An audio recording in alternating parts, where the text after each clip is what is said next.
fucking out of my hat next month. Oh, hell, don't do that. That ain't gonna be easy. Yeah, I hear you. I'll be scratching my ass. Yep. Yeah, I hate this time of year, man. I really do. I'm always scratching my ass this time of year. Doesn't feel good, does it? No, I hate it. I really don't like this time of year. I really don't, because every year it seems like I'm always out of work for like a month. It seems like.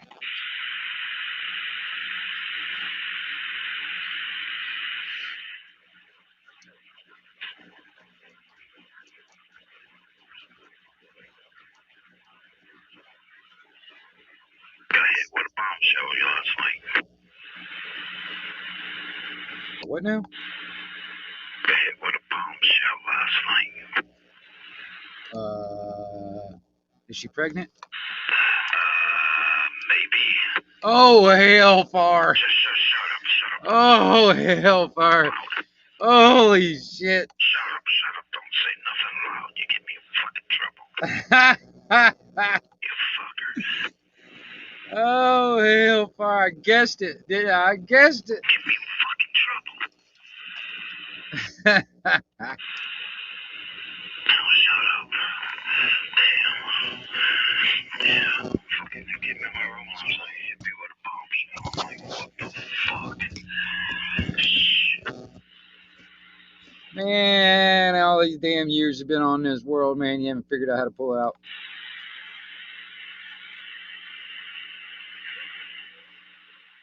Shut up.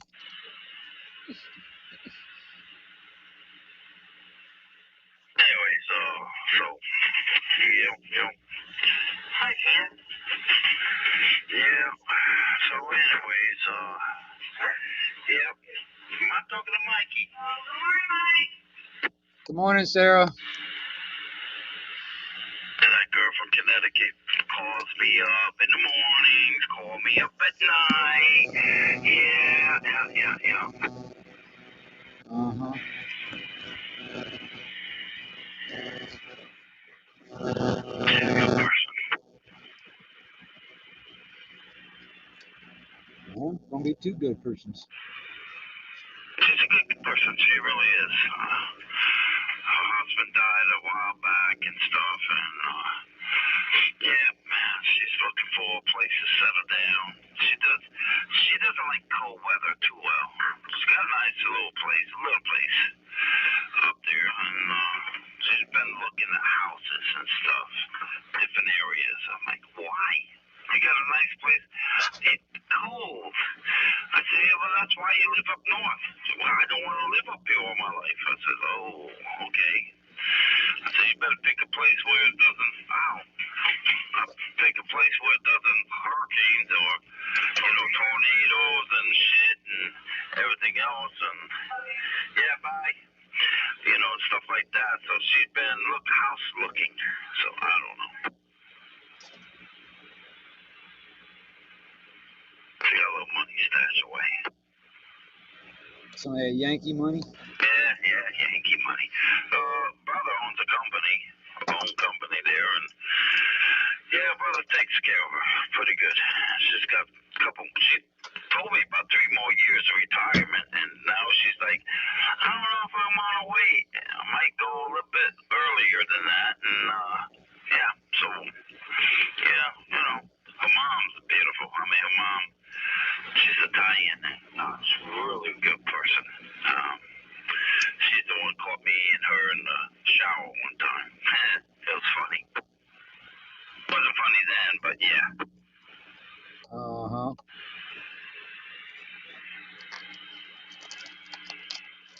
She never had any kids. That's a plus.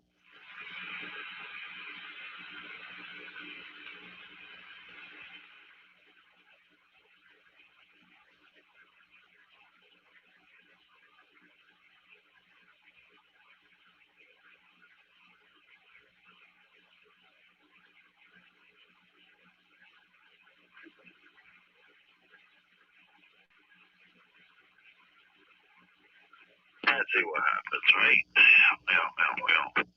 Yep. Cheeseburger, forgot to be.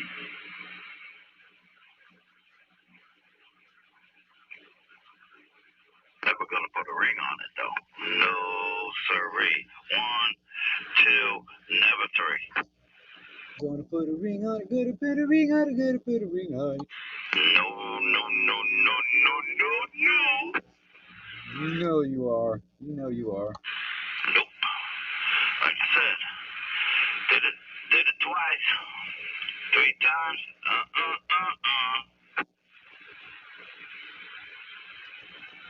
Shit ain't gonna happen 3 times. No. Yeah, whatever. I don't believe a word of it.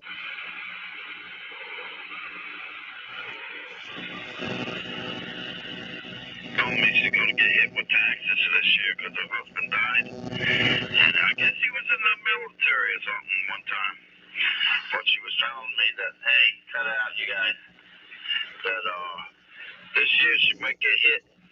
Not this year, but next year. She might get hit pretty hard, you know.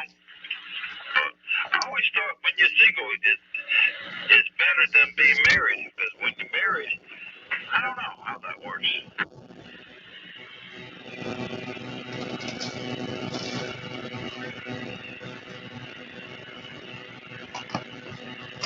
Ask Bruce about that one, right?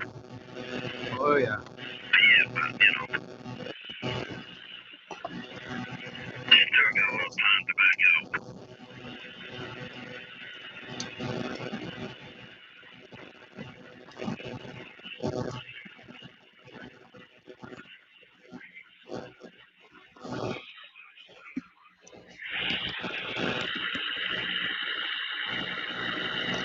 That's what might not be like going to the country. I think that, you know, my boys because this we want to be, you know, we have to work at it, right?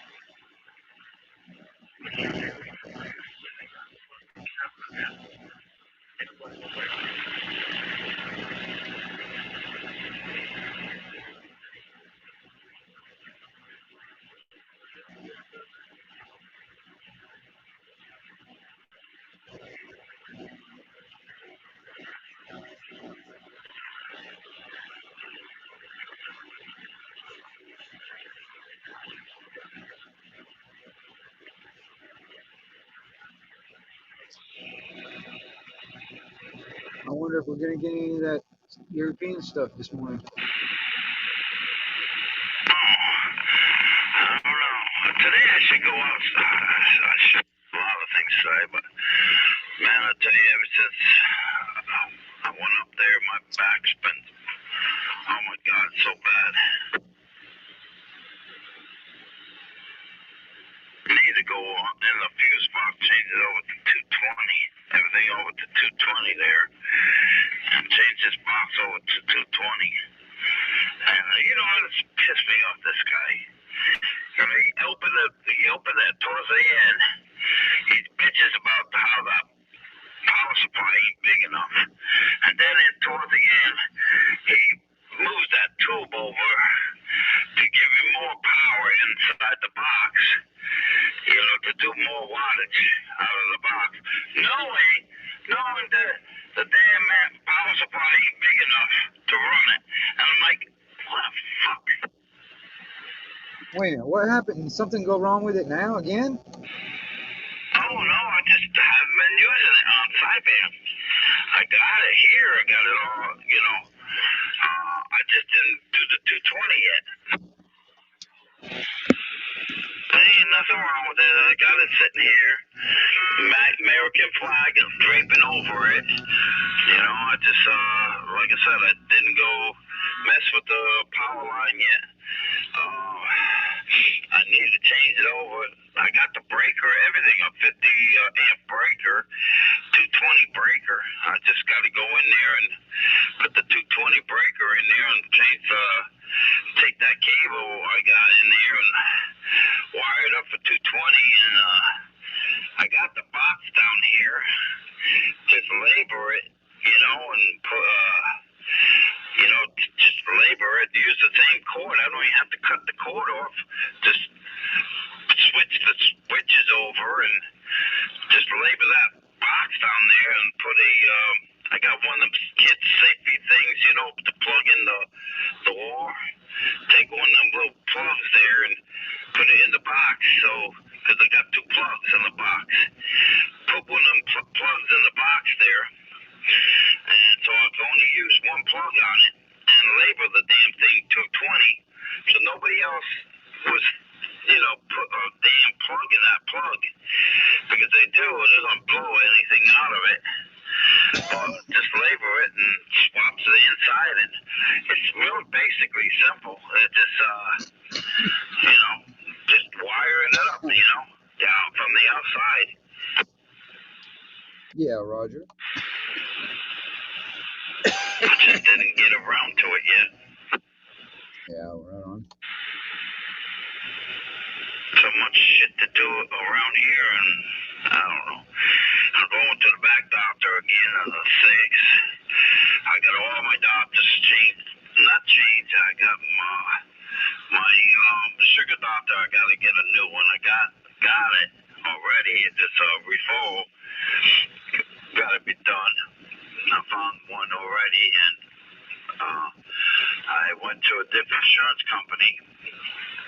The first of the year, you can change your doctors and stuff, and I'm keeping my doctors that I got. It's just that one sugar doctor I'm changing, because they don't take the new insurance I got. But all my co-pays are zilts. I don't have no more co-pays, because one doctor's 70, the hospital's 95. I won't have to pay that. Morning time. Pay the $70. Independent man, meaning the United. I won't have to pay that no more.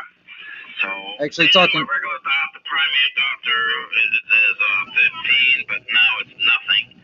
So I got all my car payments, fucking doctor bills.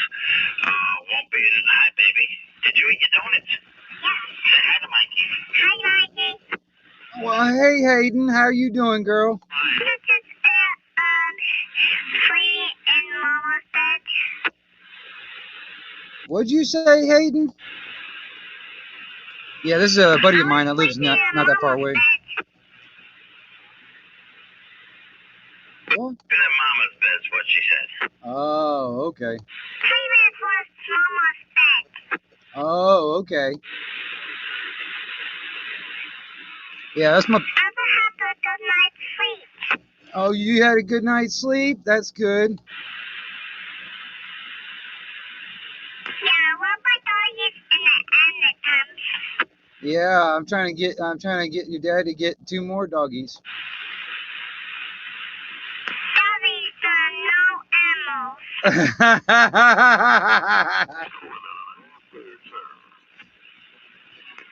You want some more? Yeah. Do you want some more? Yeah. Do you want some more animals?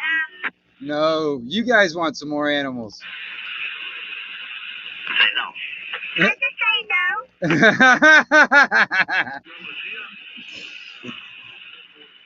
You think it's funny? Yeah, I think it's funny.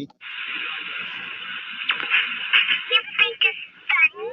Yeah, I think it's funny. What are you doing, Hayden? You think it's funny? We're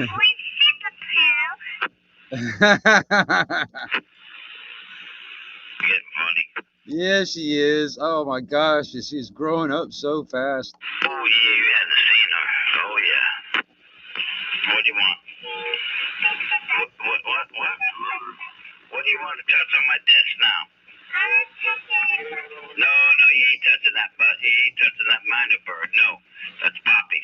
Well, you gotta come in here and touch my stuff anyways. Do I go in and touch your stuff? He was here, I think. I do not. Did you eat your donuts? No. You didn't eat all your donuts? No. Then you ain't getting no more.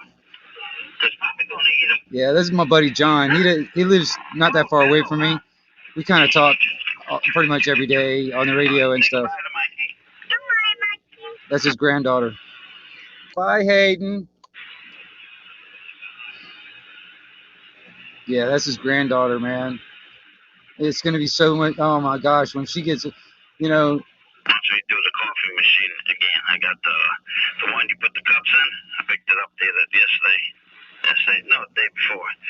And she wants me to do the coffee machine. You put the cup in, drop it down, push the button, you know? Oh, yeah.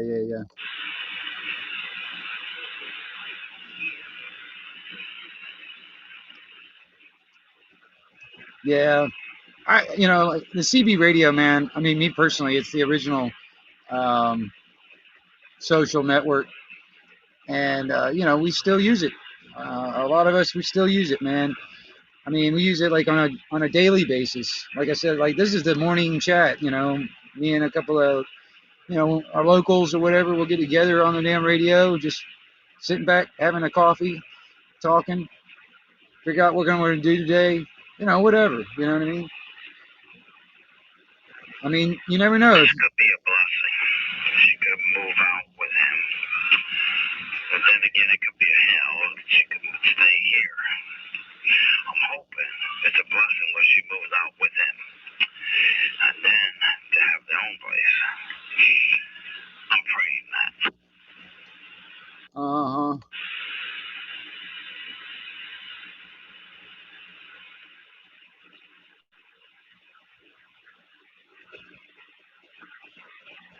That's the thing. If you get into the CB stuff, man, or something like that when it comes down to radios, you never know.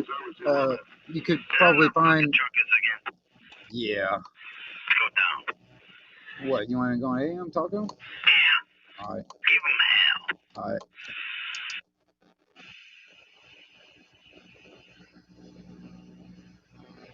You never know. You could probably find people in your local area to talk to. All truckers, go to a different band. This is a national broadcast. All truckers need to go to a different band.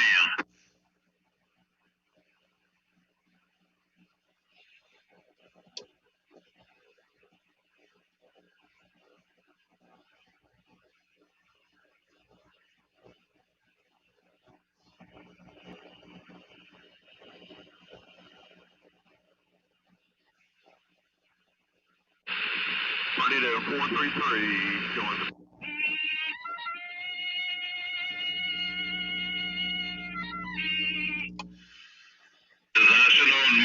National Mercy. All truckers must go to a different band.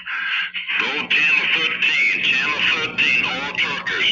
Go to channel 13.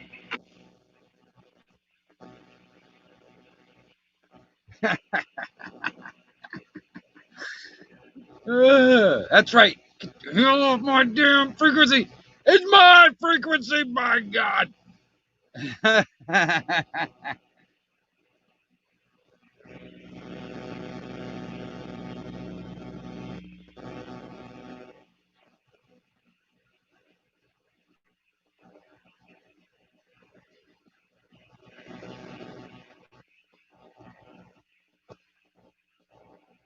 Anyway. What'd you say? What'd you say? Think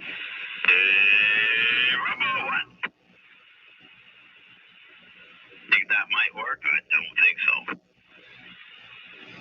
Oh, maybe they went on channel 13, right? That'd be all right. I don't know. Now, see, the truckers, they've got like. National FCC. All truckers go to all right. Channel 13. All right, I'm on channel 38, 36, 37, 38, 39, and 40 are mostly for talking on sideband, and like from channel 1 to 35 is basically talking on AM. That's that's what normal truckers talk on, and we're just having a problem with some of the truckers coming over to the channel that we're on, and it disrupts our communications when they have 35 other channels to choose from. And some of these guys are just assholes, they got 35 other channels to sit on to talk and do their trucker business, but yet some of them want to sit on this frequency when this is like, us locals, we use this as our home frequency, our home channel. And so, yeah, it just irritates the crap out of most of us. You know, it's like, well, yeah, it just does. It's one of them things, man. You know, it's like, my gosh, you know, the main trucker channel is channel 19. Go to freaking channel 19. But you have, I mean, there's basically from channel 1 to channel 35, all those channels to choose from. You know, if like you're a trucker, for instance, but yet some of them, they just, well, that's another thing. Independent. The more you actually, if you use it and like for instance, you had a radio and just listening to stuff. Actually, you know, you can get a lot of that information. But you know, this is just me, and you know, I mean, there's, you know, everybody's got their own idea, but you know, what is it? 36, 37, 38, 39, and 40 are basically used with sideband mode. All right, and that's what I'm on side. I'm on lower sideband on channel 38. All right, now, like I said, you know, like you go over to AM or channel 19, you have to flip it over to AM mode. So that's another thing too, man. Is you know, if you happen to get into, I have one in the spill box. I need to get it out and start learning what kind of like for instance the radio itself, what kind of radio, what brand or whatever. Like I said, I mean, I can point you in the right direction for a, in my opinion, a starter type radio, and I got that other box also I like an got. antenna, for It's just instance. sitting in my closet, brand fucking new. I need to get a power supply for that. Yeah, Roger. I know that will run on sideband, you know. Yeah, Roger. Don't have the power, Scotty. Give me power. I'm giving her all she got, Captain. I can't give her no more. She's gonna break apart. It's 5 more minutes, Scotty. Morning, JT. Morning, morning, morning.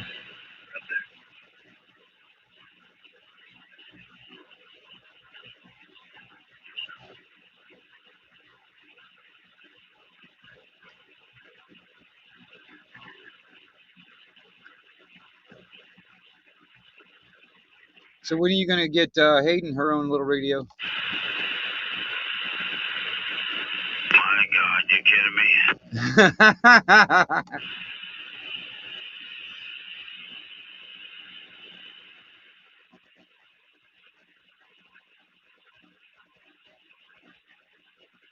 Gotta go to the damn hardware store today, get steel cable.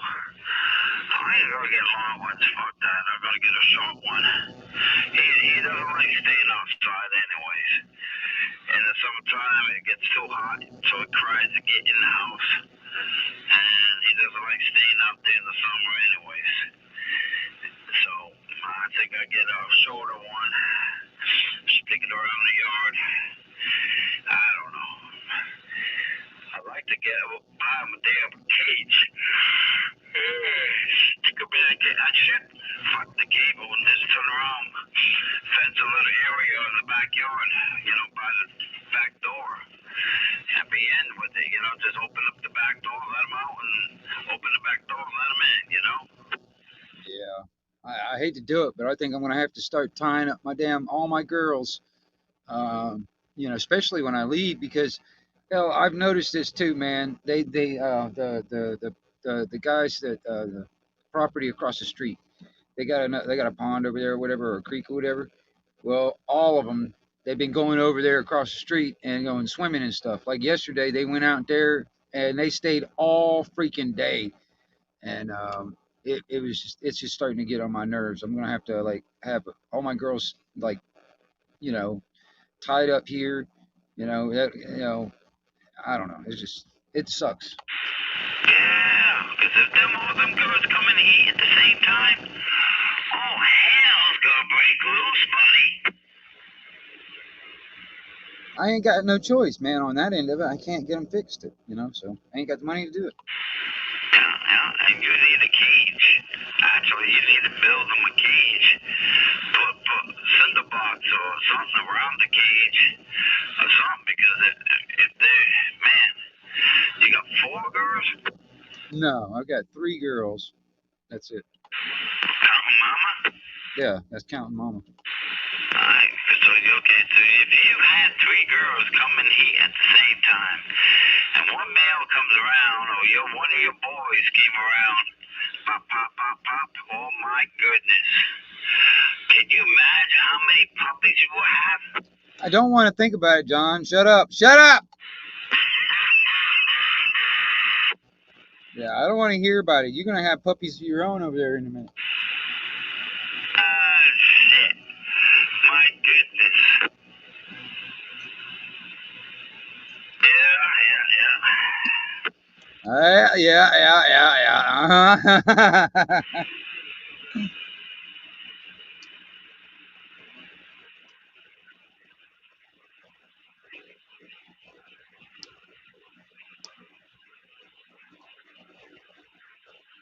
It's possibly, maybe. I don't know. It could be a force. And I'm praying on that one. So,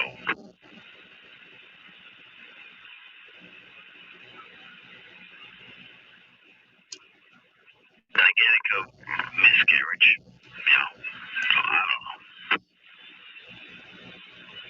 Yeah.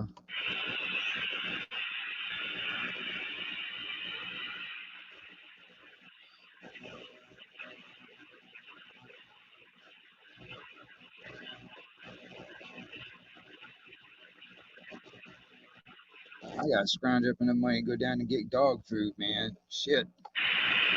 Man, you see the fucking prices? Oh my god. Yeah, it's driving me nuts, man. I mean, everybody just eats so damn much so fast. Miranda, what's up? The fucking wolfhound, the zebra, the little one ain't bad. The other little fucking shit. But Sarah makes excuses for that little fucker. He shits and pisses. And I'm like, so it's a puppy. I don't give a fuck. It's over 6 months old. That damn thing should know better. I mean, puppy my ass. It knows better. Zephyr got him the other night. Fucking cut his eyebrow. He bit her.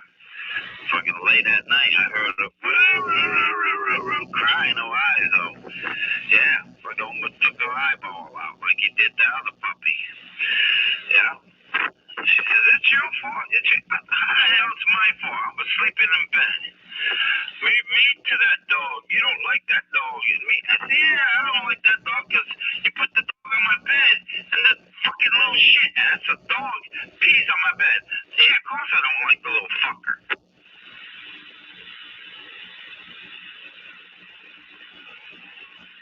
Also like the little shithead. Did you get my number? What are you talking about? Stung by his fucking head. What are you talking about, Miranda? I do not like little fucking dogs. Neither do I. Yeah.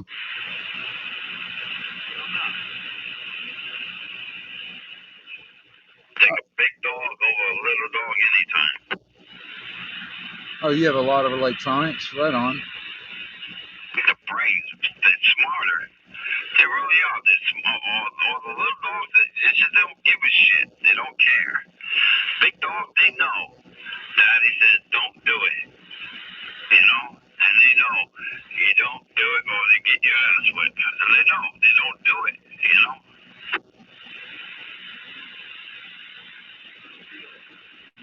The fucker, they will look at you, piss on the floor.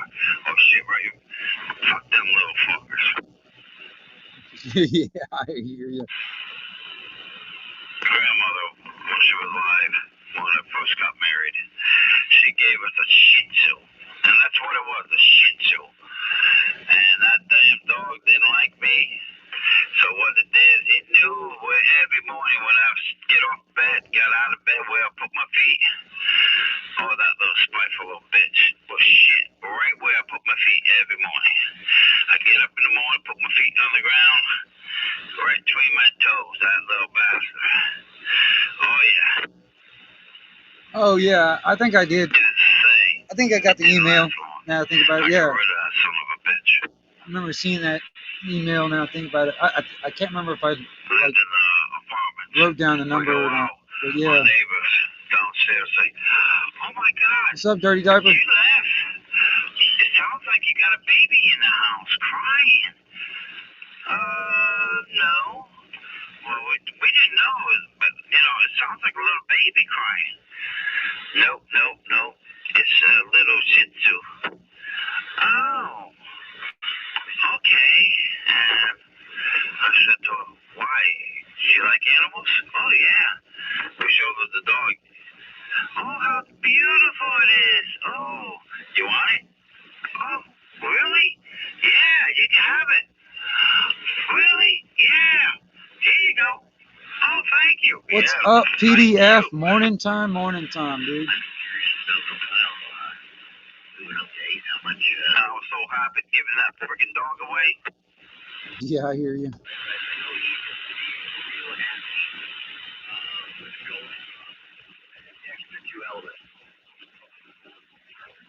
Somebody talking about going up 2 elements.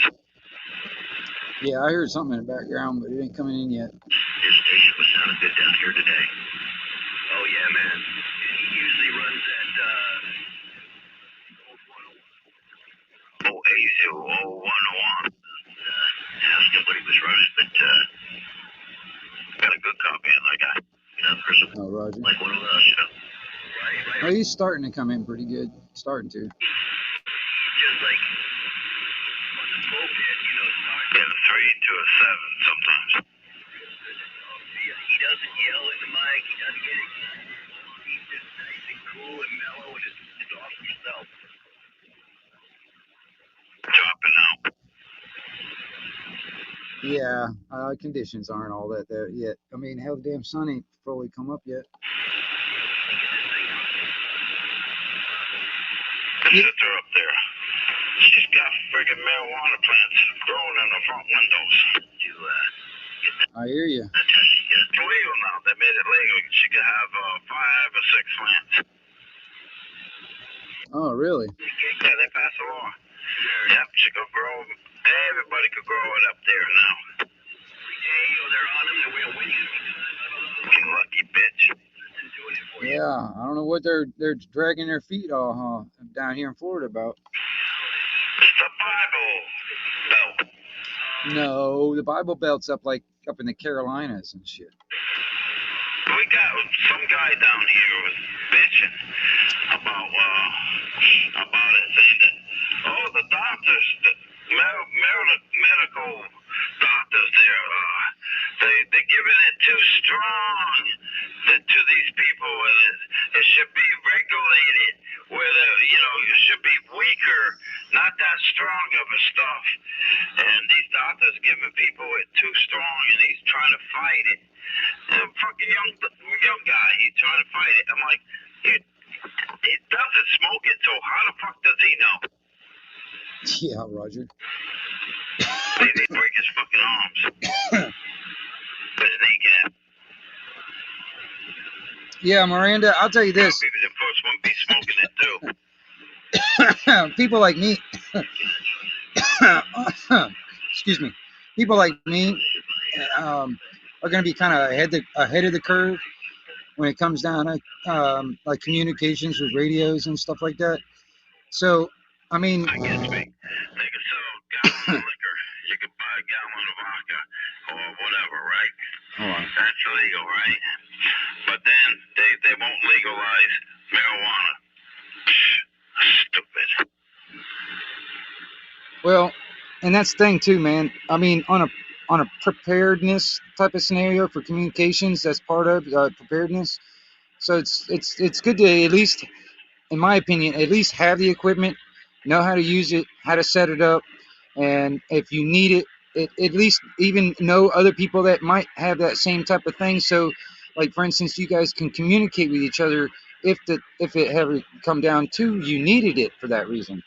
Well, like for instance, right now I already have my little kind of network already set up because me and a bunch of other locals around here, we kind of talk to each other on a regular basis. So we already kind of have that network already set up.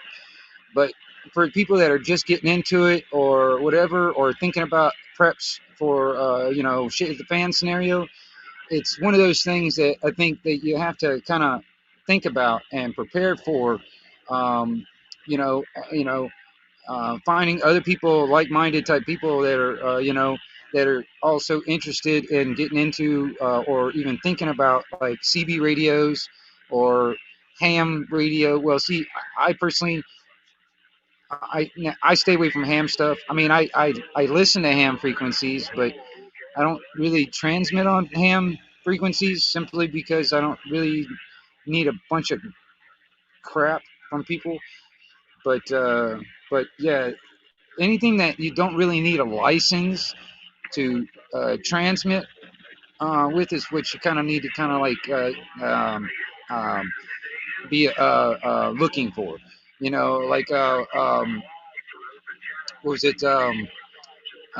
Independent. When you were talking about a You know that place grab there, rail walkie-talkie. got that place there, Hold on. they take care of animals, Eloquest or something like that. Yeah, Aliqual. Yeah, yeah. Yeah, we got our car right up. We got a load copy on your 117 around Trinidad saying good morning there, Roger. What about Aliqual? Yeah, well, you try it, maybe they will take some of them. Yeah, they want money to. Yeah, they want me to pay them to take it. But what happens if you say you found them? And, you can't take them and you found them, loose in the woods. Yeah, I know. They. You have to like an application. You have to do an application, and then there's money involved. I already looked into it. Called in Barbados. You know what I did down here? That, that place over there, the incinerator.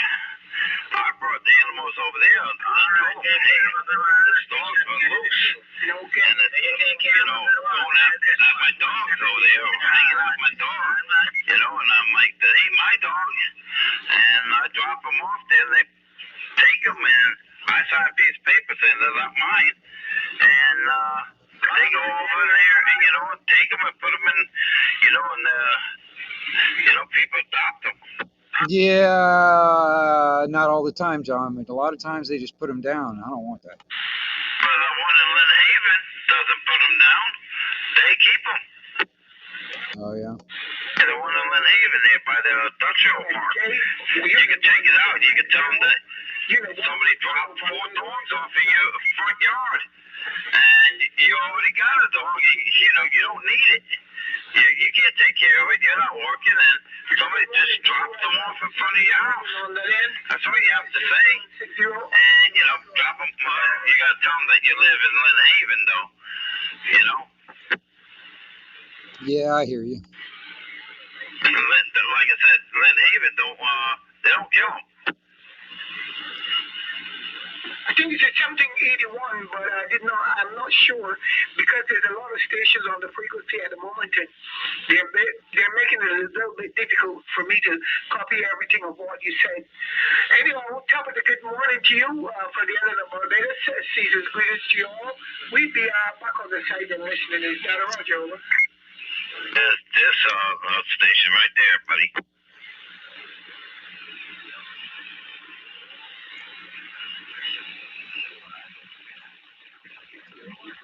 Security X 514, Division 2, 514, Panama City, Florida.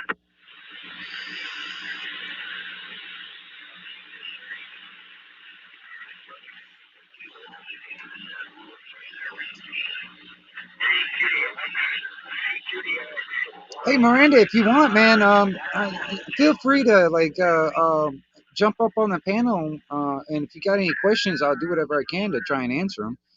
I'm not the smartest man in the, I'm not the smartest bear in the bunch, but I mean, unless you just want to keep it on a private level, that's or whatever. But I mean, you're more than welcome to come up on the panel or whatever. The link's up there. So just just saying. Because I mean, I've been wanting to get like a bunch of guys that are radio guys and have them on panel and stuff like that and just talk about radio shit. I really would like to do that because there's other guys that I know that are CB talkers and they have their own YouTube channels also, and they do basically kind of the same thing when it comes down to like doing video recordings of skip conditions and stuff like that. They do some of the same kind of stuff that I do with mine, and I've been trying to get a few of these guys together so we can get up like 3 or 4 guys uh, that are radio talkers up here on a panel and just talking about that kind of stuff. Like especially about like for people that are just getting into it, what kind of stuff that we would suggest that's on the market on certain aspects, and then what and all that kind of stuff. What's kind of not that expensive and easy to use and um, all that kind of stuff. I mean, it'd be kind of neat actually. I mean, I don't really see a whole lot of anything like that being done. So I'm trying to get some of these guys together, but um, it's like Dirty Diaper. I mean, that would be kind of cool if you know, like you got up on the panel, or a couple other guys, was there a few other radio guys I know got YouTube channels.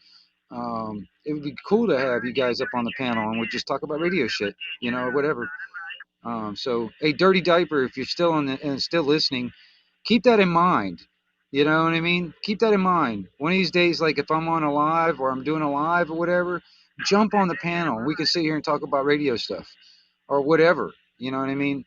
Because there are people that are interested in it and new, don't really know a lot about it and new to the radio thing, and just our experience from what we've dealt with over the years would be greatly appreciated to a lot of these people. I know it would. It'd be information that they just can't get really anywhere else. You know what I mean? I think it'd be kind of cool.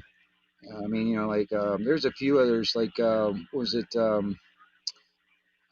There's Dirty Diaper, and there's a few other guys that come in every once in a while.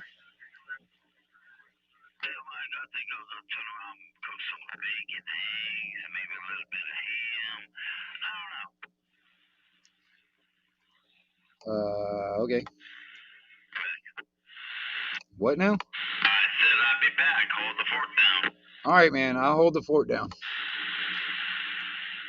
But yeah, it's one of them things, man. I mean, if let's see here.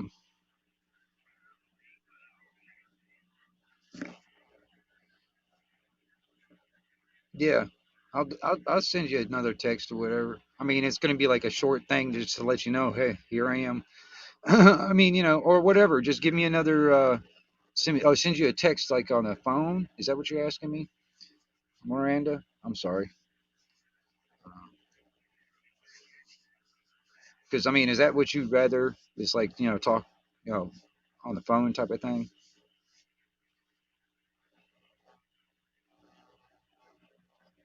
Anyway,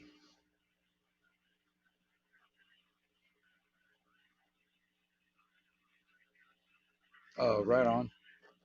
I hear you. Like I said, I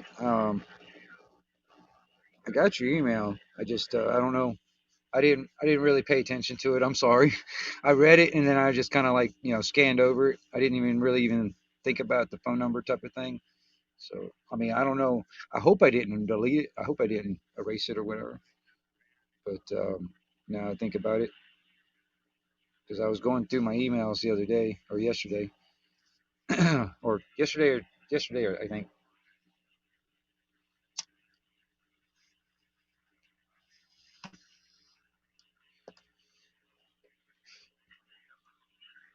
But yeah.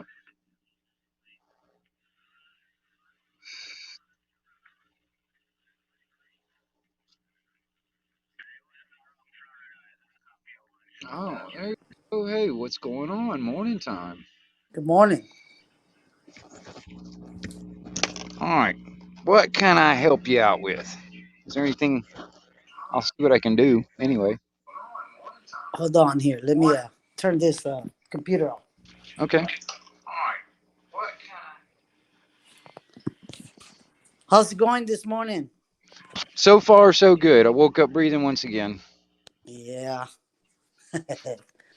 Well, no, I just wanted to chat with you about you know, the equipment and stuff like that.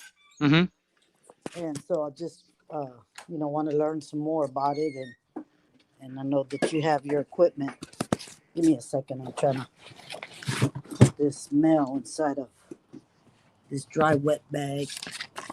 I have my mechanic's receptionist uses my address, my home address, so her kid can go to a better school.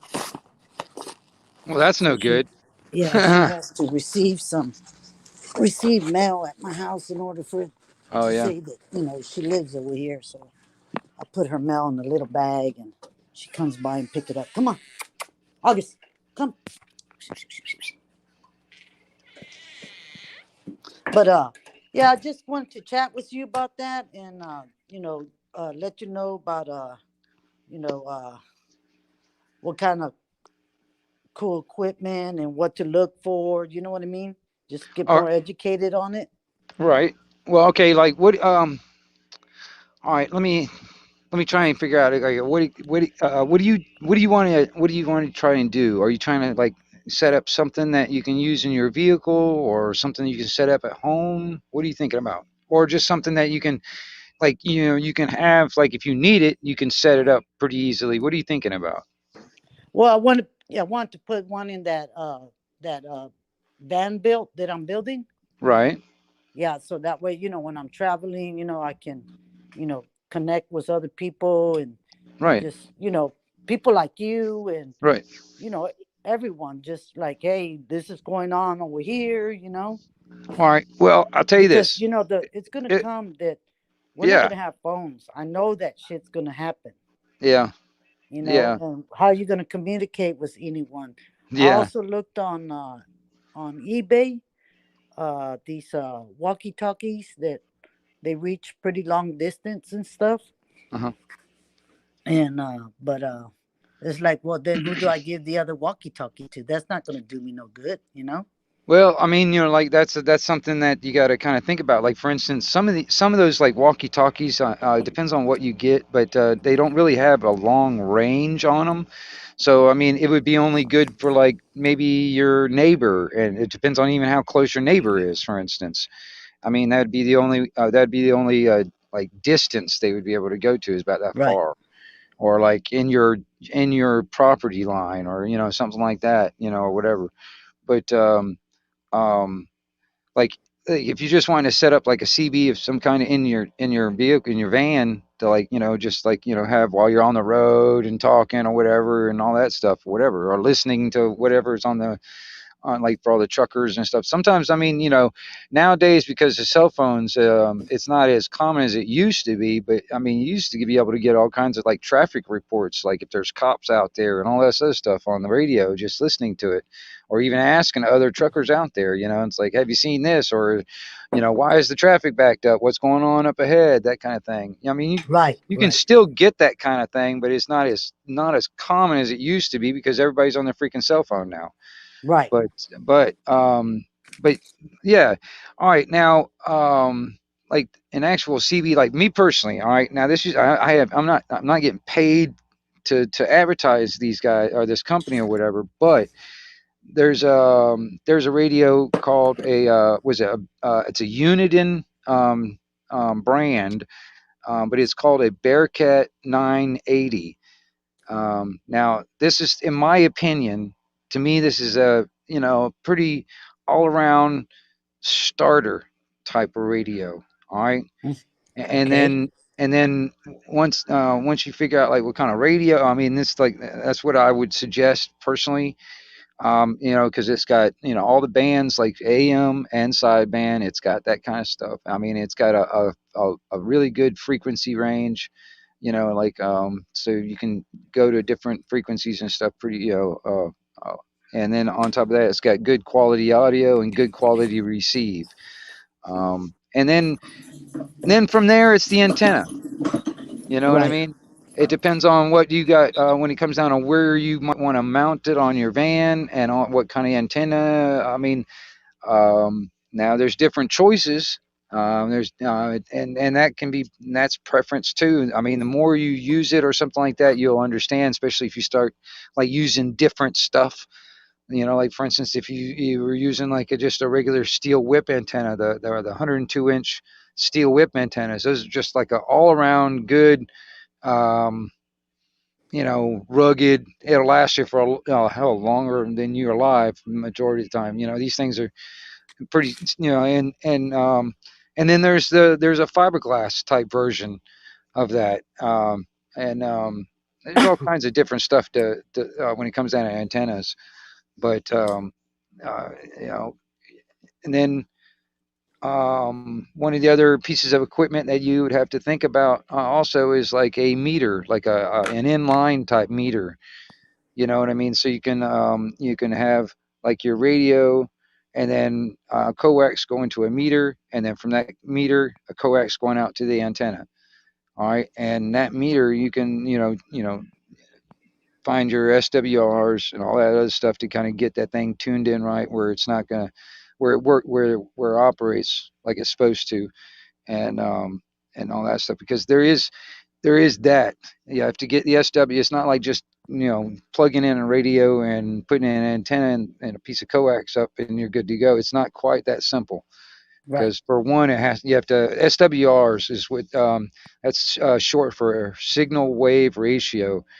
All right, and that is like your RF, your radio frequency power, all that stuff, kind of how it flows out the antenna, and you have to have that as low as you can, down to like a one, or somewhere around there. One or two is okay, but like as low as you can. If you can have that at a flat one, that's the best.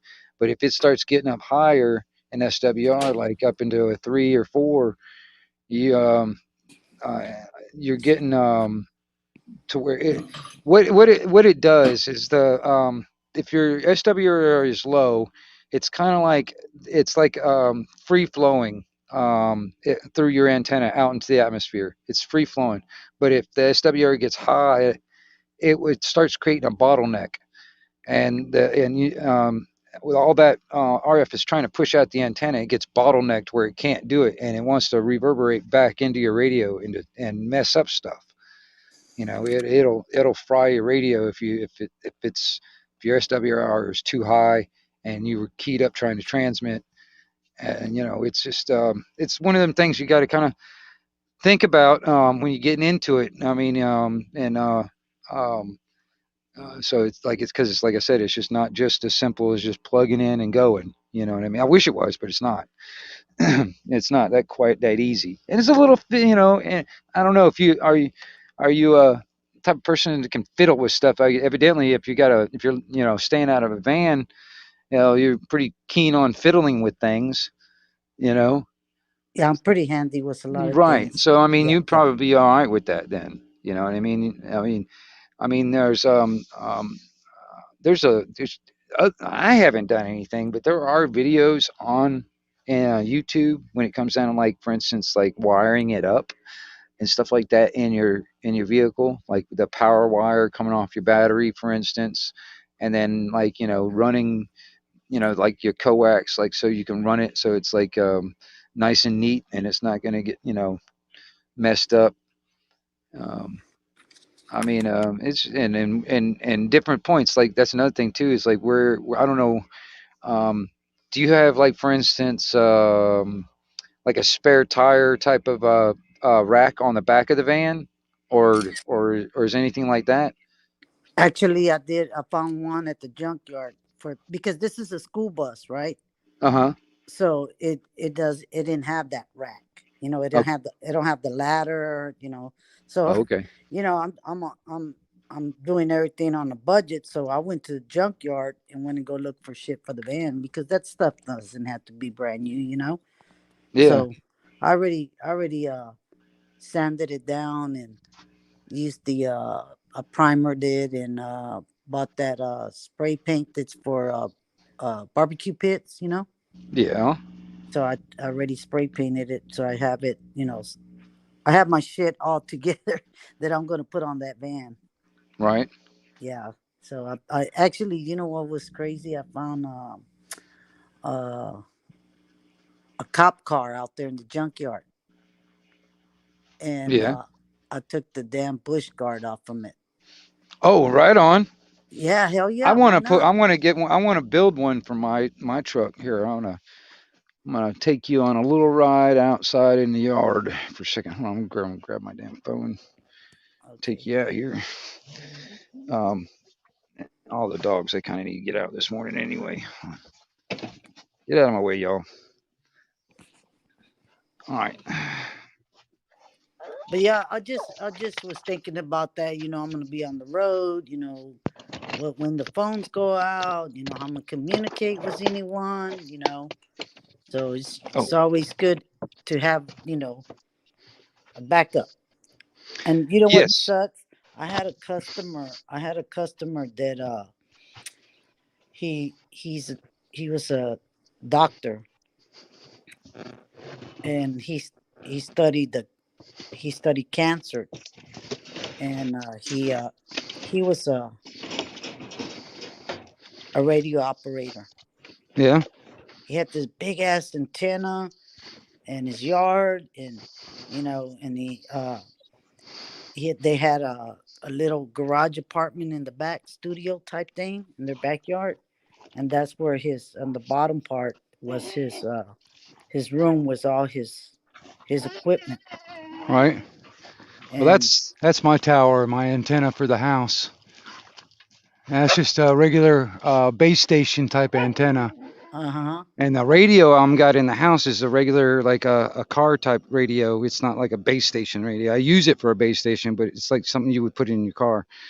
But like Okay, I was saying, like for instance, me, I see it.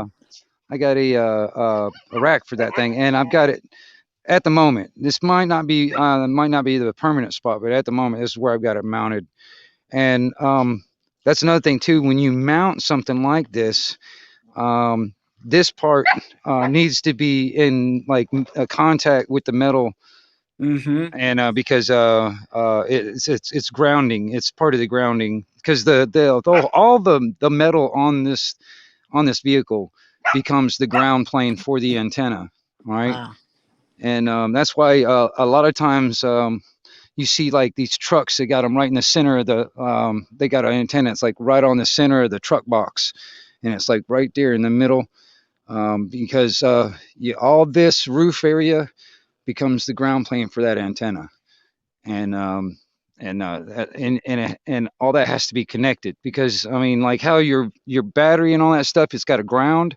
All Right. that ground that's grounded to your vehicle. Well, that antenna has to be grounded to your vehicle, which is the ground, Mm-hmm. right? And then I haven't wired it up yet because I haven't bought the radio yet, but I've got the coax just ran in. I mean, it'll eventually I'm going to stick the radio like right here, and then I'll just come in up underneath here through the firewall with the power wire. I've got was it 4 gauge wire that I'm just going to come right off the battery, run through the firewall into there, power the radio, and then take a ground wire from the radio and attach it to like a screw or something like that on the body, and that'll ground the radio and everything down. And that's how I'm going to end up doing this. I just had, like I said, the radio was going to put in here. I ended up, that guy I was talking to on the radio this morning, I ended up trading him um, that radio, so he's got it now, and I got to buy me a new one. Ah, that's So cool. yeah, he was begging me that thing for like months, and he finally got me to. He's like, "I'll give you an offer you can't refuse," and yeah, he's like, "I got this over here, man. I'll trade it, even Steven type of thing." And I was like, all right, man, get your ass over here. I'll box it up for you." And I was like, man, I actually, it's just a nice one too. It's a nice radio he traded me. I'll show it to you. And this is how I can get on my ham frequencies. And it's not plugged in at the moment, but this is what it is. It's an ICOM 718, and that sucker, I can get into all kinds of frequencies on that sucker, and I do a lot of listening when I have it in line. Yeah. But like this, like I said, this is like just a regular mobile type radio that you would put in your vehicle, but I just got it set up in the house as a base station. It works just the same. It's all about the antenna. Like I got that one antenna on my vehicle. That's what you would normally see on like these big semi trucks, you know, that type of antenna, because it's got the big coils on it. That's what I have. That's what I have. But you don't need that. You can just use a straight up, one of the straight up 102-inch steel whips. It's just a solid stainless steel rod, 102 inches. That's all it is. And it's, like I said, really rugged, really easy. You know, you don't really have to do a lot to it when it comes down to setting up the antenna, because it's already at the right length. And because like the fiberglass ones, you can actually, they got a adjustment screw on them where you can adjust them to where you can actually, you know, fine tune that SWR using the antenna. Because it's, you know, that's the thing. It's like, you know, when it comes down to radio stuff, everything, you know, has to be a certain length. Like depends on what frequency you're on. That'll determine how long the antenna needs to be, for instance. And it's pretty interesting when it comes down to me. I'm interested in that kind of stuff. I've always been kind of interested in it, so that's the reason why I don't know. I feel like I'm rambling on. Stop me when there's this guy I run into him here and there, and this guy on his vehicle, he's got 5 freaking antennas on the back of his bumper. Right. Yeah. Well, he's probably a ham operator. See, each antenna is for a different like bandwidth or a different frequency, for instance. All right, and like the CB band which is 11 meter bandwidth. You don't really need to like all those different size antennas. I mean, that's just, you can just use one size antenna for everything that CB does. But if he's probably most likely a ham operator, so he's probably using one antenna for 2 meters. He's probably using one antenna for 20 meters, or and then, you know, he's using one for another one, probably like, I don't know, if, you know, 40 meters maybe, I don't know. But you know, matter of fact, you know, hold on, let me get something real quick.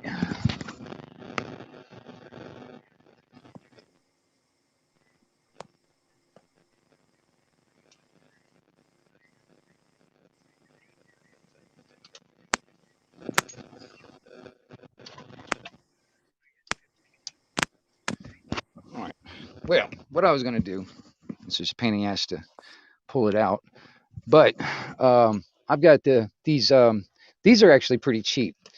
And you talk about a walkie-talkie type of thing, but there's these they're called Bofang or Bofang or whatever. It's a Chinese thing, but there's these little tiny radios. They're like $35 a piece or something. They're not really expensive. They're dual band. They're technically ham radios, but they're dual band, 2 meter, 70 centimeter bandwidth radios. But they've got all the GMRS and FRS frequencies in it. That all those little tiny, like those little walkie-talkies you can like buy at like Walmart or Bass Pro Shop and all that stuff, to say it's got like 2 or 3 mile range or something like that. Have you ever seen those like package type radio, the little walkie-talkies that, you know, like pack of 2 of them, and it's got like, you know, it says, you know, 4 mile range on it or whatever. You've seen those in the stores? Yes. Okay, well, those little Bofangs like I got, they have you have the ability to get to all those frequencies that those little radios have. And this little Bofang, for instance, it pushes out a little bit more wattage, so it gives it more range. Plus, the antenna is much better on, and you can get upgrades on the antenna too, and that gives you a little bit more range on those. For like, for instance, if you had a few of those or a couple of those that maybe you wanted to give your neighbor one or something like that, um, or like if you just wanted to have a couple on hand, for like, if you were in a position where, you and a friend were like, I don't know, taking a road trip and they were with you in another vehicle, you can keep in contact with those type of walkie-talkie type things. And because they're actually, and even the CB, that's good for that too. But um, um, yeah, I don't know. There's a lot of Yeah, I used options out there. Go yeah ahead. I used those before when I did a cruise ship to keep contact with my friends because Right, right. we were everywhere, you know. Yeah, and yeah, So Dan cruise ship is huge too. So, yeah, yeah. well, I mean, yeah. See, that's the thing too. I mean, and also with the Bofang, for instance, that little Bofang walkie-talkie. Um, I, there's still a lot of EMS, police, and fire department that still use some of the analog frequencies and stuff, and that's what that is. It picks up analog stuff. Hmm. Um, but they have a lot of it's already switched to digital, so you can get to those frequencies. The only thing is it's scrambled because it's digital. Right. But some of the stuff, like some of their like dispatch units and stuff like that for like EMS or fire department, some of them still use it, like even for instance around my area. So I use it for a scanner also, so I can like hear what, like, the police, EMS, and there's even like some security companies that use those frequencies in that I can get to on that radio, like down here where the condos and all that stuff are on the beach. And I don't know. And I use it for a scanner a lot, but I've used it for work. I've used it for different things. And but like I said, um, like I said, the CB thing for me is kind of like, I guess, more than a hobby. I don't know. I like it. I don't know. I don't get paid for it, but I mean, I use it daily. Um, just talking to people I normally talk to all the time. Like I said, my friend John, he's like, I don't know, about 40, 50 minutes away from me, by car. We just kind of talk to each other in the mornings or whatever, and I don't know. It's one of them things, man. It's sit here and have our coffee and talk. Um, that's why I was saying, like, for instance, even if you got a hold of something, or you want to do it, I mean, you never know. You might be able to just, get on the radio and listen and find people that you might be able to, like, talk to, like, on a normal basis. Um, and whatever. What are you talking about, JT? Oh, the UV5R. Yeah, the UV5R, the Bofang radio. That's what I've got. But they've got some other ones that are a little bit more, um, the upgrading of it, because they've upgraded that particular radio since I got them. But they're cheap. They're like $35 or something. Cool. But yeah, that's the only thing that why I wanted to get some more info about the CB. That way I can, when I'm on the road, Yeah. I'll be Well, safe I mean, and yeah. Well, like I said, I mean, it's just a matter of finding like a radio and an antenna and some coax and some power wire to so you can run it from your battery, run the power wire from the battery to it, and have everything mounted up right, and the SWRs are good. You're good to go. Once you got that set up, you're good. I mean, you're good to go to talk and listen all you want, that kind of thing. And uh, it's something also too to think about, depending on what you want. Now, this is another thing. I mean, because I was going to do this with my van, because I was going to build the back end of it into a camper. I was going to set up a second battery system, that would be like for the back area, so I can run all my lights and stuff like that without draining the battery that cranks up the engine. Right. I That's mean, what I wanted to do, to have its own right. battery. Well, that's if you're going to do that, that would be, in my opinion, that'd be the hook it through that, hook it through that second battery. All right, instead of going through the, so you won't have to, like, even if you used it when you're sitting there, parked, and you had the engine off. All right, you can still talk on it and stuff like that, and you won't be dry, and draining the battery that's going to start the engine. You would be Right. The only, main battery. yeah, you can only be draining whatever, like, battery or whatever you're using for the back end to power everything else. Right. You know, Yeah. I have a friend that can get me the hookup on a lithium battery. right, And so I told him I want one because, I'm going to put solar panels on it. right on, So right on. that's the best way to do it. Have, your backup for everything. Yeah, Because wintertime, you don't get much sun, yeah, that's true. That's and you true. got to And have the battery. yeah, I mean, that's true. And I mean, where, do you mind what state? What state are you in? Texas. Oh, well, okay. You don't really. Well, I guess you do get some snow. You know what I mean, depending on where you are in Texas. So I was going sitting Houston. there thinking. So I was sitting there thinking, oh, Houston. Well, I'm sorry. Yeah. They see little snow, they freak out over here. Yeah, I hear you. Well, shoot, hell, hell, you see snow coming on around here where I am in Florida, man, and people are freaking out too. They're like, "What the hell's that white stuff coming from the sky?" You know, they freak out. I remember years ago, they had just built the damn Beltway, and so I was on it, and I was going like, and this Beltway, it's like 65 speed limit. Yeah, And that morning, they Houston got a little snow, and this idiot thought he could drive the 65 right. right into the wall, bounced off the wall, did a 360, bounced a Wow. little bit more, Right. and I was going like 30 miles on it, and he was still sliding a little bit, you know. And I if that vehicle bounced everywhere, so just like it was like a damn movie, because it still had some distance coming to the vehicle, bouncing around in front of me. right. It Now, was like, what the hell?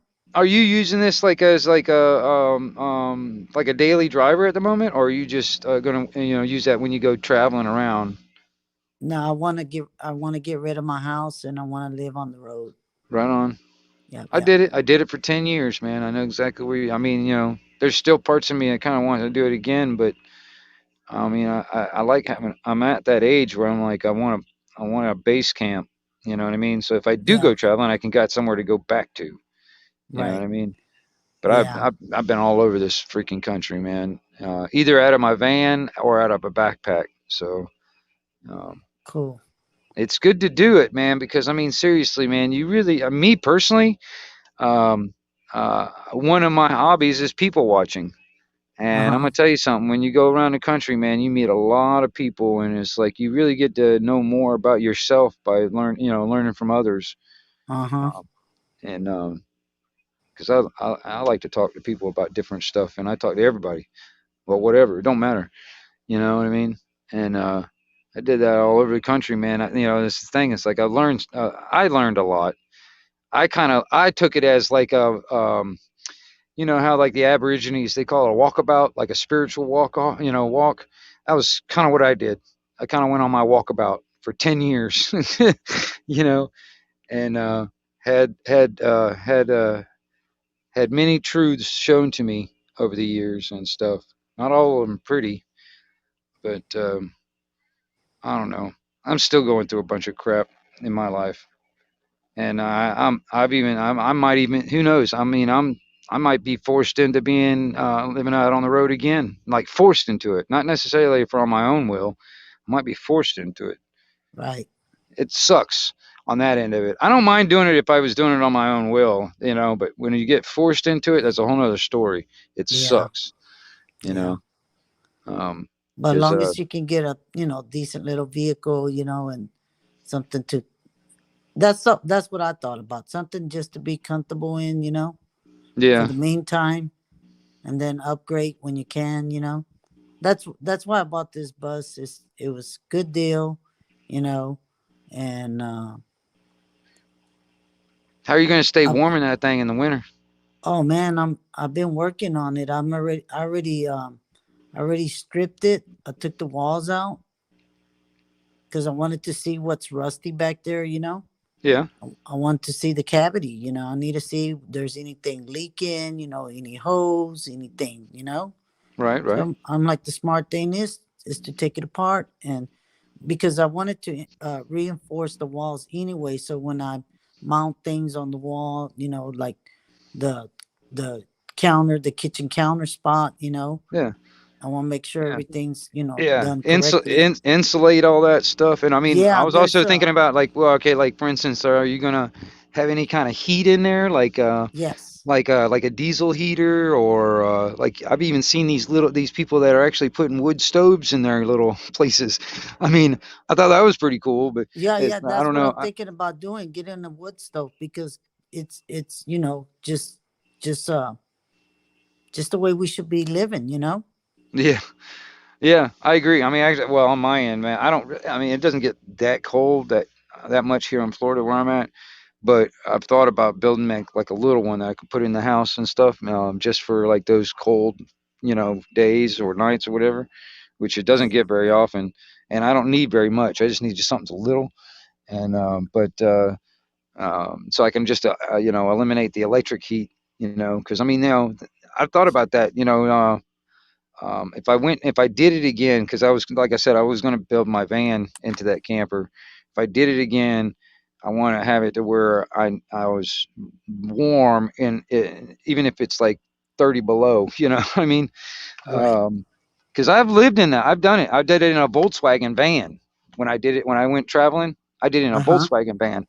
Didn't do any insulation. Didn't do any of that. Totally relied on whatever it was. And I'm gonna tell you something, man. I was in New Mexico, and I was in the desert. I did not know it, but it freaking snows in the desert. But it does. It does. Yeah. Really. Yeah, it does. It snows I mean, it'll be melted the next day, but it snows. You know what I mean? It's Uh-huh. crazy. I got stuck in was it a little town called Capitan, New Mexico. It's right outside of like Rio Doso, Lincoln County. If like for instance, like Billy the Kid and the Lincoln County Wars, out in that area. Um, and I broke down, like my engine blew up or whatever, and I broke down, and I ended up spending a winter in this town. And I'm serious, man. I did not realize how it snowed in the desert. I mean, I did. It didn't Shit. click in my head. It did. I was like, I'm in the desert. This doesn't snow, you know. And then I'm like, holy crap, I'm stuck at this guy's. I was lucky. There was this guy that builds log cabins and log cabin furniture and stuff, and he had a shop right across the street from where I was parked, where I ended up breaking down. And he let me park my van next to his shop and run an extension cord out, so I had this little tiny electric shop heater, and that's the only thing that kind of kept me warm, in the Yes. van. But if I Yes. didn't have any way of plugging into the electricity, I was screwed. You know what I mean? Man. Um, so yeah, I've been thinking ahead, like even on that level, on if I was to get back. That was because I mean I don't know if I'll do that with the van anymore because I've got a different vehicle now. I still got the van, but it needs a lot of work. It needs a windshield and a bunch of other more work to it, to even get it to the point where I was like I can use it to live in. Um, Right. because I want to do a kind of stealth like um, type of thing going on, just in case I'm in areas where I need it to be somewhat stealthy. Um, Right. because I mean, I that's one thing too is avoiding the knock, avoiding that little knock on the door or on the window. I hate Mm-hmm. that. I hate that. It sucks, and Yep. Yep. you know, what I do personally, I try to do whatever I can to avoid that. And if it happens, just like try to still even avoid it. And then, I'll be like real quiet, real still, and they'll just go away, you know, Yeah. Yeah. eventually, you know. But because I mean, once you answer it, man, then you got to deal with All it and all kinds of that stuff. shit. Yeah. Yeah, I mean, see, that was one thing when I was living on the road. Is finding for me that it was always like I was always trying to because I was moving from town to town, kind of like making a little money as I went, to get to the next place. That was kind of Mm-hmm. how I was working it, Yep. and uh, you know, just trying to find a place to park, um, and then like finding ways of finding food and getting food, you Yep. know.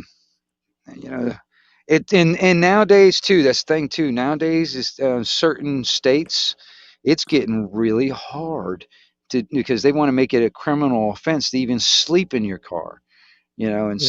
some places, and it's just pretty messed up.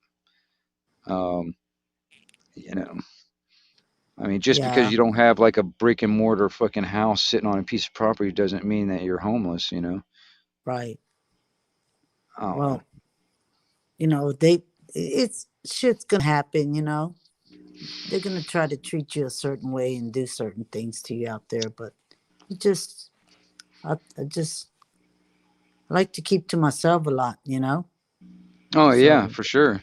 I'm a people watcher like you are, and I like to chat with the people, know where they're going and why they travel through a certain place and whatever not. Have you done a lot of traveling before? Oh yeah, I've always done a lot of traveling, Yeah. but I stopped. I stopped to take care of my parents, you know, Yeah. because I was a business. I'm a business owner, so I'm able to do something like that. So I did it, and they're gone now. So my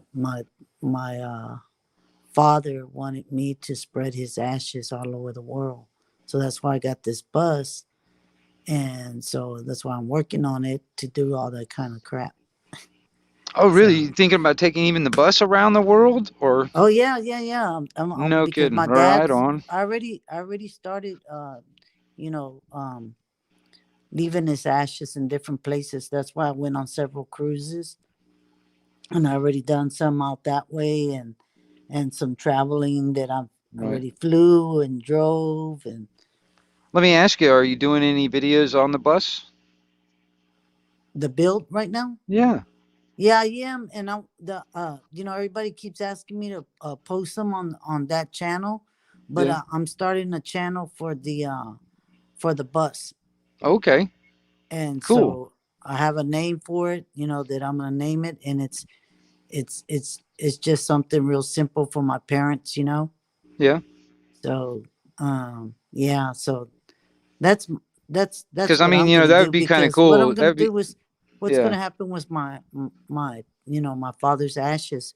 Something happens to me, what the hell? I got to go out there and I got to get her done. Right.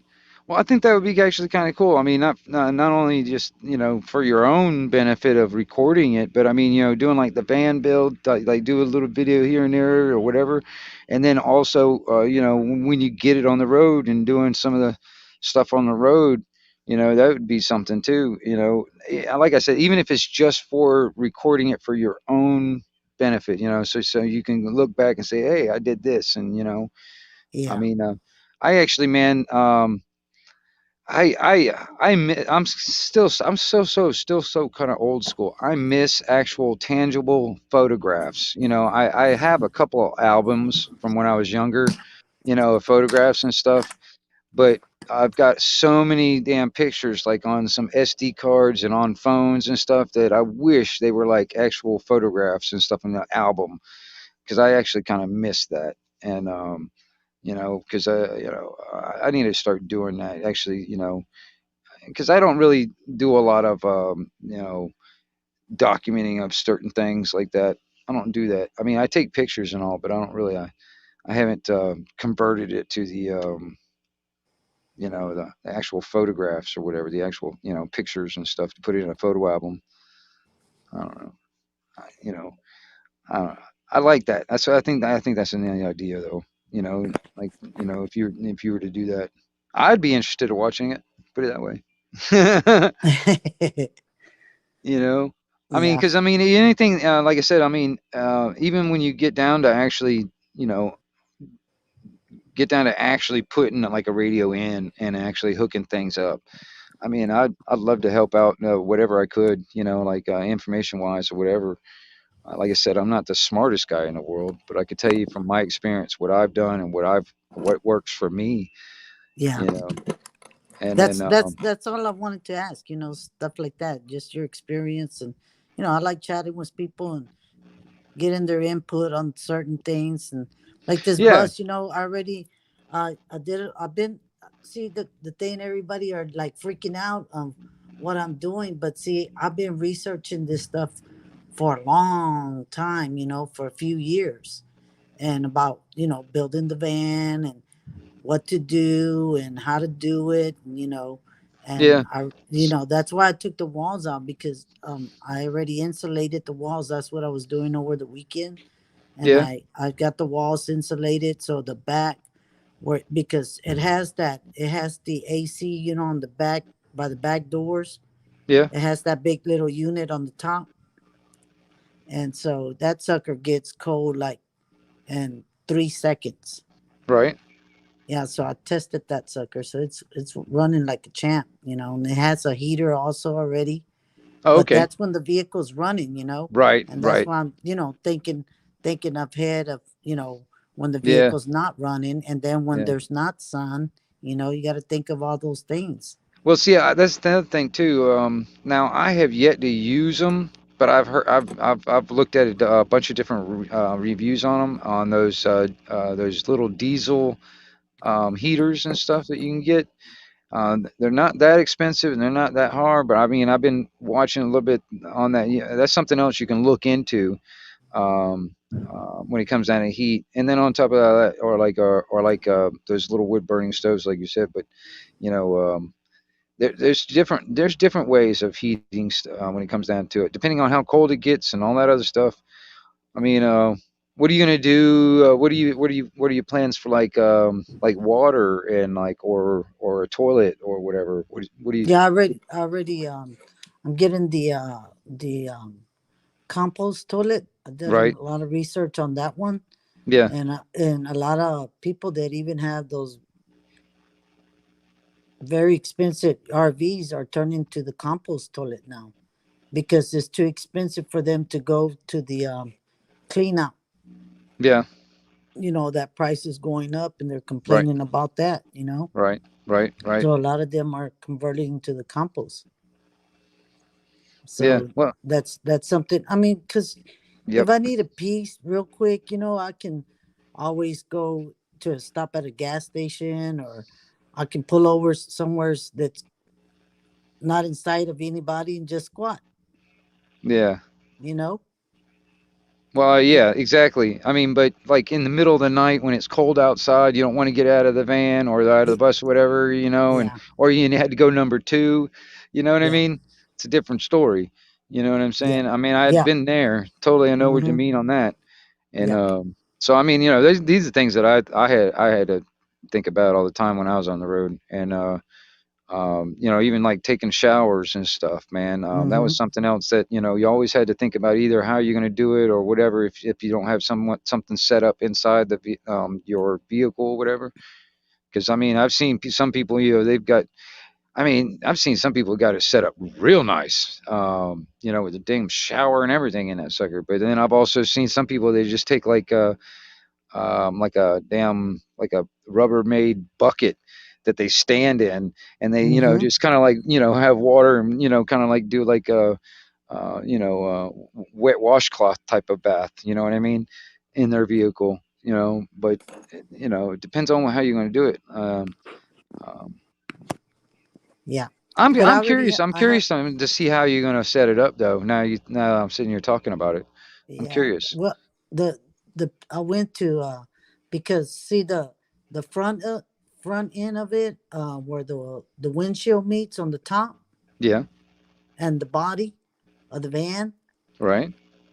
it has a big area that's rotten, right? And I already sanded it down, cleaned it up, and my friend said, "Hey, go get the half of a van, and we can tack it, cut it, tack it, and take this piece off, and find one that has a better corner." So I did. I already cleaned it up. I got the other half in my back patio, and I already cleaned it up, treated it, and all. And so I'm just waiting on after the holidays, because everybody's busy right now. Yeah. And so I'm waiting after holidays, and my friend and I are gonna take cut the other part off and weld this one on, Right. fabricate it, Right. Right. you know. Yeah. Yeah. So that's the only was this bus that was like the only big major thing is that rotten spot, and that's about it that I have. I put a new battery on it. I did a spark plug change myself to save some money. How many miles are on it? Let me ask you. Do you know? You know what? I haven't even paid attention to it. No. I was just curious. That's all right. Yeah, yeah, that's okay. Um, and so, but my friend that he knows a lot. He's a mechanic, and he was like, "It's a good van. Right. It's a Okay. good van. It's got a good motor. The miles don't matter, as long as maintenance it right, get Right. it cleaned up, straighten her up, give her some love." So Yeah. that's what I've been doing slowly here and there. Like I said, I did the spark plug change. I Yeah. did an oil change. Well, I did pay the mechanic to do the oil change because it's cheaper for them to do the oil change. Yeah. Put a new You know. fuel filter in it and everything all at the same time. And Mm-hmm. yeah. Yeah. And so, Uh, anyways, my mechanic that I have, I took it to them and they kept it for like 3 days, and they gave me a estimate of what all needs to be done to it, and you know, so I already have the estimate and all. So it needed some new headlights, and so I put the headlights in myself. yeah. So put the lights on. I ordered some parking lights and tail lights for it because they were all cruddy looking. Right. You wouldn't be Yeah. able to see that the lights are on. That's not safe. Yeah. Yeah. But Phoenix just is been doing small stuff here and there, like the insulation. I already bought the. I did research on the wall insulation, and I bought the one that you insulate up in the ducts, like those metal square ducts that you can insulate. Like they have in the in business, and they're metal, right. and there's an insulation that you wrap that with. And so that's what a lot of people are recommending for that one. So that's what I was doing over the weekend, like I said. So that's that's the product I bought for the walls. Now there's this other product that I'm doing for the floors, and it's insulation that is wool, and they recommend that for the floors and the ceiling. Right. Right. Yeah. I know what you're talking about. So I'm trying to think of what it's called, hardcore wool, I think, or something like that. So I did some research on that, and so like I said, but man, shit, that stuff is very expensive a Yes, it box. is. Yes, it is. Yes, it is. Yeah, so I'm like, but shit, I'm gonna do it, because I don't want to regret anything. So Yeah. I'm gonna do shit right. I'm gonna do it right. So that's what I gotta do. So after the holidays, I'll order a couple of boxes, and that should do the floor. Yeah. And It's and you can just put a like a regular wood floor on the bottom. That's all you're gonna do right there after you put the yeah, insulation that's what down. I recommend. That's Right. what I recommend, to put the wood floor, and Yeah. then a lot of people add wood floor, the one that you put together on it.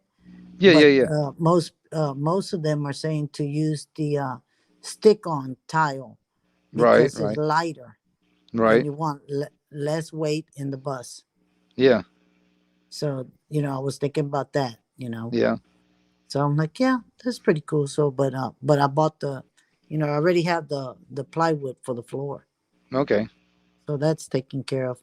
And then I uh, I wanna cut open the ceiling, so I bought this camper, and that way I can make it a little bit taller. Okay. Yeah. So tall people can stand up. I could stand in it because I'm not that tall.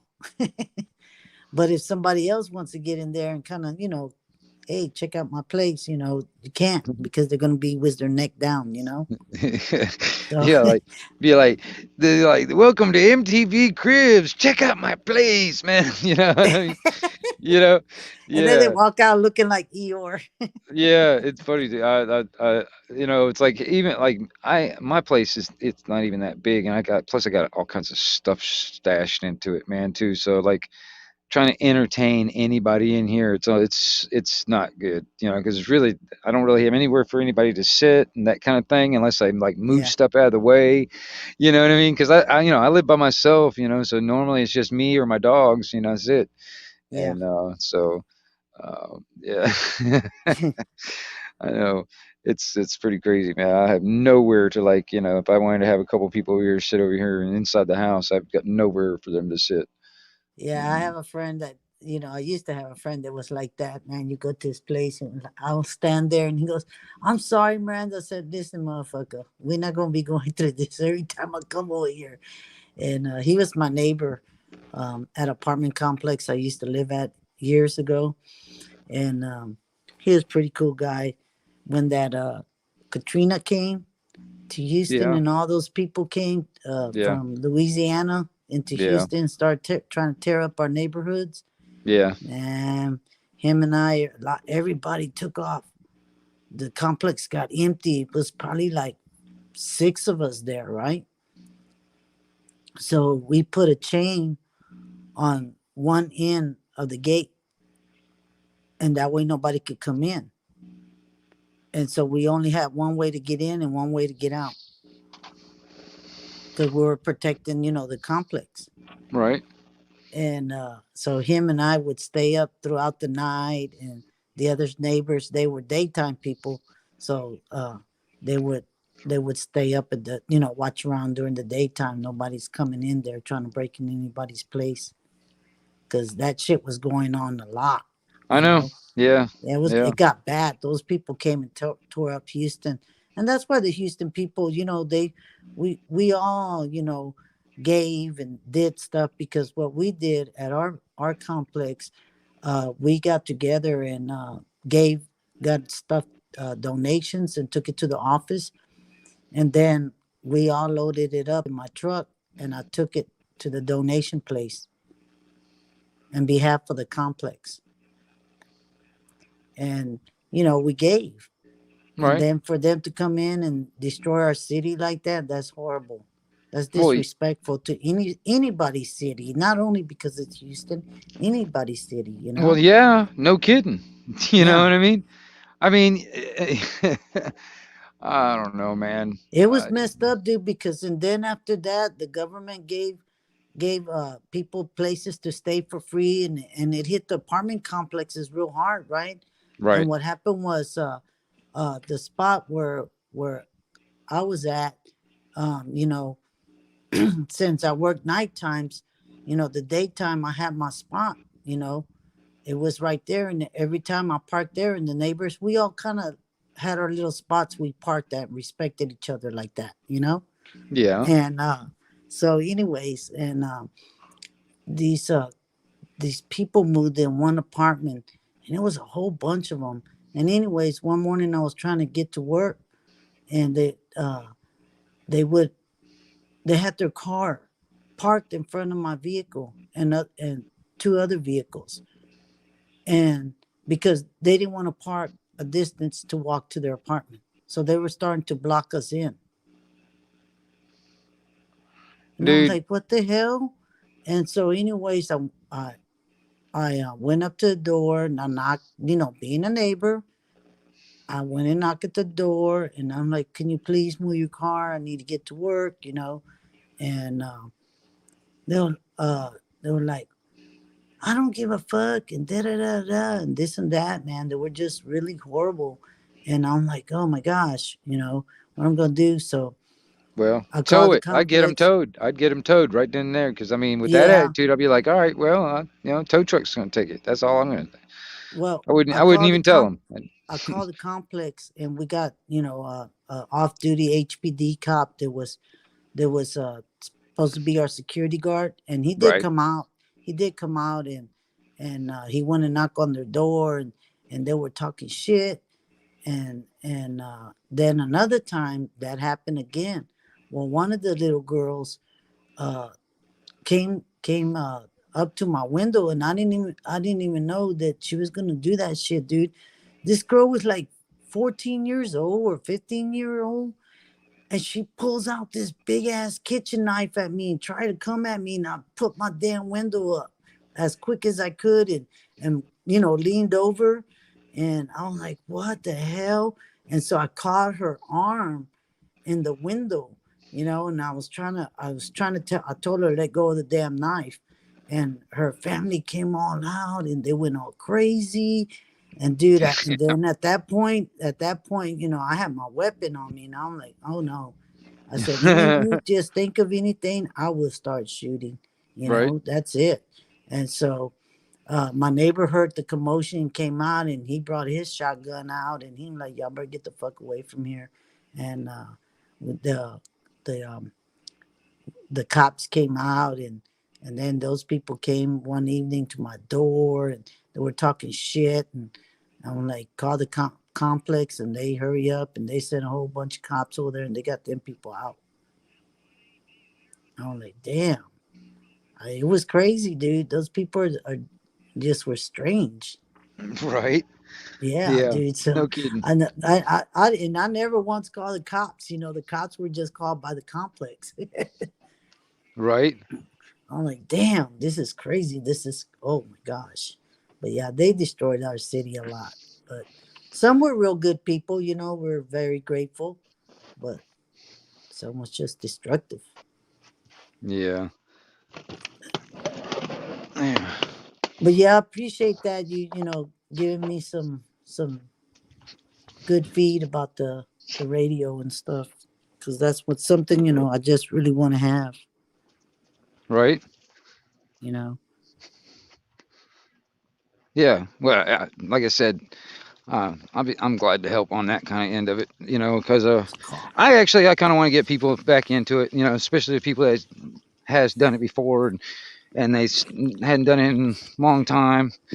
That's my van that I was going to do something with. It needs a windshield at the moment, but um, I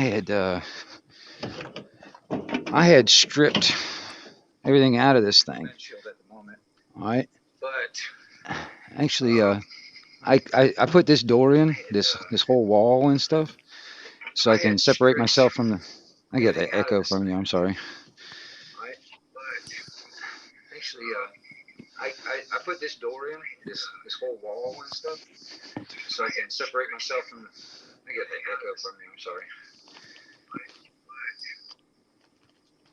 But yeah, what I was thinking about doing is putting like the kitchen area right up in here, bed area, and then whatever.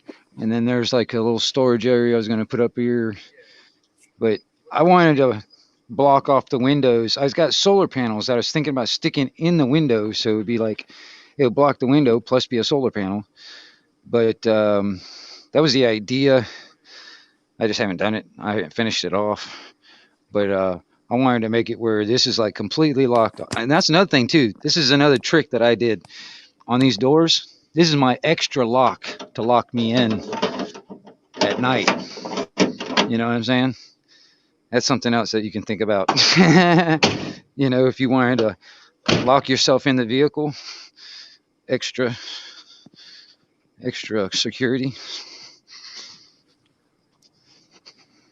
But anyway, gosh, it's actually kind of cold out here this morning.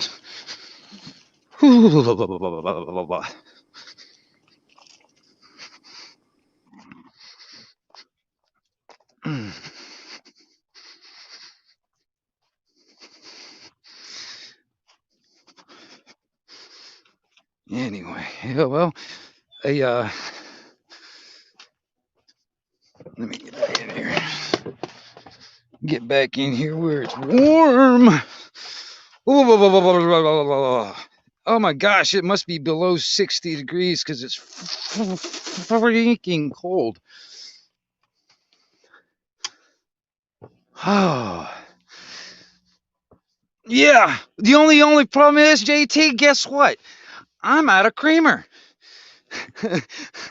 I ran out of creamer this morning. So, uh, I can't even have more coffee.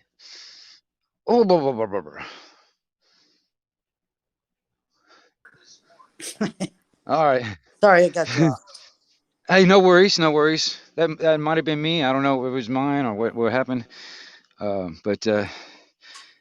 But you see what I was doing with the van? Yeah. I was watching because I was on my laptop watching you. Right. Well, like I said, that I stripped everything down, and I haven't even got to the point where I was going to do any insulation or flooring or any of that stuff. I haven't done any of that stuff. I just got to strip down, and the basic idea is what I was going to do. And I started with the wall, so I can actually, like, I had a door set up so I can just like come in uh, right there where the driver's seat is and get into the place instead of like having to get out of the vehicle and then go into the vehicle. You know what I mean? Right. I wanted to kind of like, if I wanted to, I can just pull up, park somewhere, not even get out, and I can just like kind of make my way back into the back of the van without anybody noticing, Mm-hmm. and all that kind of stuff. Like depending if I was like on a parking lot or on the side of the street or whatever. Um, and I was at. This is another thing too. I was going to do. Um, you have a good one out there, Phoenix. Phoenix, good to see you out here on the chat too. I appreciate it. I really do. And what I was gonna do is looking into like backup cameras. They got these like a 360 around type backup type cameras that you can get for like big RVs and stuff. Like you can mount one on each rear view mirror and then have a backup camera and also a dash cam.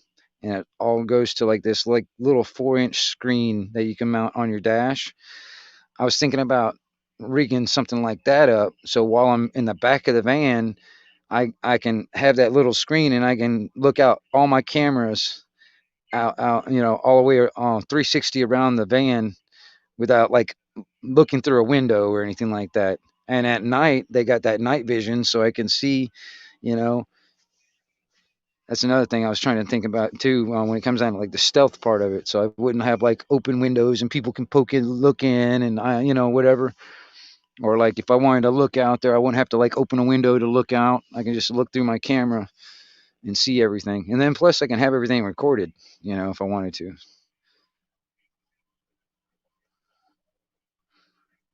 What is it? Yeah, I heard Wonderla? you talking about those cameras the other day. Yeah. They're pretty. I mean, at the moment, on the only thing I've got is that one backup camera and a dash cam. I've got another camera that it's like a all by itself independent type dash cam. It's just like a cheap one though, and I can plug that in, but I can have that pointed like at me and the driver's side window. So like for instance, if a cop comes walking up, I've got both me and the cop in video, and but I got to get some other parts because it runs off of like the cigarette lighter, and I only got one cigarette lighter in the vehicle, so I got to rig up some other way of getting power to it. Yeah. Yeah, you got like this. I read about putting the LED light bulbs on Yeah, an older vehicle yeah, can cause the vehicle not to work. My mechanic was telling me they did LED lights on this one vehicle, and next thing you know, the transmission wasn't working. And so they were like, "What's going on? What's going on?"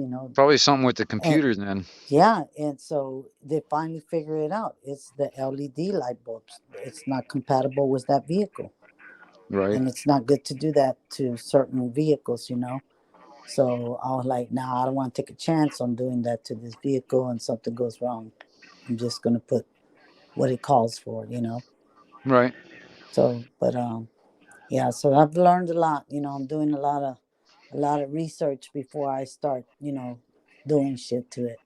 Well, I mean, like, are you talking about LEDs for like the headlight type of stuff, or are you talking about Yeah, like? yeah. Oh, The yeah. the Okay. Okay. headlights, Okay. yeah, Yeah. Yeah. tail Yeah. lights Yeah. and stuff. Yeah, You're right. that'll Okay. mess Okay. up the Yeah. vehicle. Right. Okay. Yeah. Because I was about to say, like, yeah, you can do all that kind of stuff, like LEDs inside the van. That'd Oh be yeah, fine. But like, you start getting into the headlights and stuff. And see, that might be just because it's because depending how new it is, but majority of cars has got like a computer in it that's like the main brain of the car, and like it might be just some kind of a adjustment or and like a software thing or something like that to like where you, I don't know. this um one's a to, classic. It's a 1992. oh, and yeah, everyone most likely it's got some kind of a computer in there, like it's probably got a computer either probably either where the engine is, but up on the firewall somewhere, or probably sitting underneath the seat It somewhere. is underneath the seat. It's just a square looking box. Yeah, that's the Yeah, it's a computer. silver square looking box. Yeah. Because my friend was trying to disconnect that, and I'm like, dude, I think that runs everything in here. No, it We got. does. That's Yeah. what I told him. He goes, no, we get rid of this. I don't know what it's to. I said, no, dude, I think it's the computer board that runs all the shit in here. He goes, Yep. no, I don't think so. And I'm like, I think so. No, So it my is. other friend, I told him, dude, come and look come and look at this.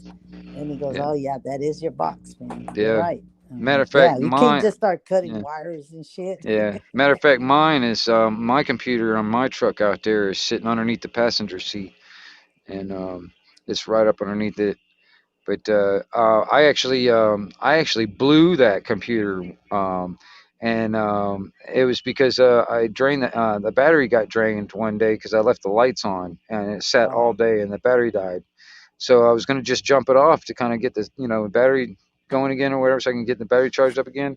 Mm-hmm. Well, instead of putting the battery on a battery charger, well, I tried to jump it off, and jumping it off, evidently the way we were jumping it off, man, it short circuited the computer and it blew it. I had to get a new computer. I had to order a new computer and get it shipped, and then I put it in. The fucking dog's going crazy. Hold on, let me see what she's doing.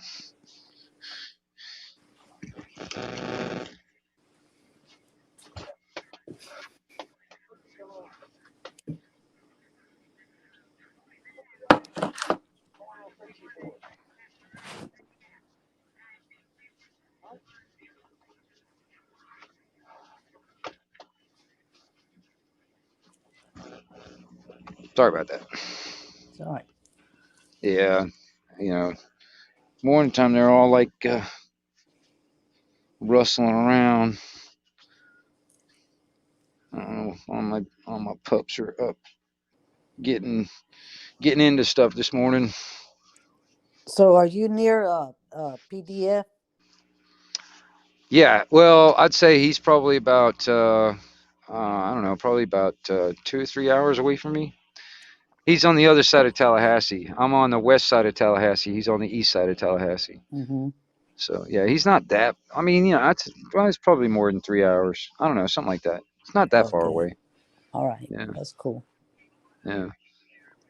I have yet to meet him personally, though. I have yet to do that.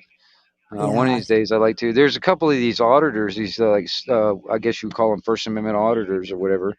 There's a couple of them guys that actually came through Panama City and all that stuff, and I didn't get to meet them. But one of these days, it'd be kind of cool if they come in town and I'm around. I'd like to at least meet them, shake their hand, Yeah. that kind of thing. Yeah. Yeah. Because I mean, there's a few guys out there. I've been following on YouTube for a while, and I think they've been doing a good job, in my opinion. You know, everybody has their style. Everybody do what they want to do and live their life the way they want. Much respect, you know. Who are we to judge? Right, You right, know. yeah. You know, Well, you're like I said, I mean, even when I was younger, when I'm in my early 20s, I did a little cop watching myself, And but that was before like cell phones and all that stuff came into Mm-hmm. play. And I just kind of like how um, um, I guess you would call it the movement has evolved over the Mm-hmm. years. Plus, with the everybody's got a camera type of Mm-hmm. thing. So I like it, I mean, and there's a lot of people that have been doing it for a long time, and I've been watching some of these guys on YouTube for a long time, and Mm-hmm. there's so many more people, more and more people are waking up, Mm-hmm. you know what I mean, putting, taking that camera and start putting it in the face of government and holding people accountable, or at least see, that's another thing too. We still got to figure out how to do that. We got to figure out a way to force the government to actually comply.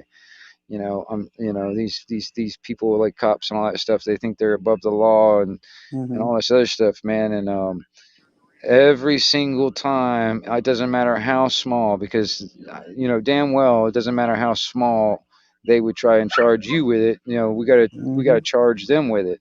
It doesn't matter how small that like the violation is, like civil rights violations or any of that stuff. They need to pay, and to the point where they just like, well, we can't do that anymore, or we got to pay, have, there's people keeping them accountable, and where they fear doing that kind of stuff. You know what I mean? Because I mean, honestly, man, if they don't have, if they continue with this like qualified immunity and all, police unions protecting them and all that stuff, and they get a slap on the wrist when they murder somebody.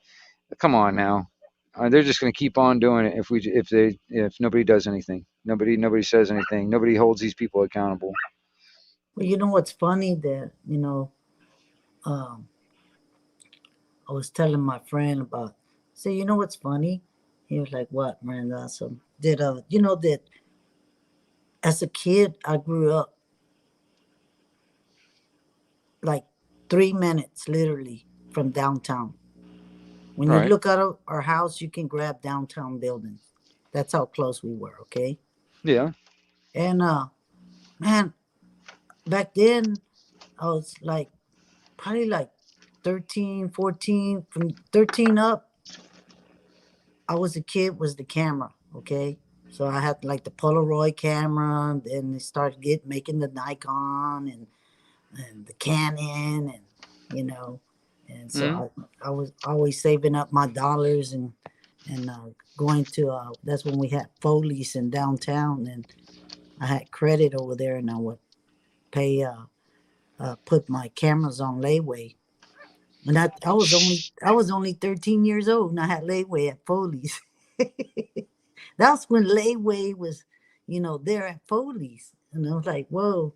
And anyways, I used to go into the courthouse, dude, and I would sit there and listen to the judge talking to different cases, and I would take pictures, inside the building with my camera, and and and the cops, they were cool. They were like, "What are you doing, kid?" And I'm like, "I'm just taking pictures. I'm just listening to what happens if you're bad, or if you're Right. good, or what's going on."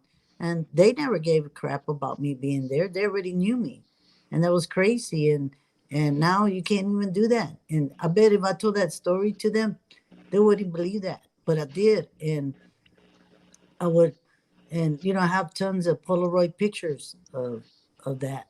Yeah. Yeah, And some of and my old days of the cop watching, there may be like a VCR tape floating around somewhere. I mean, I don't know. I've lost a lot of stuff over the years, but that's what it would be on. It'd be like a VHS tape. Any of the stuff that I did when I was younger, and I really don't do that much stuff on my own, because now I'm just down to that point where I don't like to get that close to cops anymore. I mean, if I was going to do any of that cop watching or any of that auditing or anything like that, I'm going to do it from a distance, with a zoom lens. You know what I mean? uh, that's what I'm going to do. Or backup. I'll be backup. Like if there happens to be an auditor out here, just needed like somebody to back them up and watch, and videotape everything from a distance. I can do that. You know, that's more my yeah, style. That's my style if I was going to do it again. But you know, cops are nothing but the teeth of the politicians anyway, man. We need more people watching politicians too. Well, You know, you want to hear freaking something crooks. crazy? One of my friends, I haven't spoke to him in a long time. And those are kind of like fair weather people, you know. Yeah. And anyways, he's an attorney, and I went to his house like a couple of weeks ago, and anyways, he was like, "What are you listening to?"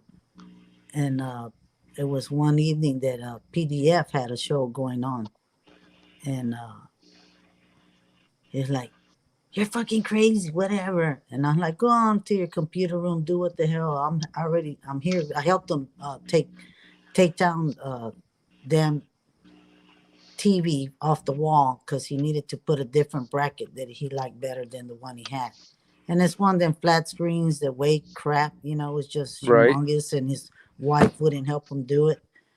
And so he did his thing, and they, you know, they get in the house remodel, and the wife was trying to put up dishes and shit in the kitchen. So I started helping her while he did his thing because his ADD gets to him and he has to be by himself doing his thing. He just needed to take it down and then put it back up.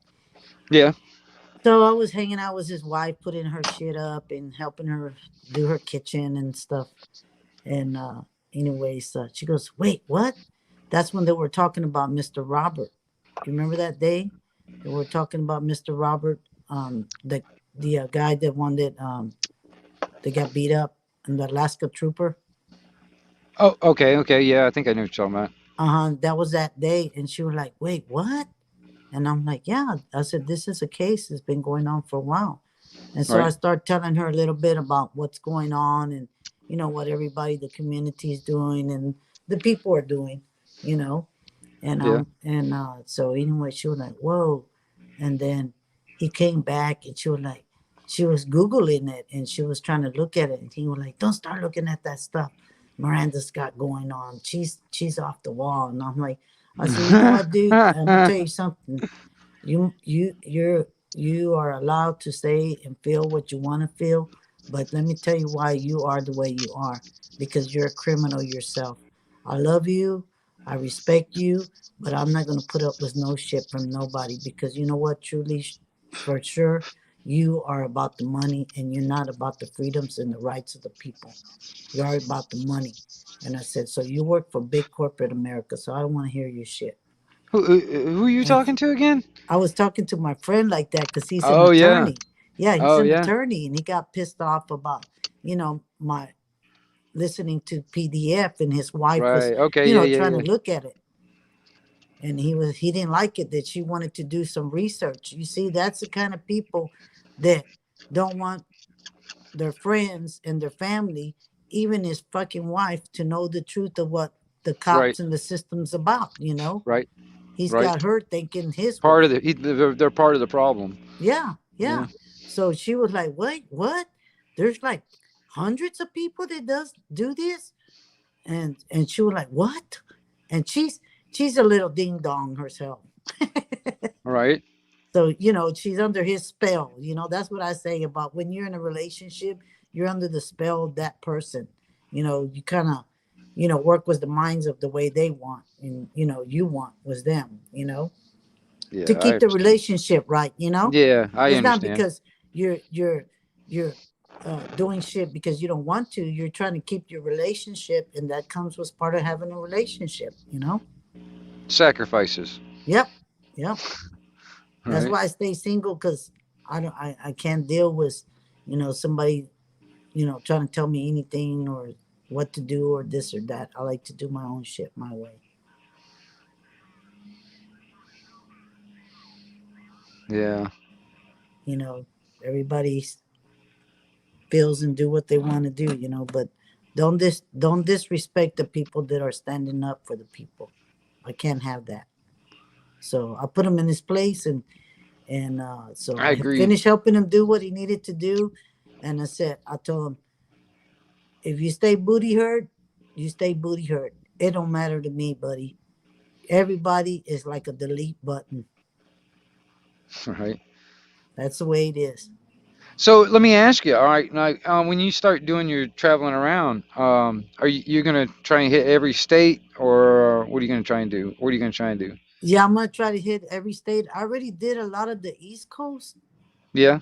I already been through a lot of the East Coast. I still, I want to go up to Maine. That's the Oh only yeah. part that I want to go through Maine and the outskirts of New York. But I don't want to go into New York. I've been into New York before and it's nasty there. Right. I don't It like is. that. It's expensive too. It's Yeah, I nasty don't and like that. expensive. I didn't like it. It was disgusting. I went there years ago. Was a friend of mine. He was a truck driver, Yeah. and so we made a stop in downtown, and to make a delivery. And God, then people are rude. They don't even. Oh my God, it was just nasty smelling, and I'm like, oh my God. I'm like, Yeah. how can y'all live like this? Oh my, Dude, it was. I went into New York, and when I where the way I was coming in is from like Pennsylvania direction. I was coming in from that direction, and I'm gonna tell you something, man. The first thing I saw was a dirty ass tunnel that cost me $4 to see. I mean, that's my first experience. My first inkling of New York. That's what I saw. It's cost me $4 to look at this dirty ass tunnel.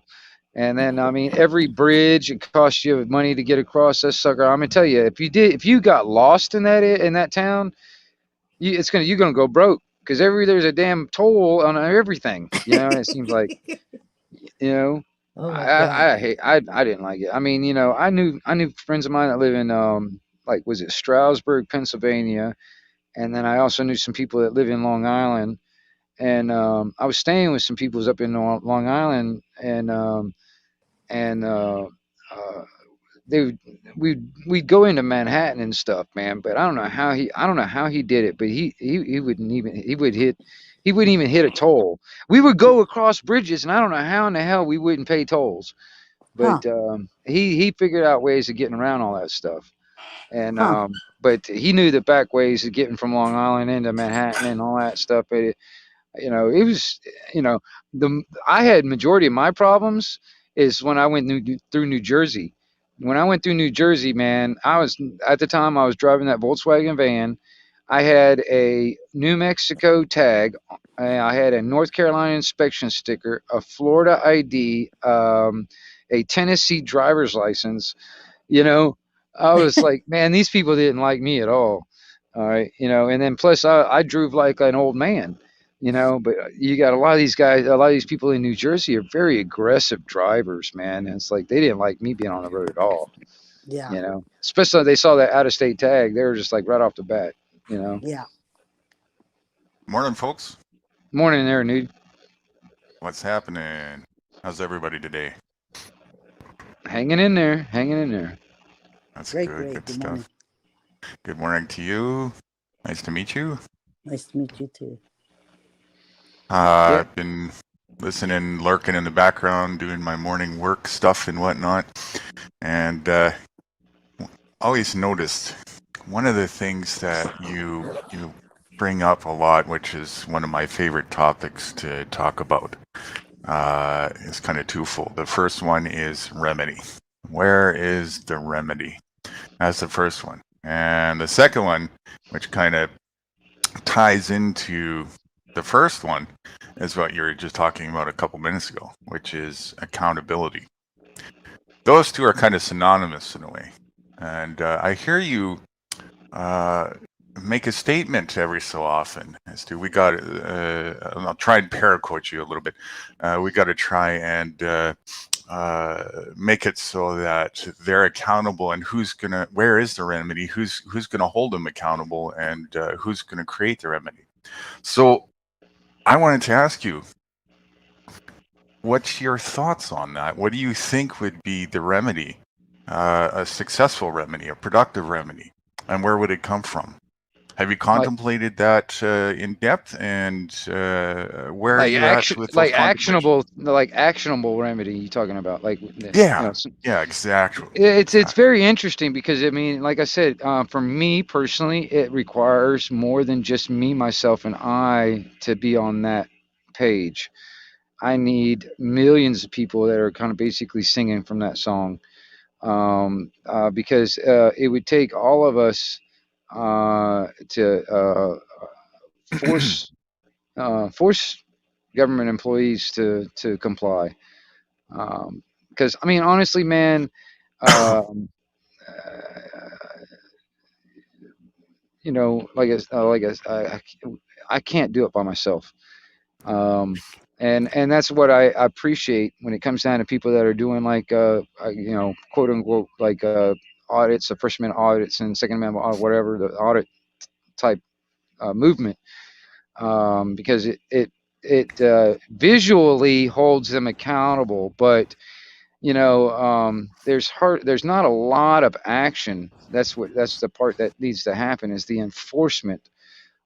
In my opinion, I'm not sure how to achieve that personally. You know what I mean? Like, you know, in a sense, um, you know, like enforce like punishment, for instance, Right. enforce smart like on like fines or fees or even prison time. You know, how to enforce that onto like government officials that are basically breaking the law. Uh, you know, Right. um, that I'm not sure how to get the actionable for. Uh, I know there is remedy out there. It's just how to enforce that remedy. That's the part that I'm not really, you know, that I think we need millions of people on the same page to actually to get done. Okay. You know. So yeah. Okay. So two questions on that. Because I've thought about this a lot, and I mean a lot, for a I can number of understand. Yeah, years. because that is your topic. It certainly is. Well, one of them, anyways. And there's, I'm not going to give away any hints yet, except for one. There's actually some hints to the direction I think we need to go in regards to that I listed on the descriptions of the YouTubes on my channel there. But before that, don't go there and cheat.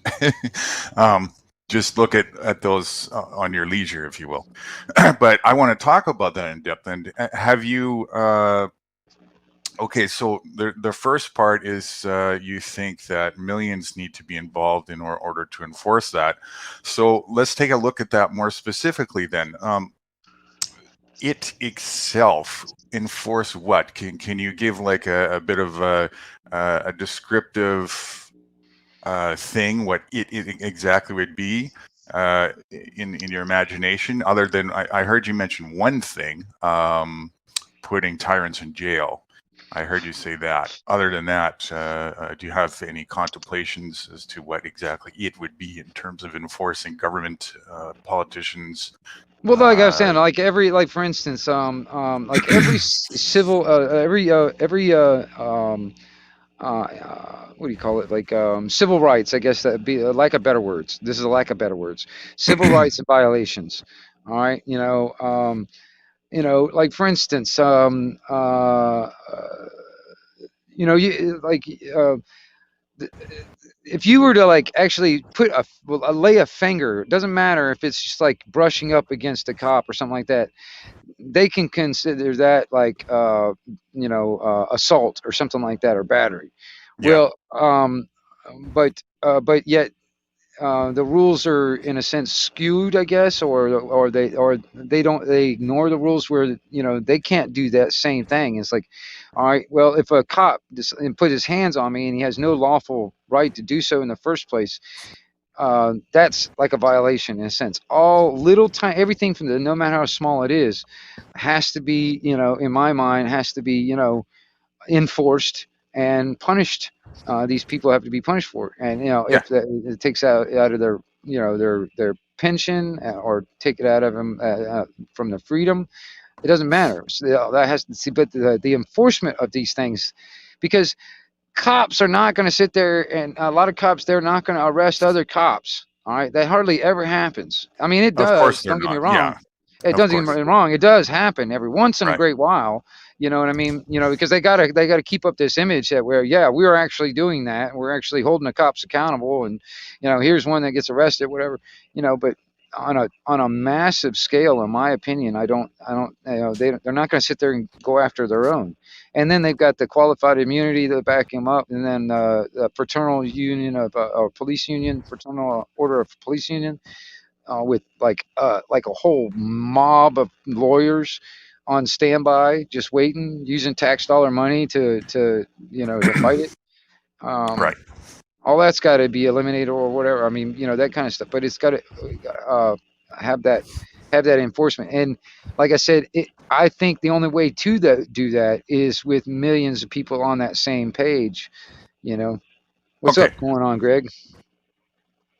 Yeah. Okay, I understand why you might think that, and fair enough. Now let's take a look at this a little bit closer, and maybe we can come to a more roundabout idea of how these things can be achieved. Because certainly, yeah, if you can convince 7.5 billion people to just stop, then yeah, you'd be successful. But that's not very plausible, is it? So not in the immediate timeline. No. Yeah, not in the current, right? With all the I mean, yeah, it would take time and all these things. And I'm not suggesting not to head towards that path either. I'm just suggesting that perhaps, well, I will suggest that there is a way to get to that inevitably by focusing on something else other than the direct enforcement of that, because that's actually kind of hypocritical. But nonetheless, okay, so let's take a look at one thing. What do you think is the reason why tyrants and politicians alike are doing these? I would deem them to be crimes, as you stated a bit ago. It's violence. They are violating us. They're impeding their will on us. People who just want to be left alone. People who want to be free and whatnot. Why do you think? What do you think is the core reason that gets them to, or the reasons that gets them to even think along those lines, and then furthermore actually perform the actions to do such a thing? Well, it's the perception of authority or whatever, color of law is in their minds, I guess. Right. So the perception of authority, that's the first thing. But even if the perception of authority is a key to, they got that. There's something else in there as well that is, they wouldn't do any of this if that wasn't a factor in the equation. Can you think of what that might be? I'm not sure if I understand the question. Okay, so you got the first part. It was kind of a twofold question. The first one was the mindset foundation, why they would even contemplate to perpetrate these types of crimes. But the second part is to actually go ahead and physically then facilitate the action to do that. There's something that's fueling that action to happen. Can you think of what that is? Without this one tool, it's a tool. I'll give you a hint. It's a tool. Without this one tool, none of it. Violence, for one. Violence is a tool. I guess that could be used, and that's what they're using to impose. Well, violence is the action itself, but I'm talking that there's a tool that actually facilitates for that tool to be incentivized to be used. Are you talking about money? Money. Oh yeah. Okay, so that's the first thing to start looking at. Without money in the equation, let's take a look at what these people are. Yeah, I get that. All, I mean, because a lot of them are all. I mean, they do this job and they're just doing it for a pension, a paycheck. That's what a lot of these officers are doing anyway. They don't care. Hell, they don't even know the law, but yet they're supposed to be enforcing the law. Right. And they don't even know it. They don't even know the statutes and codes that they're supposedly enforcing. And well, again, that's whatever. That's the secondary part. But remember, the first thing was just the thing of authority. Right. Right. Yeah. So it's not perception of authority. It's perception of authority. Right. So it doesn't matter with those things. You factor in the perception of authority with the tool to fuel that perception of authority, which is money. Without that, the whole thing falls apart. Yeah. Right? I agree. Because now they don't have the thing to use, the tool for incentivization. This is the Mhm. problem with the system: is the system is incentivized Well, uh, yeah, and for conflict of interest all the way around. I mean, yes, like everything, all the court system, all the judges, the juries, I mean, the judges and the prosecutors and all the lawyers, I all work for the same damn company. All right. right, so all the cops, everybody, they all work for the same company. There's a major conflict of interest right off the bat because they're all getting paid by the same company. All right. That and also just the thing that it encourages, the thing that it incentivizes is, does it incentivize people to cooperate? No, No. What does it incentivize people to do? to comply.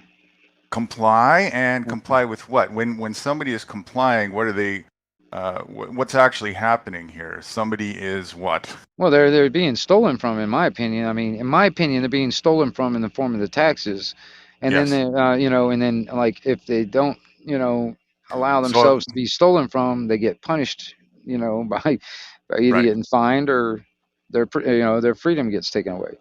You Exactly. know, So that if that's not cooperation, then it can only be the opposite. What's the opposite of cooperation? well, yeah, I mean, um, my brain fart. I can't even get the damn word out of my mouth. Um, um, um, Okay. I'm trying to find the right word, but I can't find it. It won't come out of my head. But anyway, yeah, go ahead. Go ahead All with right. what you were Well, talking about. it's competition. Okay, there you go. Okay. So it creates the foundational environment for us to compete. The problem with that is nature doesn't work this way. And as soon as you go outside of nature, you're going to have problems. And that's what we have. We have problems. It's not in our nature, and it's not in nature's nature to compete. It's in nature to be in harmony and cooperate with each other. So Yeah, here right on. you got a structural foundation right from the get-go that immediately de-incentivizes. Not only does it de-incentivize you, it actually punishes you to cooperate. Hmm. It rewards you to compete and punishes you to cooperate. Okay, so that's the first thing that needs to be understood. Now, there's a weakness in the system. The weakness in the system is that without that cooperation, it dies. Very simply put. So Yeah, this is where the initial starting point of is, yes, I agree with you in the sense of to have a collapse of the system itself is going to take manyfold people. yeah, But yeah. at the Because I mean, same, honestly, like I said, it's like just a few here and there, little pockets here and there. It's not going to do it. It's not going well, to do it. the It's thing not going is, to really change it for for everybody in this country. For instance, it's not going to do the that. It may change for like a little pocket here and there, and then even then they're going to be on a constant fight to battling, to keep that status. I guess you want to like a better words. But if millions of people, like majority, if not majority, I'd say in this country, we're on that same page. They we wouldn't have to struggle to the point of always trying to fight to keep it. You know what I mean? I okay, don't I think. got you. Yeah, I totally got you. Now here's the thing. One thing that can never change is duality. Duality is just part of the construct here. Okay. Now, there's enough room for duality to exist. It already does, the dark and the light. However, there's a little bit of a duality is like a pendulum swing in a sense, where there's tides, so the water, the waves, they kind of go up and they go down. It's not a constant happy medium where the dark sits over here, the light sits over here, everybody's in harmony, and everything is just fine. That's not how it works. There's a little bit of encroaching that goes on. The dark likes to pierce the light a little bit, and vice versa. Now, when that happens, it becomes the responsibility of each side to hold their own. There's nobody else that can. And this is where people kind of scratch their heads and go, what do I do? Especially when they look around and they see millions and millions, the majority, and it looks like it's an illusion, but it looks like the mass majority is not with me on this. So where do I begin? Well, you still have to begin with yourself because there's nobody else. So even to affect the change that you would want in this case of the masses, or a million, even a fraction of the mass, you still, to focus on the mass, in a sense, you have to focus on the individual. No, I'm already Right. there on it, Okay. Newt. I mean, I'm already there. That's the thing. It's like I have been trying for 20 years or probably more, banging my head against the wall, trying to get people to actually see the truth. All right, and I Oh, wait a second. understand. I understand that people have to do this on their own. I mean, honestly, I can't help people that don't want to be helped. So when it comes down to it, it's more like trying to actually just open people's eyes to see it. If it's everybody's own individual life, and how they're going to have to deal with it for their own. Like you were saying, It it has is. to come Yeah. from within first. It has to start with the individual. You have to start with you first. I get that. Yeah. All right. What I have been trying to do is I've got that part, and now I'm trying to spread it on to others. I'm I'm trying to gonna actually pose. ignite that brush fire of freedom, basically, in people's minds. I'm Once gonna that pose thing that is you actually actually don't have that sparked. part. What's that? I'm gonna pose that you actually don't have that part covered yet. How do you figure? And because I can tell by some of the things that you're still saying, and the direction that you're looking into, and you're stumped on where remedy is. You're not going to be able to effectively. I still don't see that you have the answer for remedy, other I know than you like, don't. okay, because even then, because I don't see that there's any actionable remedy that you've been giving me, other than, well, okay, we got to, it's not, it has to be in with nature, which I totally agree. I know we have to start with the individual. I totally agree. Where's the action? See, that's the thing. It's like the action, when it comes down to actually seeing results of these actions happening. We're going to That's talk where I'm about trying that. to get. I understand. We've had this conversation, dude. But that's the Well, thing. we've had That, some of it. We've had right. some of But it. the thing is I've actually had these conversations with other people also. And the thing is we always seem to have the same thing that always comes up. No action, no actual, actual tangible results, where there's actually, actual punishment being happened for one. Like for instance, where, you can actually see results. We're That's going to the talk thing. about that. Well, see, that's the thing. It's like,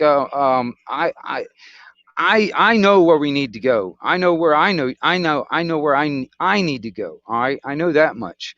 Okay. But when it comes down to actually getting it to where I don't have to sit there and fight tooth and nail for the rest of my life, every minute of the day, because this overpowering government or overpowering entity wants to control my life no matter what.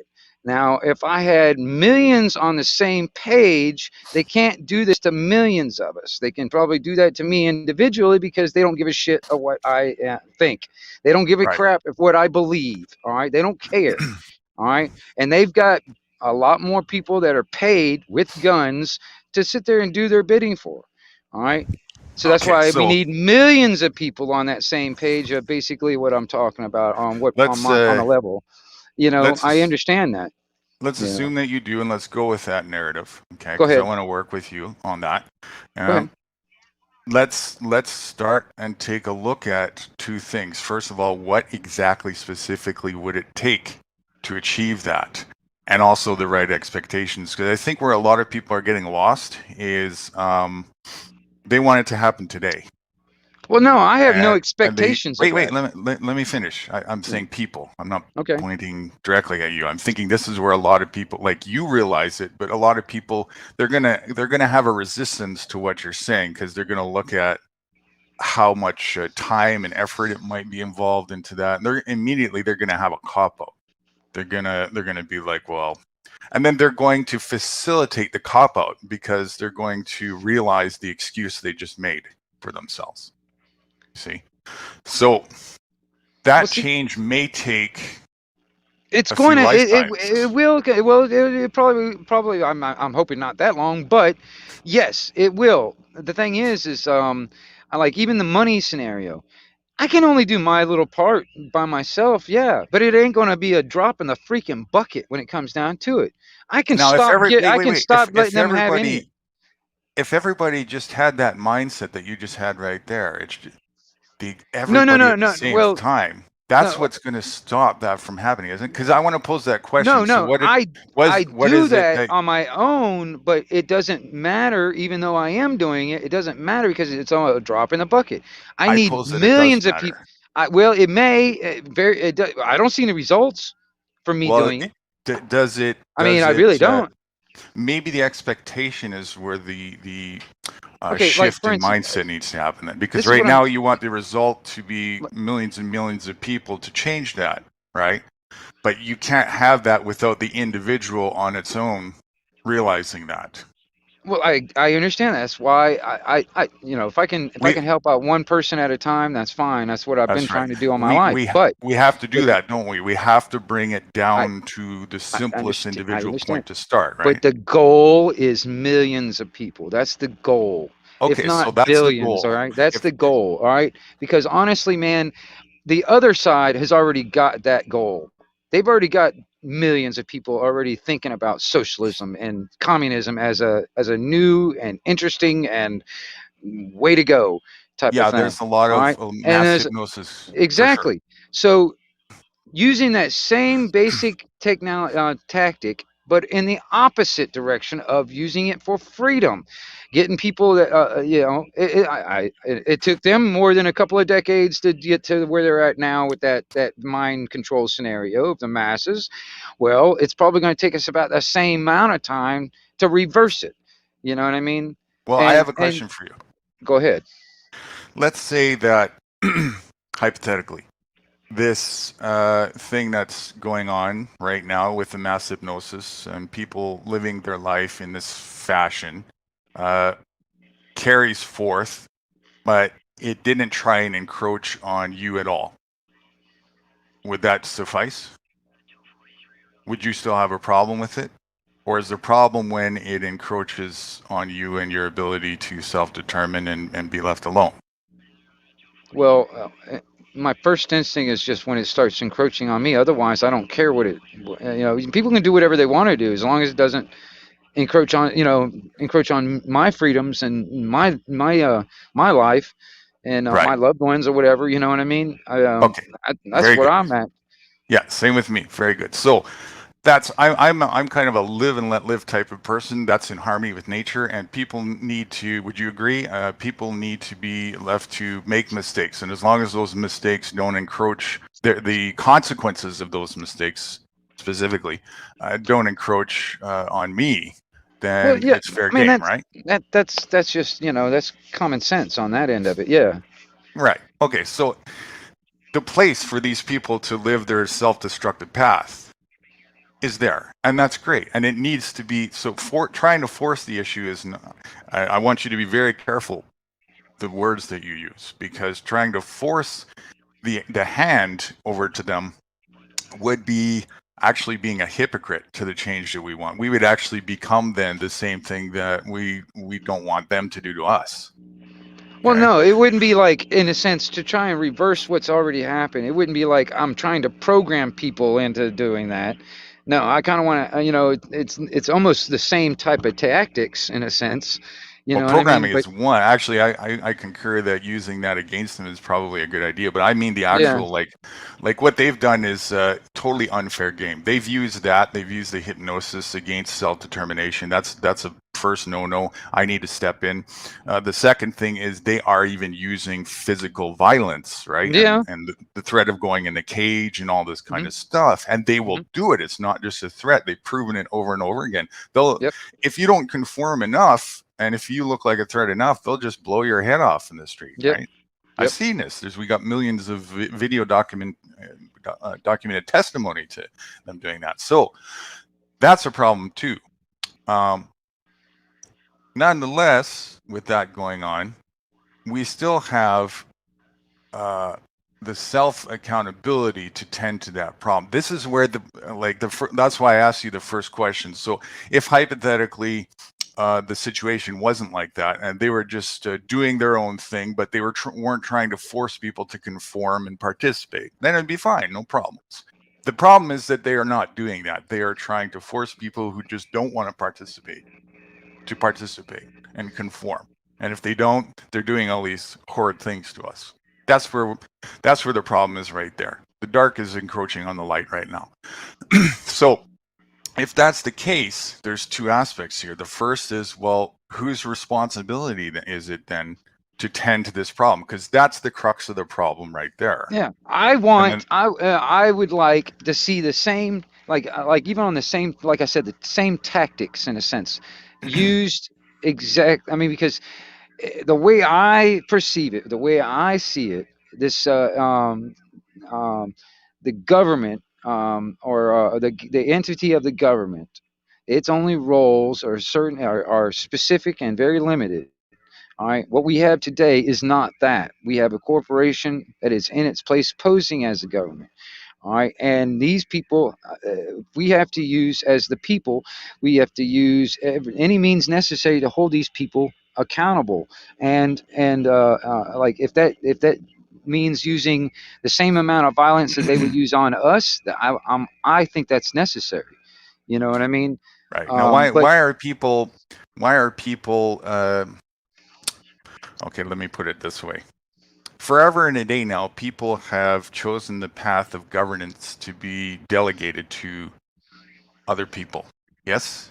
yeah, because a lot of people are just lazy. You know, when it comes down to Right. doing governing themselves, they don't. You know, I get that there are a lot of people out there. I do know this. I know this to be true. That there's a lot of people out there that like to be told what to do. All right, and they actually need that. They need that to live. It's almost like Oh, air. wait. Do they, or do they think they do? They think they do. All They right, think there's they do. and some of them actually want it. Some people actually want it I that agree way. with you there. I agree. You know, They want it so bad they'll kill somebody if they can't get it. right? They I mean, do, just right? so they can be told what to do or whatever. All right, Right. and because I mean, you know, everything from wacky freaking fetishes and stuff to just you know, I can't work a job. I can't be a manager because all I want to do is just be told what to do, and I can, you know, I don't have to think about the job, you know, because somebody else does all the thinking for me. You know what I mean? You know, there's a lot of people that are like that. I get that, but you know, that's the limited, and that to me is, I think that's limited and very, you know, not I mean people are like that, but there are people like that. But you know, in my mind, we all have the ability to govern ourselves. It's just taking that, you know, that personal responsibility for ourselves. You Right. know, it comes down to personal responsibility. A lot of it does, but All of yet, it does. well, but the laziness of delegating that responsibility over to another third party, that's where it becomes, in my opinion, it becomes where the danger starts. You know, That's because exactly it. you know that's and you see where it's gotten to it now.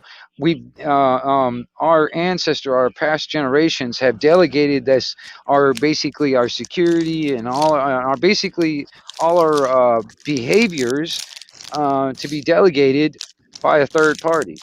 And you see how Yeah. it's gotten us to the point now. The what I want to see, and it would take millions of us to be on the same page, is actually holding these people, you know, their feet to the fire that are actually doing this to us. You know what I mean? And if it, you know, I don't So know where does how that that. start? I don't know That's how. what I want to talk I don't about. know how to start it personally, other than just having the conversation, and then, you know, we can brainstorm. But the thing is the part that, to me, the rubber, where the rubber meets the road, all right, is the actual actions of actually seeing and actually having some results.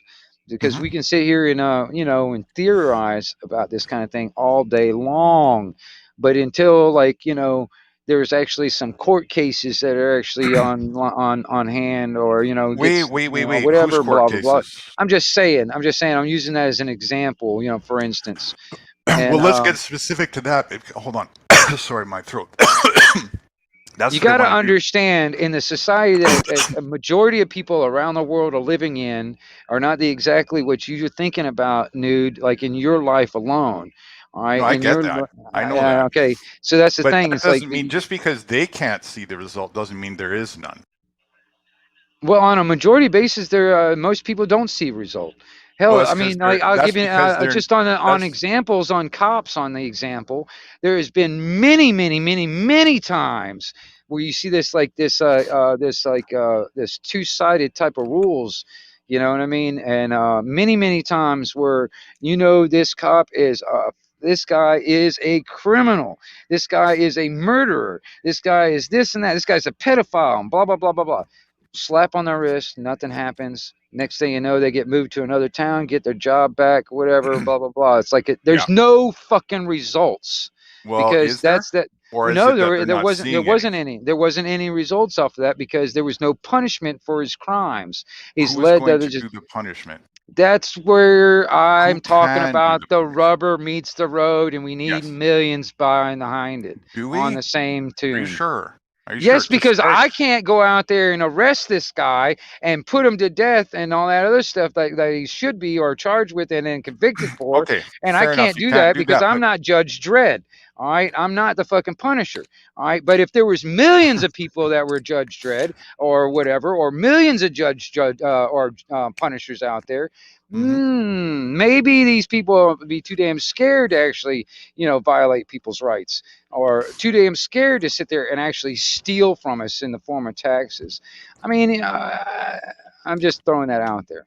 You yeah, know what yeah, I'm saying? I get you, and that's definitely like the ultimate way, the ultimate further down the road goal to get to for that to happen. Yeah. But there needs to be a play of action to take place for that to happen, and that's where I'm coming in.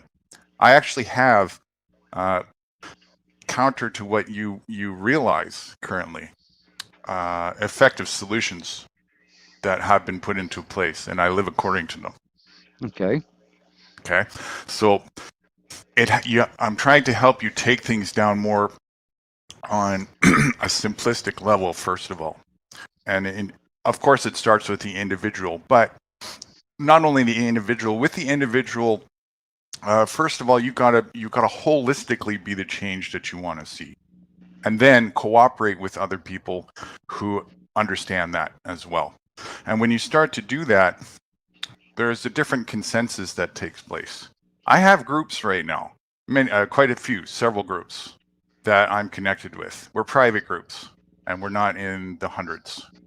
And Right. when push comes to shove, if a tyrant is going to do what they want to do with us, we're ready to stand together and support each other. And we will do whatever it takes. Fortunately, in the groups, and I know of other ones as well, fortunately, the ones that I'm involved in, we have yet to have a situation where we actually had to off the head of a tyrant or whatnot. Not that we wouldn't do that, though. I am advocating for such thing, and I know of other groups who have done that. Okay, so but when this confidence of this particular thing starts to take place and grows, first of all, you're not going to see it standing right out in the middle of like the city. You're not going to see this mass protest. You're not going to see the things that the system wants you to believe you would need to see in order to affect change. The system wants people to do counterproductive things, and they think that's change. For example, protesting. You'll see millions of people sometimes, at least thousands and hundreds of thousands, gathering together and being a giant Karen together, holding a sign up against a building and think that they're getting somewhere. That's nothing. You're not going to get anywhere doing that. And while the same people who are perpetuating that are sitting there sipping martinis, laughing at their little success, at their little game, rubbing their hands together, saying, look at the fools who sit there and complain and bitch and whine while they're drinking their Starbucks that they bought from us as their profit margins continue to rise. Mhm. The change starts with each individual. How are Who you can living outside of recognize? How are you living outside of the system? I mean, how are Well, you able to conduct everyday life doing that? yeah, very good question. This is where learning the art of self-sufficiency is the first step, all the way to the point of being totally independent or undependent, so to speak, as far as you can make it. And there's a whole range of things. And anything between where an individual is at, being stuck in the system all the way to that. Anything in between is a further progression towards that actually taking place. So the further you get towards self-sufficiency, remember we talked about earlier, the blood life of this tyranny taking place is money. That's the incentive, and that's the thing that, like, mercenaries don't work for free. So the more each individual starts to become self-sufficient, the more right from the get-go, it takes away two things. The first one is money, the money source. Exactly. Yeah, And then I the can do second that thing, alone, and I can have little pockets of that, but that is only a drop in the bucket. That's why, if millions of people are on that same page, when I say that, I'm talking about the Anarchy. self-sufficiency part of it. I'm talking Wing about nut. having the Wing nut. ideas. Yes, go ahead. Millions of people are on that page. You just don't see them. It's not. I visited. Listen, It's I not that. visited. It's I not that big, I don't visited think. many self-sufficient, if you want to call them communities. They typically call themselves intentional communities. There's a few different labels. I've visited many and lived amongst many. Yeah. All across the world. And I've lived also without that, totally just me, myself, with nature as well. And learned how to do that and be just fine. So it starts with there. Okay. Now, when you're able to do that, you're able to do like what I'm doing right now. You're able to have firsthand testimony of the understanding of actual real change, because you've been it, you've lived it, you experience it, and you are the change. Then you can speak to other people with conviction. Nobody can tell you otherwise that it's not possible. A lot of people that have excuses, the only thing left at that point is two things: either enthusiasm towards doing that or excuses. All right. Right.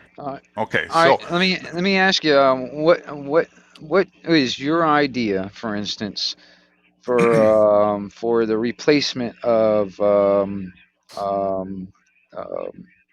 I guess, lack of better words, money? money is a middleman that's unnecessary. It's Like I not said, needed. like a better words. How would what is your ideas on how to replace that? You actually don't need a replacement. You need to get rid of it. Okay. Now on means of exchange, what is your ideas for means of exchange? Cooperation. Well, okay, but on how things are, yes, like that would take a while to get to that point. It would take a lot of people on the same page, but at the moment, as it stands right now, like for instance, in your little group, dealing with other little groups, I mean, you might say cooperation, but I'm sure things going to have to cost stuff. Like lumber needs to cost something. I mean, and there's like stuff like, I don't know, plumbing parts that costs money. All right, so when it comes down to a means of exchange, what is your ideas for replacing what is in the current, system? Yeah, great question. So again, self-sufficiency is the key here. The more self-sufficient you become, this is where a person has to really start questioning the things that they're dependent on. All these things you're talking about are technologies, and not that they don't have a place and can have a place, they do. But the means to acquire access to them right now is to sacrifice something of your life or your livelihood to acquire something for just your basic livelihood. That doesn't make sense. So you don't need a replacement. What you need is to get rid of it. When you get back to becoming dependent with yourself and nature and cooperating with those who do, there's no need. I'll give you an example. The intentional communities and other communities that I visited, there is an obvious consensus that happens, and it's kind of a spectrum. Spectrum being maybe a scale from 1 to 10. Those who have taken all the ideals of the current construct of societal living and taking that with them and tried to work with that mindset and connect with nature and live outside of the system that way, fail. They fail miserably because they haven't figured it out yet. They haven't figured out that whole structure, that whole foundation is a competitive one and it doesn't align with nature. The ones that give all that up, let it go, and it's really this ego versus heart thing that's in the center of an individual. The ones that let all that go and just in tune themselves with the alignment of their nature, the anatomy and nature itself, and get in a flow and be in tune with that, and then work in cooperation with other people who do that, thrive like you wouldn't believe. Like, it's beyond your wildest imaginations how well that works and how amazing it is. Those communities are the ones that when you go there, it's just full of love. It's just full of like everybody. When there's something that needs to be done, the obvious choice of who's going to do it presents itself. Nobody is butthurt over it. The person who is the most skilled or the most, let's say, just to give you a simple example, something needs to be reached. Well, obviously, the tallest, strongest person is going to be the one who steps in to do it, right? You got a flat tire. All right, you need a new tire. How do you pay for it? You don't use regular currency. You don't use any of the stuff that like the fiat currency that we're using today. You can't really barter for it. You don't have anything to trade. What do you do? So perhaps you don't need these things. Perhaps you that's do. Perhaps the crux is that these things that you think you needed, you never did. And that's what it's really all about. I'm just saying. Let's say perhaps you did. Like, for instance, you need this tractor to sit there and make to plow your field and do your farming. All right, you got a flat tire. You're not using money anymore. Tires actually cost money somehow. All right, you might be able to do some trading or something like that. But let's say you don't have anything to trade. You don't have anything to barter. All right, what do you do? What's your solution for that? For instance, to get a new tire for your tractor. Okay, so first of all, there is nothing that your anatomy needs that nature doesn't provide for you. And the second thing is, you can do anything you want. If you really want to have a mechanism of trade, again, this is why you don't understand why you have those questions is because you haven't witnessed how things would work with all that. No, I have, and that's why I'm asking you, because I've been in reality situations where I've been in those situations, and I've had to deal with those things. So that's why I'm asking you, what, like, for instance, if you were in that situation, you're on your own self-sufficient farm. That's all well and good. You've got a little community of other self-sufficient things out there. All right. And yeah, you guys self-sufficient. I'm saying you got your own little community. You're all self-sufficient in a sense. All right. All right. Each of you got your own little thing. You might be able to, like, I don't know, one guy has chickens. You might be able to barter eggs or something like that to get something like that. But let's say you got your tractor we're using, to build your to plow your field and all that stuff. If you're using a tractor, you're not self-sufficient. Okay. See, all right. See, listen. All right. Wait. Stop. You got to understand, dude. You got to understand, dude. What I just said. I mean, you got to understand. I don't want to go back to fucking living in fucking caves again just to live in a fucking community. That's my thing. No one said you have to go back to a cave. I understand that, but no, I don't want to have to live in a. See, that's what a lot of people think. A lot of people think that we live in these like lack of better words, commune type places. All right, and we're all living in this like we gotta fucking use donkeys to fucking plow our fucking field and shit. All right, I don't want to have to live like that.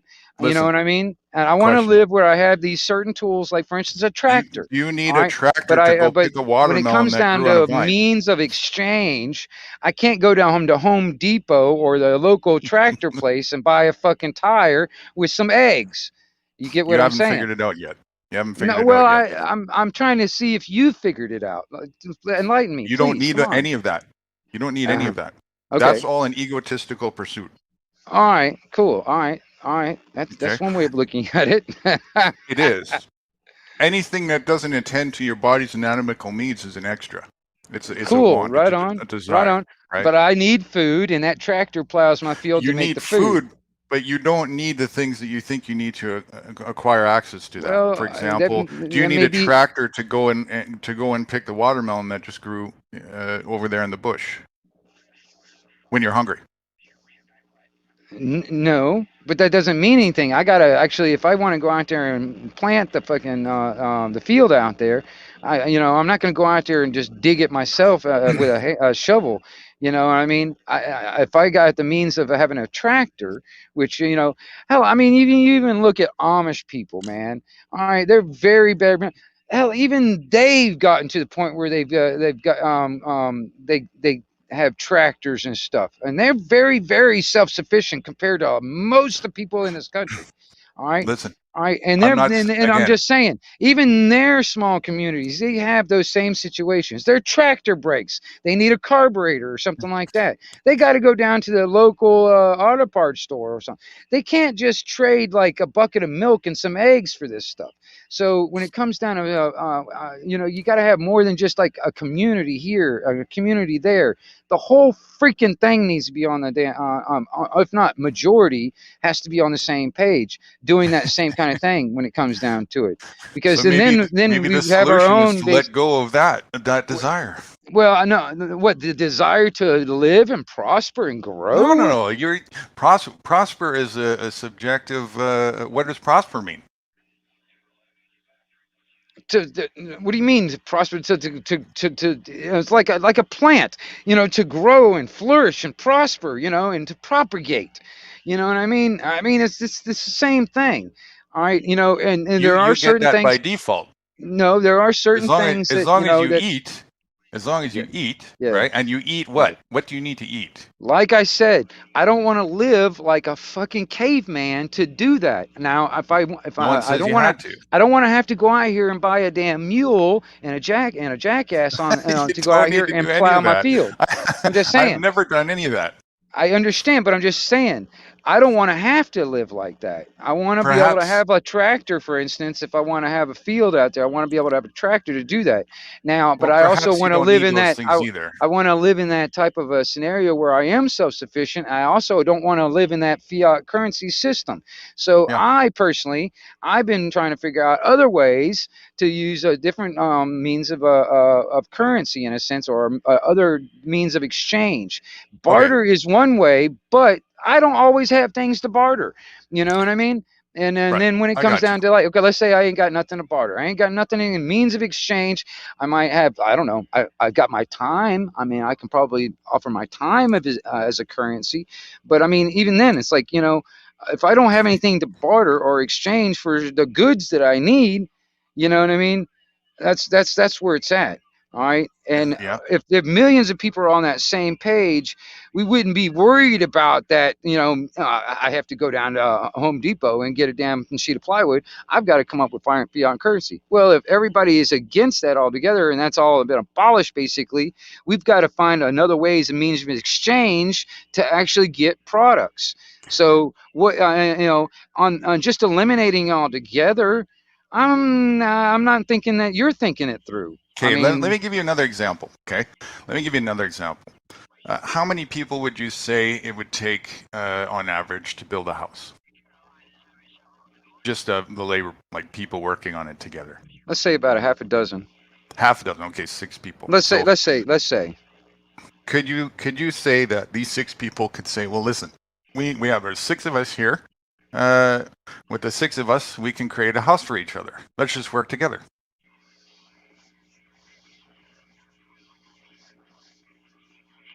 Well, yeah, I mean, if you are like in a common interest and you getting something you getting out of it, yeah, I can get that. There you go. You know Cooperative what I mean? interest, right? I get that. I get that.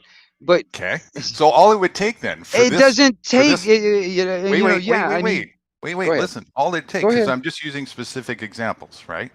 And this is what it takes. It takes looking at specific examples. This is your answer. And figuring out how a cooperative consensus solution can apply to it. So for example, a house. You got 6 people, each needs a house. You can have 6 people that work together with each other to build each other a house. No money is needed. Yeah, there is money needed for the labor part. for I'm the just using that as an materials. example. For the labor part. Okay, I was Okay. about to say, because materials. I mean, even if you cut the damn wood yourself for the damn materials, it's going to cost you something. All No, right? not if you go to the tree and get it yourself. Okay. Well, all right. Well, then you're also talking about going back in the day where we're using hand saws. Then, right? So I'm not using a chainsaw, right? I'm You could using a use handsaw and an axe to do this, Or right? you could use different materials. Yeah, you could do that. Oh, I'm just trying to get it And then- straight, because Yes. you know what I yes. mean, to cut lumber. I mean, hell, a chainsaw would make it so much easier. But And that's again, using like that's like I don't need a chainsaw. I just should get out there with the damn handsaw like we did back in the old days, right? yeah, you could, right? But let's No, I say fuck that. That's why I want a tractor. okay, so that's the ego part. That's the ego It's part. not The an ego ego wants to part. go no. It Oh makes yes, it it so is. much Oh yes, it easier to is. actually build fucking houses and cut I lumber agree. is if I I had a agree. chainsaw, It for makes instance. it makes it easier, and Yeah, technology has this thing about yeah. making things The easier right tool for the and job, and a forming chainsaw to cut lackadaisicalness, lumber is the right tool. And I mean, right? yes, back then before chainsaws, yes, we used handsaws, but we got chainsaws now. Why do I have to go back to a damn Let's handsaw? let's be real about this. It's like living in a nice house now. Even though I want to live off the grid and I want to live off the system, doesn't mean I have to go back to living in a fucking gray, Right. a straw And hut. nobody says You you know what I did. mean? Again, I live in It's not total an luxury. ego thing either. I mean, I'm gonna have to put my foot down on that. It's not an ego Well, it thing. is actually the pursuit of it is. It totally is. No, Whether you because realize it or not, it is. all right. So Yes, it is. no, I would think it would be more of me being egotistical if I wanted to go out here I'm using my ego like, oh, I'm the one guy that's going to build this house, but I'm going to use hand tools to do it. You know what I mean? Listen, I mean, especially when I have the if you want to get opportunity to and availability of a chainsaw, for instance. this is a You know, path that you'll realize yeah, you're because depending. Yeah, hardship is. I get it. JT, you're sitting there talking about depending on gas, but then You're also depending on the tool, yeah. right? And you're depending on it so much that perhaps two things happens. Number one, you end up like easiness equates to laziness. Well, I That's the first thing. disagree. Number two, the eventuality of that, if that's continued, is also the forgetfulness and of how to function without it. And now you actually become dependent on it. That's the problem. So, and I'm not saying this is where the line needs to be realized. Using tools to make hardship less is a good thing. That's totally fine, as long as it's adhered to that you don't actually forget your way. And this is what's going on right now. So with that being said, now there are ways of using even these tools that you want to produce the things that your ego wants, because it does, for free as well. There are tool libraries that you can go and rent tools for free. Did you know that? It still You can costs get money. access to. Still No, comes it doesn't. some form of exchange. Still some form of exchange there. Well, everything starts with somebody who volunteered their time. I'm boiling it down to the means of exchange. I'm boiling it down to the currency or the money or whatever. I'm boiling it down to that. All right. That's I'm because boiling that's it all down to that you've that. learned. Well, no, That's that's what you know. that's where it boils down to. All right, it really does. I mean, if you get down to the root of a scenario, it comes down to That's that. how the structural system that you're living in functions. Well, I understand that. Even if I That want to doesn't be mean that it's the outside of only that. way to. It doesn't mean it's the only way to function. Well, By I no get means that. is it. That's why I'm saying if I wanted to live outside of that, there is still some sort, even if it is bartering or using my time as a currency, it's still some sort of a form of exchange to Are get, you sure? like for instance, if I had something that I wanted to, let's say I wanted to get some eggs from a friend of mine. All right. Mm-hmm. But all right, now I got to have something in return to get those eggs from him because he's not going to Do give them you? to me for free. Or are you You know what I sure? mean? Or perhaps Well, I I mean, can only hey, eat so many eggs in a day. I'm going to say that may sure, be true, take but 10. let's just say, for the sake of argument, he's not going to get rid of them for free because he wants all those eggs. Then you got But two yeah, I choices. want some You of can those eggs too. you can All produce right, them yourself, or you that can may find be somebody who's true, but willing to do that. I'm not into having chickens. But my buddy is. I'm not. Well, this is All what right. self-sufficiency is all about. I You get do. that, but that's the thing. It's like I don't want to have a damn chicken farm, a pig farm, and then be able to cut my own lumber with a damn handsaw and all that other shit. I don't want to have to do that all by Maybe you can myself. just go find That's a why chicken's nest. I like to have millions of people that are on the same thing, and each one of us have our own thing. Like for instance, I got a neighbor that has chickens. I got a neighbor over there that's got cows. I can get milk. It depends on how we're going to make that means of exchange to get those items from each other. Because I don't seriously see everybody get on the same page where we're just like, well, I've got more eggs than I need. Here, you can have that. I don't see everybody getting into that line of thinking. or it's like, or they're just give away what supplies they have. No, I mean, like, for instance, like, there's some people out there that, like, hey, I got eggs, but I'm going to eat all these eggs. I And you got don't plans think for that all all these these eggs, things that you're but my professing neighbor are, wants some eggs, so it's like, well, I'll be willing to get rid of some of these eggs, but and, I'm and not you, going to and give you them. don't I'm not just not going to give them away. you All don't right. think that all these things that you're professing right now are not egotistical desires? I'm saying that everybody's not going to be Are on they? that level that you're on, dude. Doesn't matter. It's not I a get matter of being that. on a level. It's a matter of adhering to reality. Either No, you're in an egotistical the tangent or not. reality is it's not ego. It's not Are you ego on sure? that end of it. Yes, like, for instance, if that guy over there's got eggs, do you think it's egotistical for him to just hold on to his eggs? Yes. And it's Why do you think egotistical that's for you to want them because egotistical? this word that you I said, mean, his honestly, eggs. Wait. I'm why answering a should that question. guy have Can I to answer feel your like that he question? has to share his Can I supplies answer that your he question? created for himself to make himself self-sufficient? All right, you know what I'm Can I saying? answer your question? I'm This listening. idea of two things. First of all, this idea of ownership is a fallacy. There's no such thing as his or hers. There's no such thing. That's a concept in the mind. And second of all, everybody has the means by design because nature provides for us to acquire access to the same thing. That's how cooperation works. There's no need to compete for it. There's also no need to live. That's scarcity mentality. That's what the system wants you to think. It wants you to think that you have to, to get access to all these other things. Talk about a foundation of scarcity to the worst degree. All these things that you think that other people have that you don't. That's not how it works in nature. I don't care what other people's got, unless, like, for instance, a buddy of mine, like, for instance, he's got eggs, and I want some eggs. All right. Now, how Go do I get get some. those eggs? Well, I'm not going to steal it from him.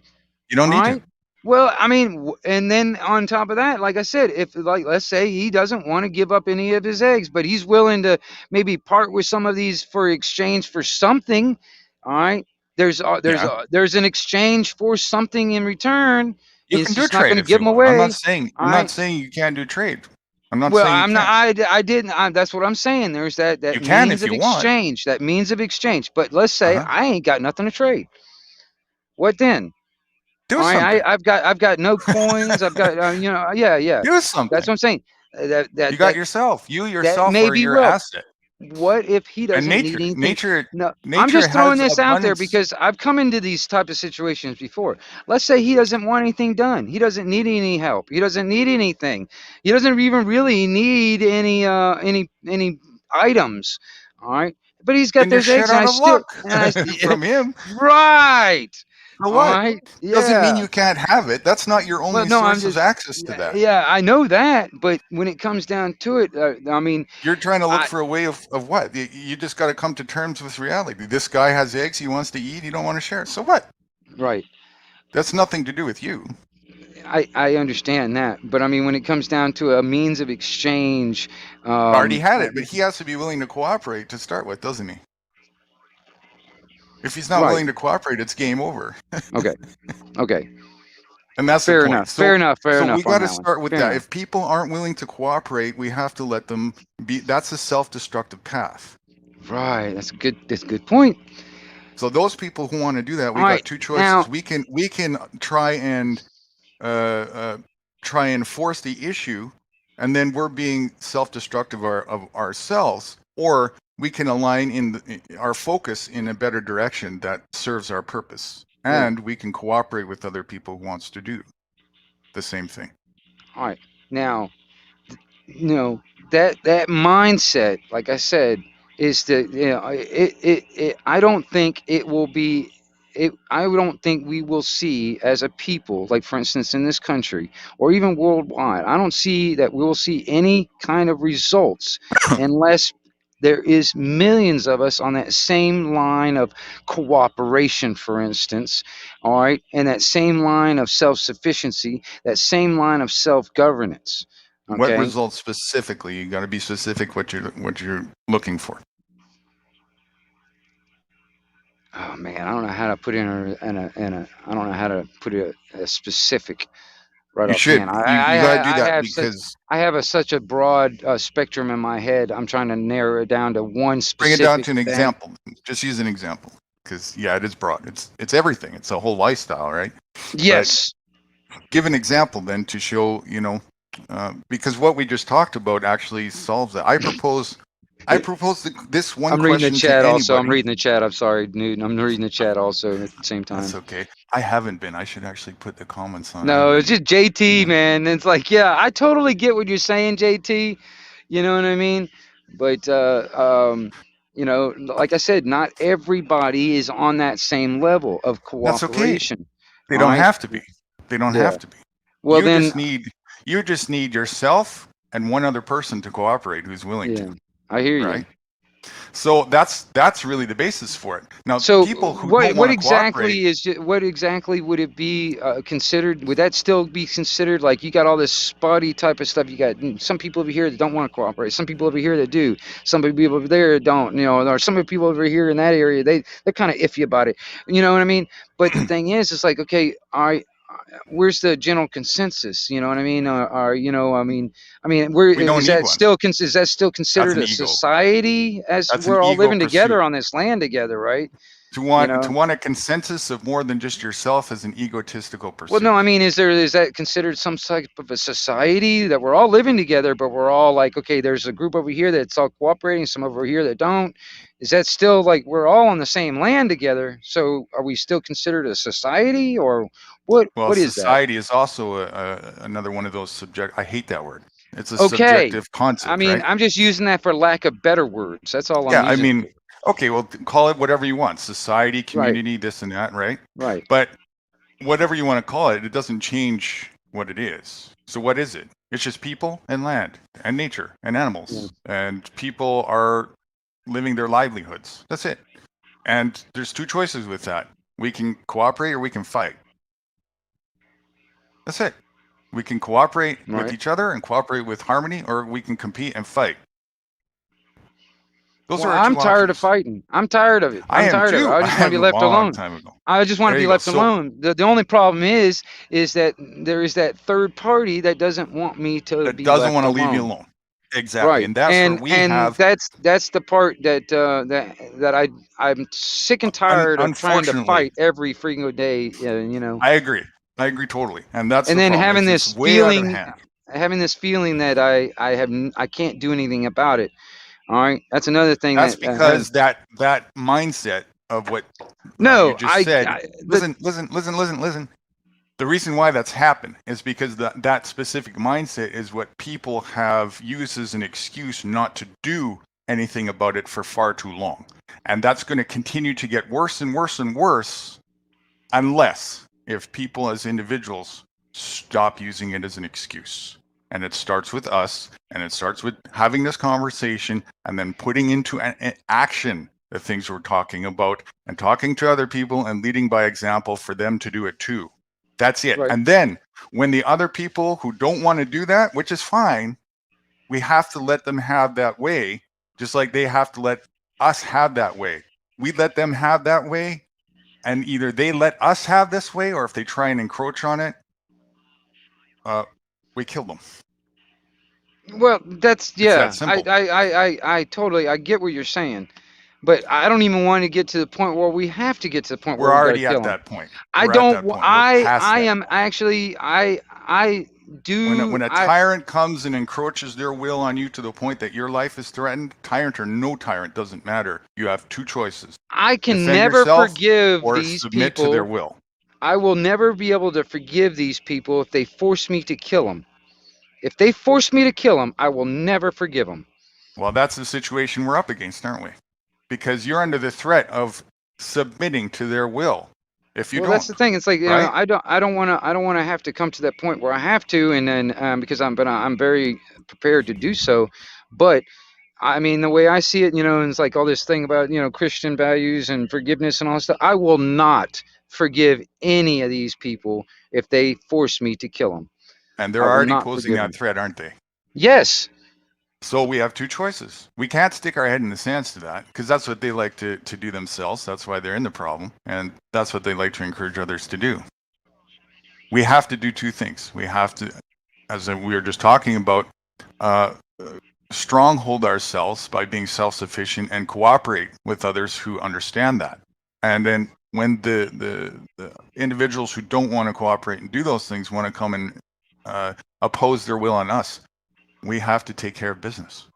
End of story. And when we start doing that more and putting that message out, videotaping it, it doesn't take much for the people who want to live that lifestyle to get the message, hey, we better back off on these people at the very least. Otherwise, these tyrants don't want to die. These tyrants don't want to get into these kerfuffles either. All they are really wanting to do is get the paycheck and go home. That's really what they want to do, fulfill their quota. The minions, they're not really that smart. In fact, most of them are really stupid. And they're just doing whatever they told. That's what a mercenary is. The definition of a mercenary is somebody who is willing to get paid for a service without the question of morale. That's what a mercenary is. I pose that every single person in the entire capitalistic world who's operated in trade in this fashion is a mercenary. Nobody's questioning morale. That's the problem. That's the root of the problem. You got to start doing that. You got to start looking at, hey, is my actions here, is this in line with moral? Am I moral compass?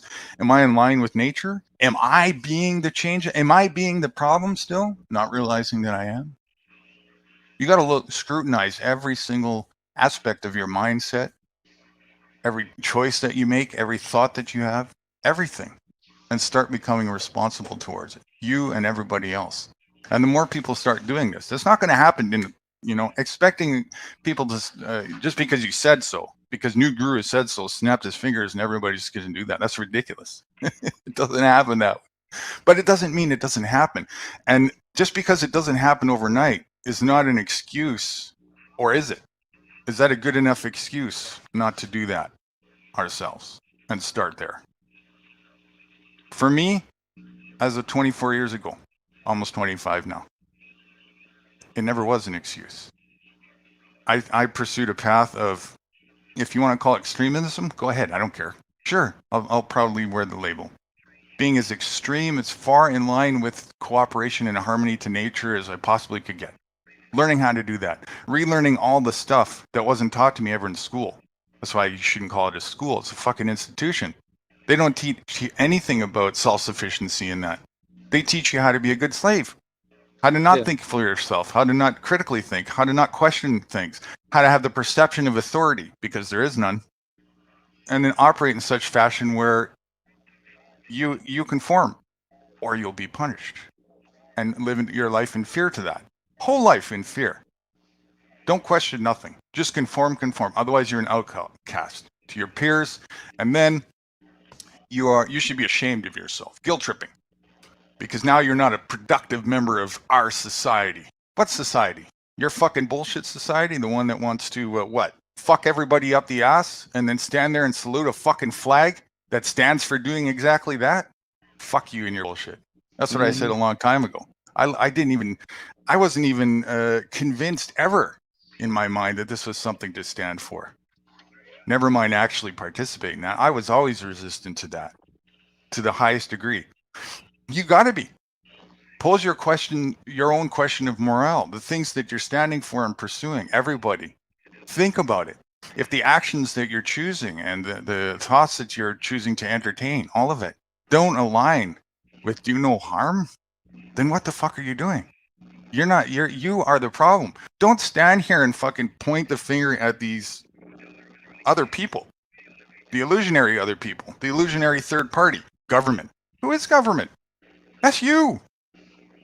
That's you, the people, doing it to yourselves. While a few other little people who had enough intelligence to work up a little scheme of divide and conquer made you all force your hands and chase after the American dream and follow that while you fight over each other, while they sit there and laugh about it. Fighting each other, killing each other, beating each other up, physically abusing the shit out of each other. As far away from the opposite spectrum harmony and cooperation as you can possibly get. And then sitting there being a giant fucking Karen about it, every single aspect of it from top to bottom is unaligned with actually doing something for meaningful for yourself and getting somewhere, getting out of it. Every single possible avenue of means of change in that susceptible mind that they want you to think about is the opposite. Standing there and holding a fucking sign and yelling at a building. I mean, come on, think about it. That's not effective. The only form of effective protest is disobedience and divestment. That is the only form of effective protest and being the change that you want to see. And that's where I'm here. I'm here to pose that there is ways, there is solutions. The questions you pose, by the way, are the right ones. How do we then do the things that we've learned how to do and be effective at? How do we cooperate with each other is really what you're asking. Mm-hmm. That's the question. How do we do that? How do we cooperate? Right. And we do so by using nature as our primary guide. Look at nature and see how it works and align with that. Those who choose to do so have no problems. Those who bring their egotistical ways and the ways of the opposite, the ways of the city, the current societal structure with them, struggle to no ends. It's that simple. Yeah. Well, I get that, but in this day and age, as it is, and in the near future of conveniences of all kinds, there is no reason for people to go that direction. There's so many people. There's like, why should I go back to growing my own food when it's so easy to go to the convenience store? Or why do I need to even go to and out there and try and cut up damn firewood for the damn fireplace? With an axe when I can go to I can go to Home Depot and Go get somewhere and the trade the 2x4. paper for it. Right. All right. And the convenience of how things are. See, that's why I know it's not going to happen overnight. All Well, right, that's why why I you know that also, for sure. And I have no that's why expectation of it. good. And that's why you also have to not have that in your concern, because again, there's room for that. There's room for people to live self-sabotage life and have their ways. That's fine. Again, as long as they don't encroach over the people who don't want that. The people who want to use wisdom and intelligence as their precedents for how they function and operate. There's room for it all. The only problem is when people who have a functional way of life want to pose a dictatorial mandate on other people that you must follow my way of life. That's where the problem lies. Mm-hmm. And then it becomes the responsibility of the individual. The conundrum is this. One individual doesn't want conflict, and one doesn't care about it. When the person who doesn't care about conflict wants to impose conflict on the person who doesn't want conflict, the conundrum is for the person who doesn't want conflict. Because we don't want it. And we don't want to use conflict to defeat the conflict. Yeah, I understand. Right? I understand. I just know when it comes down to the system that is in place right now to try and achieve some of these things makes it very difficult to even achieve like self-sufficiency and that state of mind in a sense makes it very difficult. And then Why on would you top think of that? well, I mean, and there's a lot of stuff in place that makes it very difficult to do that. Like All what? right. Just different things like property taxes, whatever, driver's license. There's so many different things on top of that. If you're Listen, okay, hey, let's look at that because that's important. Those things are still, that's not self-sufficiency. Damn it, dude. All right, listen, I understand that's not self-sufficiency, but in the way that the goddamn system is set up around us that we all live in. I don't know how you live, what your bubble that you live in, you don't have to deal with that, evidently. You don't have property taxes. You don't have to deal with, like, buying Correct. gas. You don't have to put taxes in when you go to the grocery store. I mean, do you live in a bubble somewhere that I don't know about? It's not a matter of a place. It's a matter of a mindset. I get that, but you cannot go to the fucking grocery store and just Anarchy, like with anarchy. a smile and say, Hold on, I want let's- some let's- juice. Let's take it You know down what a I mean? notch. Let's take it down a notch. I'm just trying to say it frustrates me because I understand where you're coming from, but I see it as it's more of a novelty because I don't see the practical uses out of this knowledge that you're trying to portray. Could that be because you're not in the practice of it yourself? Because No, you haven't. I put it this way. If I can't I've finish, totally Anarchy, you're not. go ahead, man. You got to let me finish, right? Because perhaps there's some knowledge and wisdom there that you haven't been able to get access to yet. And perhaps the reason why you haven't been able to get access to yet is because your own mindset has blocked you from doing so.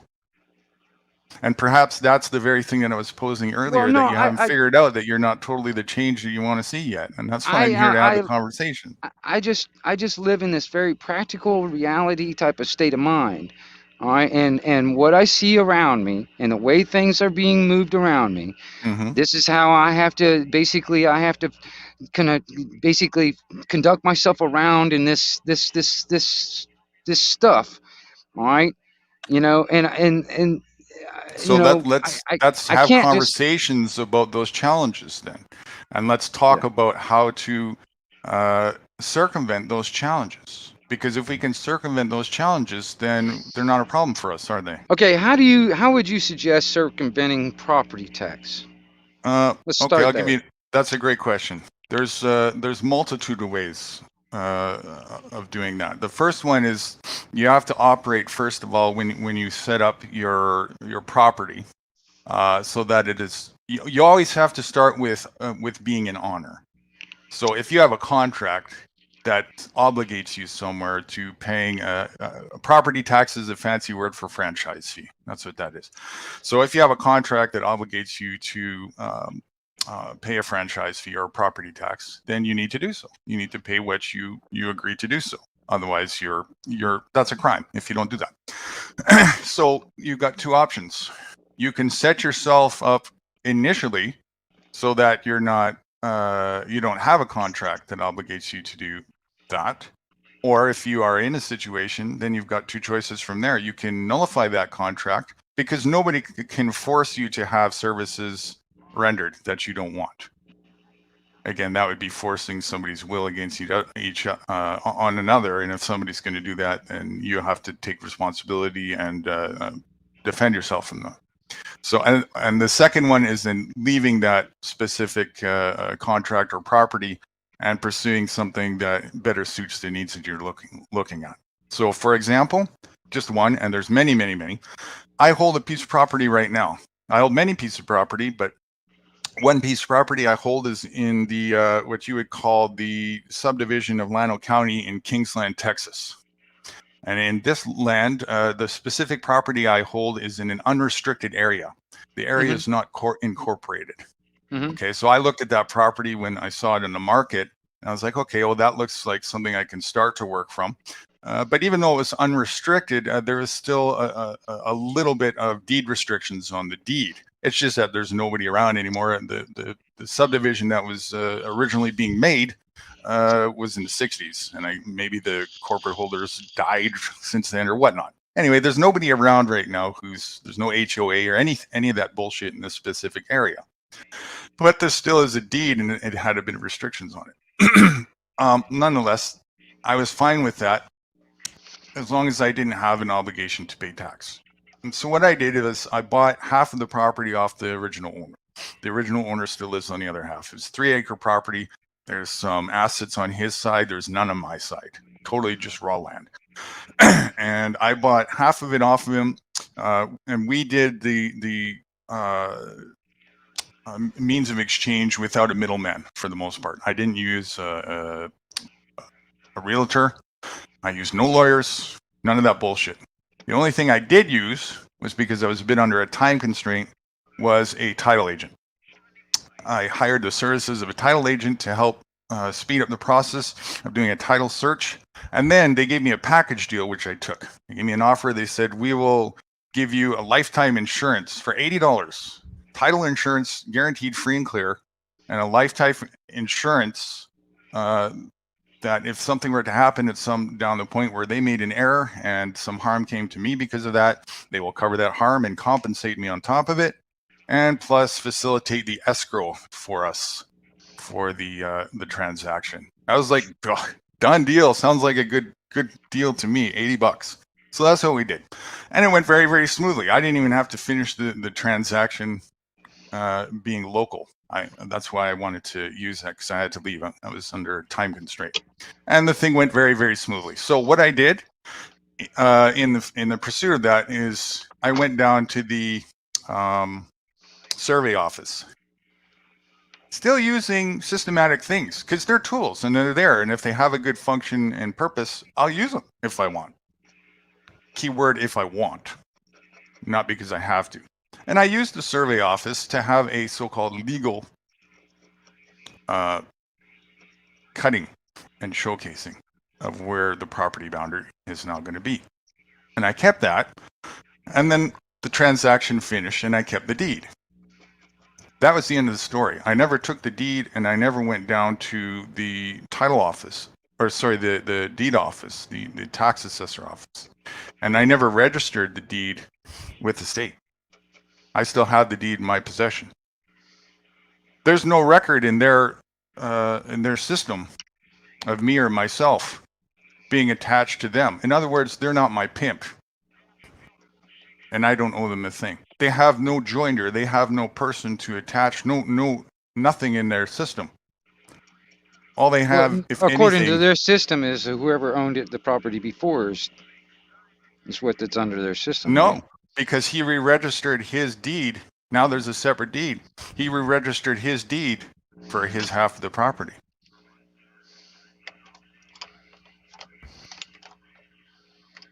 One second here. Yeah, please, yeah. Let me see. And this is almost 7 years ago now, 6 years. And I even called just to make sure a couple times to see, is there any, what you got in the system, wanted to see. Now, nonetheless, even if that wasn't the case, okay, freedom is a matter of how far you're willing to go to defend it for yourself, your liberty. That's what freedom is. It's when you let go and just live. What you're talking about is the reasons why or why not you choose to do something because of fear. Because the system imposes that consequence if you do or do. It's not the system, though, it's people. The illusion is there's a system that's doing it. There's just people. Because when it comes down to it, when somebody's trying to come and collect tax on you, it's just an individual, isn't it? Just one person, or maybe two at the start. Somebody comes to your door, I don't know. or they send you a piece of paper in the mail, right? Is there this big army that comes to your house and swarms you because you owe them $5 in income tax? Well, the IRS can use that type of force. Yeah. Yeah, they can, right? But initially, they have done that type of force where they've come in and seized everything from you, property, your assets, everything. And they've also left people alone who don't have a standing in their system. They're not going to tell you that. Yeah, I mean, well, I've heard very, very few stories from individuals that have done that, but that's very, very few. And then it's taking well, I mean, you would think. I mean, put it this way: all the ones that I have come across is individuals that have done it on their own, and they've made that public to show that it is possible, it can be done, because hell, I just did it, that kind of thing. Mm-hmm. But I mean, yeah, I understand that. Why would most people do that when they realize that the system, at least with the lopsidedness for the amount of people who would be just in absolute oblivious? Because most people, they're so stuck in ignorance and their ego that even when you show them, hey, listen, you never had to do this before, and it's for your own good that you don't, they would rather still continue doing this stupidity because it means they have to admit that they were wrong. I've heard the same argument when it comes down to using gold and silver versus the fiat currency. I've heard the same argument from a friend of mine, or a guy I know. I don't know, he's more of an acquaintance, but anyway, a guy I know, and he's all about using gold and silver as the main means of exchange, because that is the more honest money. All right, and to me, I get the idea. The idea is nice. It's the practical use of it I don't see. at all, because I can't go to Home Depot and buy a fucking 2x4 with gold. Yeah. Right? So the practical use of gold and silver, as money is all well and good in idea and in theory, and maybe in a multi-million dollar rich type of scenario. A lot of them, they probably use gold and silver as a main means of exchange versus the fiat currency.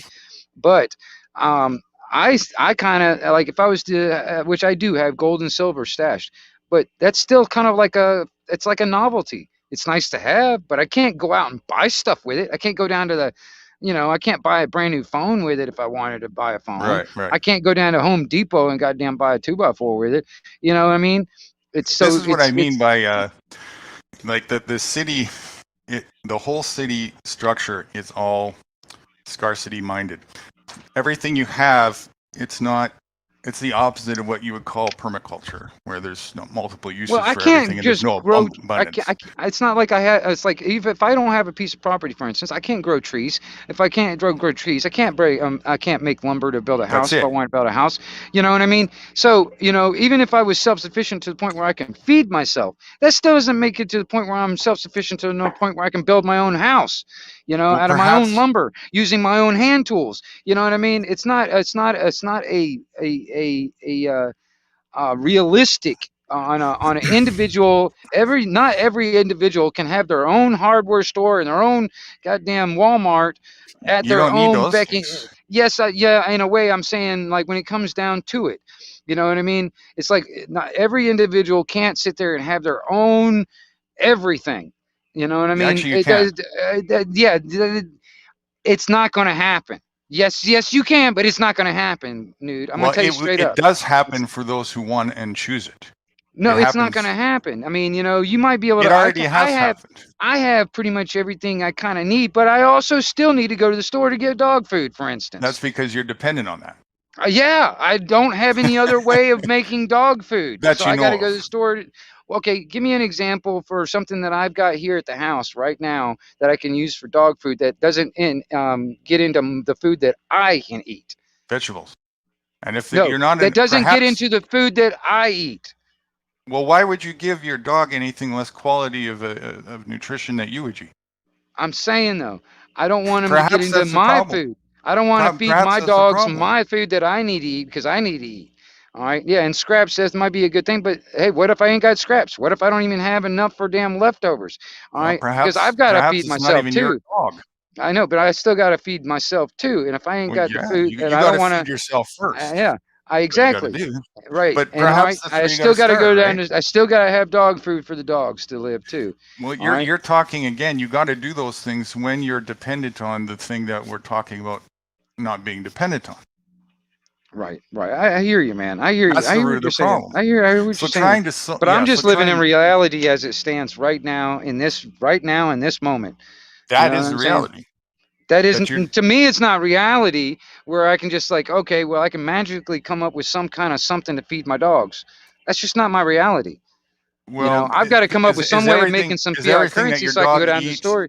Does everything that your dog eat come from nature or not? Everything that my dog eats is pretty much whatever it can get from when I buy it from the store. Does it initially come from nature or not? I have no idea. Yeah, well, I mean, eventually you're that disconnected that the food that the store is providing for you. Doesn't matter. It does matter because the source, if they got it from somewhere, and if they got it from somewhere, so can you. What you're talking about here is a middleman that's creating a lazy structure for yourself where you don't have to do it for yourself. That's what you're talking about. And of course, if you want to go the lazy route, then you have to give something out because nobody's going to be responsible for you for free. So who's the root of the problem here? That they're not providing what you say as you being the master at the snap of your finger? No, I didn't say that at all. Or you, because you're not willing to take responsibility to do what you need to do for the well-being of yourself. Oh yeah, it's all my fault that I'm not growing enough food to feed my dogs. Perhaps you don't even need to grow food. Perhaps you just need to be aligned in the right place where all that abundance is without you even having to do anything. Well, right now the abundance is over at Dollar Store. I need cash to go get it. If you want to call that abundance, where you have to sacrifice your that's time, what I'm saying. which At You the know. moment in my life right now, in reality where I live right now, my Okay, abundance yeah. is over So at at Wild this Dollar moment, Store. you're caught in the trap, right? So this is what I'm posing to you: is that you're never going to work your way out of the trap if you continue to do the same things that you were doing. You have to work your way towards self-sufficiency. Replace the things that you're dependent on with things that you don't have to be, such as nature, where it just provides for you. Mhm. That's what it's all about. Right? And government can't profit off self-sufficient people. Remember what we were talking about earlier? As you know, and I know you think, well, I'm just one person, but you know, I got a quote for that. If you don't think you're significant as an individual to make change, well, try sleeping in the room with the mosquito.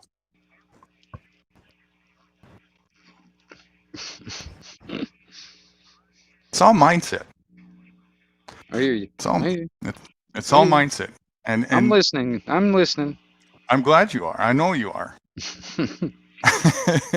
This is the thing though, okay? I know that it's sometimes a tough pill to swallow, but the things that they advocate for end up being the things that they're complaining about are the very things that they're doing to themselves without realizing it. Each individual has a responsibility for themselves.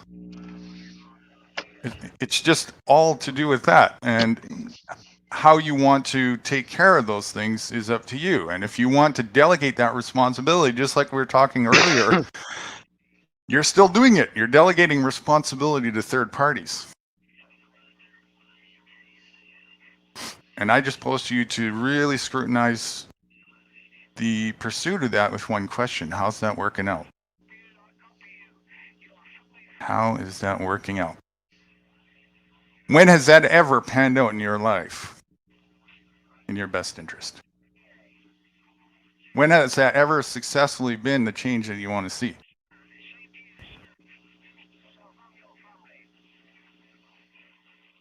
All of nature, all the animals in nature, all the trees, all the plants, they don't have this problem. They all cooperate. They don't have this, I need to go get something to change something for somebody else from something. They don't have that. They don't fight either. They don't.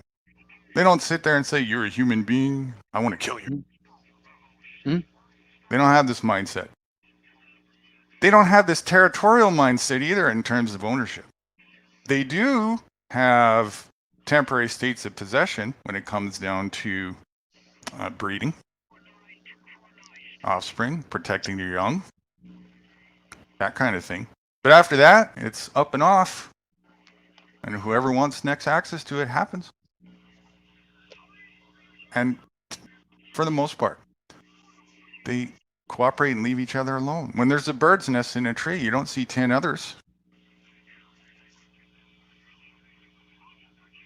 There's enough room for everybody. But every so often, there's an ego-minded twat that wants to come and thinks it knows better, wants to fuck with it. That's fine. There's room for that. Again, as long as it doesn't encroach on the rest. And when it encroaches on the rest, guess what nature does? It gives a little bit of breathing room, like the snake. It rattles, gives you a warning.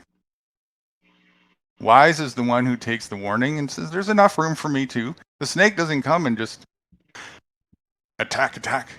Not how it works in nature.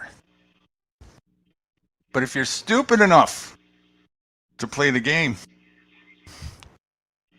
and not adhere to that, you're going to get bit and you're probably going to die. It's not rocket science. Most of these people are getting bit and dying. That's what disease is all about. It's when you don't align with nature. It's where the disease starts. And I don't mean any disrespect to you or anybody else when I talk about this, because I was there too, and it's not about that. This is not an egotistical thing. The ego will want to justify and defend. There's no attacks going on here. None.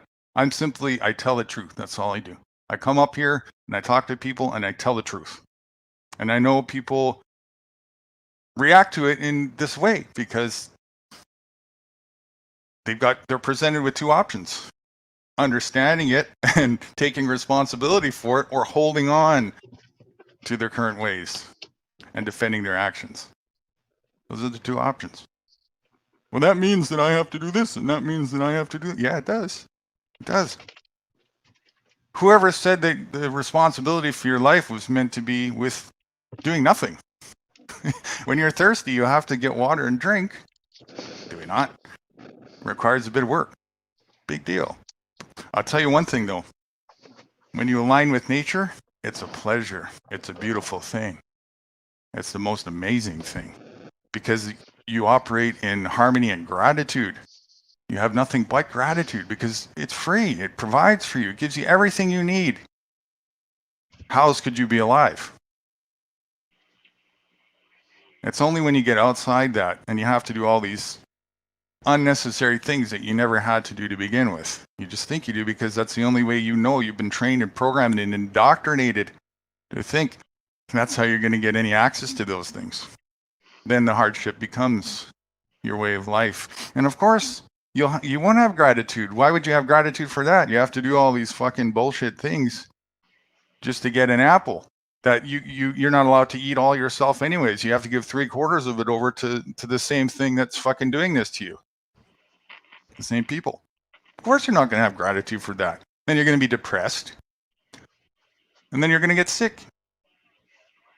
And then you're going to die. And then you're going to, in between there, you're probably going to have children, because you're always constantly looking for some semblance of hole, thing to fill the hole in your heart. You're going to have children, and guess what you're going to do them? You're going to indoctrinate them too, because that's all you know. And on the cycle goes. And it's going to get worse. Don't worry. It'll get worse until finally it implodes. I mean, you can only go so far out of alignment with nature, and then you just die. That's the end point. Or perhaps something takes over your anatomy and possesses it. Gives you immortality. But you're stuck inside there and you can't do anything. And that's a beautiful picture. Way to go, alignment with the ego. We wanted that so bad. The answer is within yourself, because the question was there to begin with. You know that something is wrong with this, and I hear you. That's why I want to come up and talk to you about these things, because I feel your pain. I've been there. I understand it. I know the hardship of it. I know the bullshit of it. I know your heart doesn't align with it. How could it? None of us align with this. None of us like getting clubbed over the head by somebody. Who likes that? None of us do. And we don't have to be doing that. This is the thing. We don't. We never did. We were just taught the wrong way. We were taught a way. Wrong way is a judgment. We were taught a way. Not even putting a judgment on it. We were taught a way that if you just objectively step back and look at the results for what it is, you see the results for what it is. It's fucked up. And it's fucked up because it's not in line with nature. It's not cooperating. It's not in harmony. It's in discooperation. It's competition, beating each other up, just so that we can get a little access to the things that we could have for free, as long as we cooperated with nature. So which one makes the most sense? And when we do that, listen, the things that you wanted, the extras, they start to happen automatically. First of all, the desires for those start to dwindle, because you realize you never needed any of that. That wasn't your intention anyways. Your purpose, your anatomical purpose, or your alignment. You start to figure those things out, because all this clutter that got in the way along the path starts to become irrelevant. You no longer need those things. You start to see, because the clutter starts to clear up. So you can see, you can breathe once again, you can relax. You have time in the day to think about yourself and what this is all about. Most people don't. You probably do, because by the sounds of it, you're in a situation where, well, I don't know, I've heard you complain, or not complain, sorry. I've heard you express nervousness about your current financial situation and stuff like that. But it sounds like you have at least enough time in the day, or have, to contemplate it far enough to realize that there's at least something wrong with this whole picture. Most people haven't even gotten to that stage because they don't have that luxury, which is not a luxury. It just looks like one. Yeah, I mean, my luxury situation could end if I don't pay my electric bill right now, and I need fiat currency to do that. Right. So So let me ask you a question. If electricity were just no longer a viable thing to get access to, because the only way people knew it all was to pay for access to it, even though that's a farcity. Let's just hypothetically say, and all of a sudden it's just gone. Nobody's producing electricity, and there's no technology to do so. What would happen? what do you mean? What would happen? Well, what would the results be? What would happen after? Let's say all of a sudden just electricity was no longer, we woke up tomorrow and there was no more electricity anywhere, Okay. and there was no way to get access to that. What would happen? Well, for one, a lot of people would die. For one, Most likely. yeah, a lot of people why? would die. For one, And because they're why would? reliant, we're reliant on the electricity to keep them alive. There you go. Two, refrigeration for food. That would kill people. There would be no refrigeration for food. So food would be a scarcity. So a lot of people would die. And who wouldn't die? Well, yeah. Well, I mean, on that dependence part of it, the ones that aren't fully dependent on that. But even then, it's like, that's not everybody. That's not very few people. I mean, you can go around town in your local area. I mean, you could probably ask everybody that you come across how many people can actually make a fire, and you'd be surprised that majority of people don't even know how to start a fire if they didn't have a lighter in their hand. Yeah. You know what I mean? So Yeah, I was just using one example, but it's holistically. Yeah. Everything they're dependent on. Yeah. Even like how many people even know how to do a basic grow a cherry tomato tree anymore? It's ridiculous. And myself included, man. Listen, I didn't learn until I was 30, I think 3 years old. 33 years old. Of all the wisdom that I knew up to that point, and it's changed since then, but up to that point, it took me till I was 33 to learn exactly that, to know how to build a fire without cheating, just from natural things. That's sad. And the day I learned was so liberating. It was like, holy fuck, and then I took a pursuit after that to learn how to do that in at least 5 to 7 different environments, like in the cold and the rainy and in a desert and so on and so forth, because that's important. These are the things that people need to, that's school. That's real school. Once you know that, you're okay. You don't need, all these fictional things. I don't need a lighter, but I can still use the lighter if I want. And when I use the lighter, or I can use one of those scrapey things or whatever with some tinder, and in 2 seconds, I got fire, no problems. I can still use these tools, can I? But I'm not going to be fucked if I don't have access to them. And I'm not going to be fucked if I can't afford access to them. That's the difference. The system doesn't teach you how the know-how of that. The system by design teaches you to be dependent on everything but that wisdom, so that you're constantly chasing after. And at best, it teaches you how to hone into maybe 1 or 2 skills, so that's all you can do. You have to depend on that for your livelihood. What happened? And then you're depending on other people, like this whole job mentality thing. You're never gonna, even in the financial world, you're never gonna achieve financial independence or job security working for somebody else. Never. But how many people are taught and think about those things? 98% of people in your capitalistic world operated in what capacity? As a fucking employee. Because it's easier, you see? I don't have to think about the other things. I don't, I just go to work. I get up, I go to work. I listen to what I'm told. Somebody tells me what to do. They give me a few instructions, and I just like a cog, repeat, repeat, repeat all day long. Get my little dopamine rush when I get that paycheck at the end of the week or 2 weeks. And get that little bit of sense of gratification when I can go and purchase a few things, mostly unnecessary for myself, and at best the things that are like my food are all toxic and fucking shit. And that is the price tag that I pay for my ignorance, my own chosen ignorance and stupidity, because of convenience, because I'm lazy. Smart choice.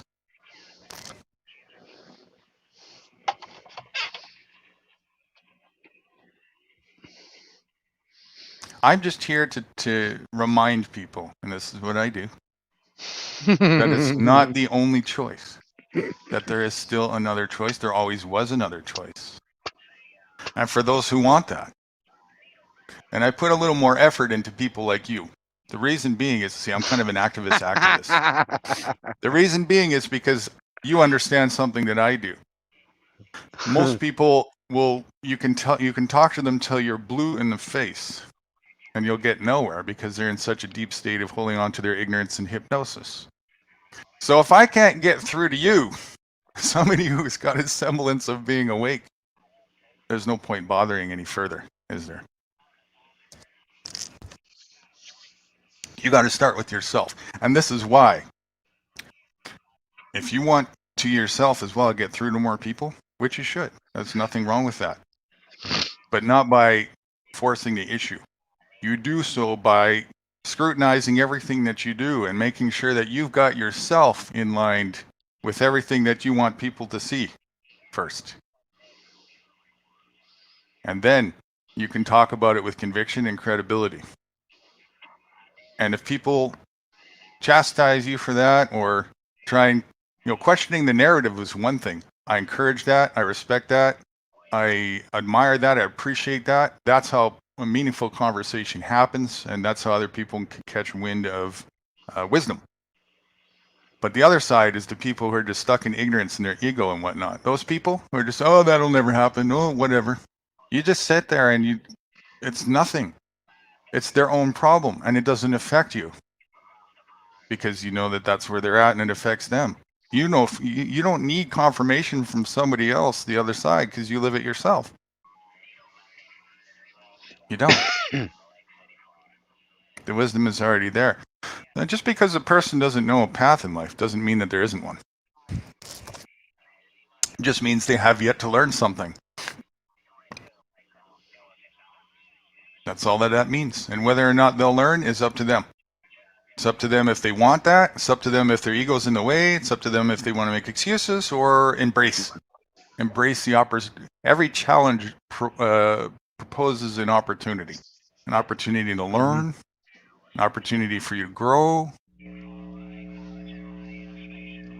Embracing that challenge and that opportunity is always the best. Always. Yeah. Hey, JT, I mean, I know the blacksmithing and the stuff that I do, man, I know that's a trade and skill that I can use as a trade item, for instance, or whatever, or currency. But, even right now, like, for instance, in my immediate time right now, I got to come up with like $400. All right, I got to come up with $400 in fiat currency so I can pay the electric bill, the fucking insurance, and a few other things when it comes down to bills.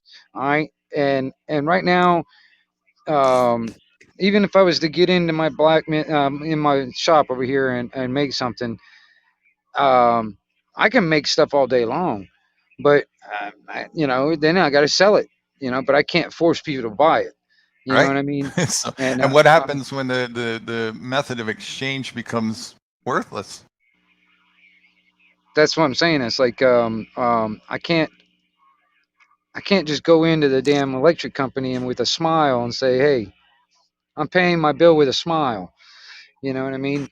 So perhaps it would have been better to, instead of paying an electric company all this time that you're, I don't know how many years paying them, we've had solar power and wind powered and alternative electricity if you really wanted access to that, which you could.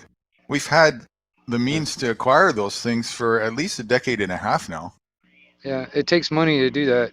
That's you right. So know. I'm posing, well, how much money did you just fork over to the electric company for no reason? Well, yeah, that may be true, but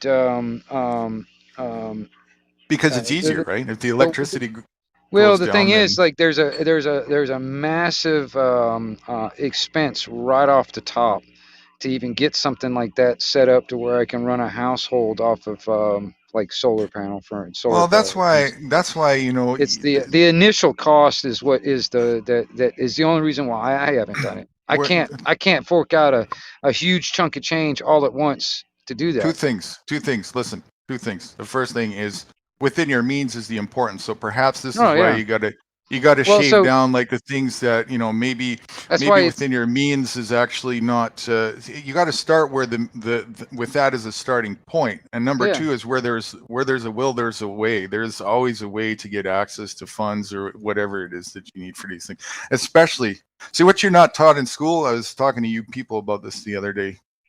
You people, I'm not sure if you know him. Oh yeah, he was Yeah. in here. I'm sure you do. Yeah. We were going over how to do some of the practical things to do this. See, I know how to teach people how to operate in the capital world too, and actually win the game. It's easy, but you have to start with where you were Yeah. taught and what you weren't taught. And the first thing you weren't taught is how to acquire assets. You were taught to live in the means of acquiring liabilities. I've seen a lot of people that sit, they sit there back and they try and say that they're teaching this and that and then whatever, da da da da da.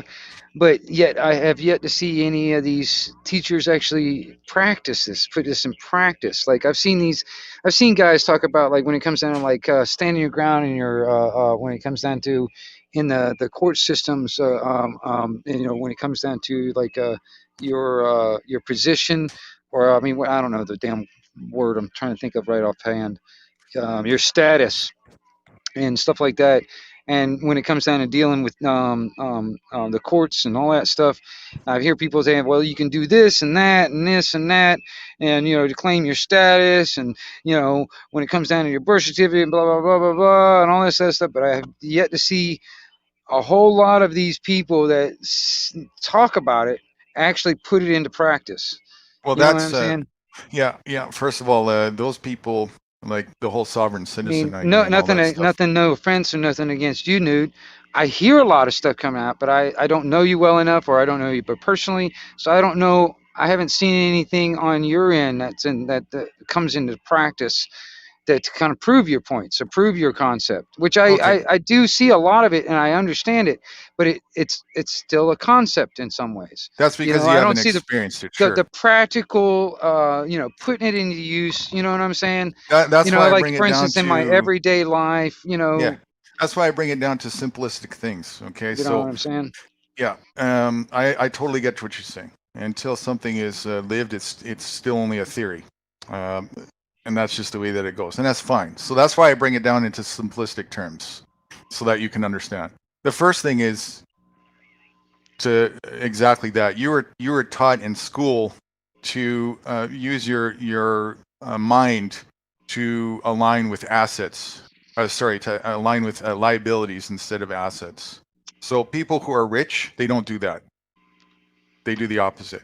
So, for example, an asset is a liability is to go buy cherry tomatoes at the grocery store.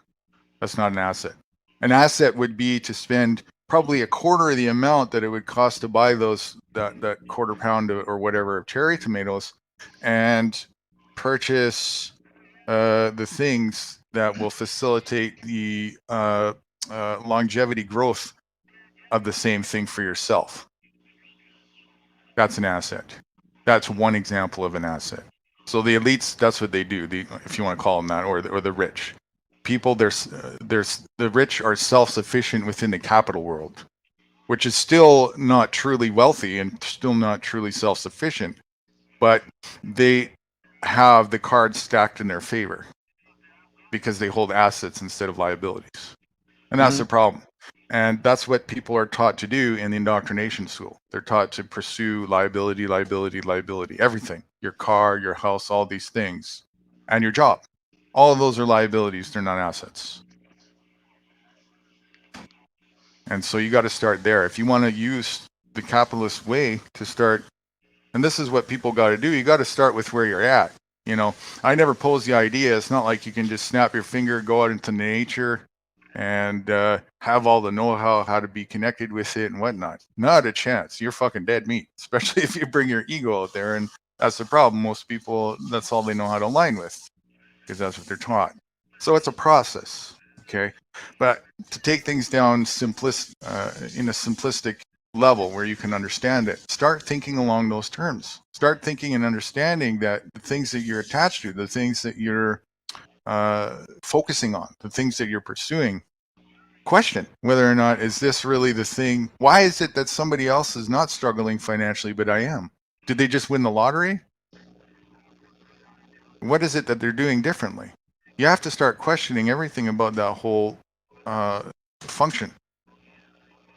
And of course, there's the theft way, which the whole thing is theft anyways. You know, and most of the banks, that's what they're doing. You know, there's that way, but that's not necessary.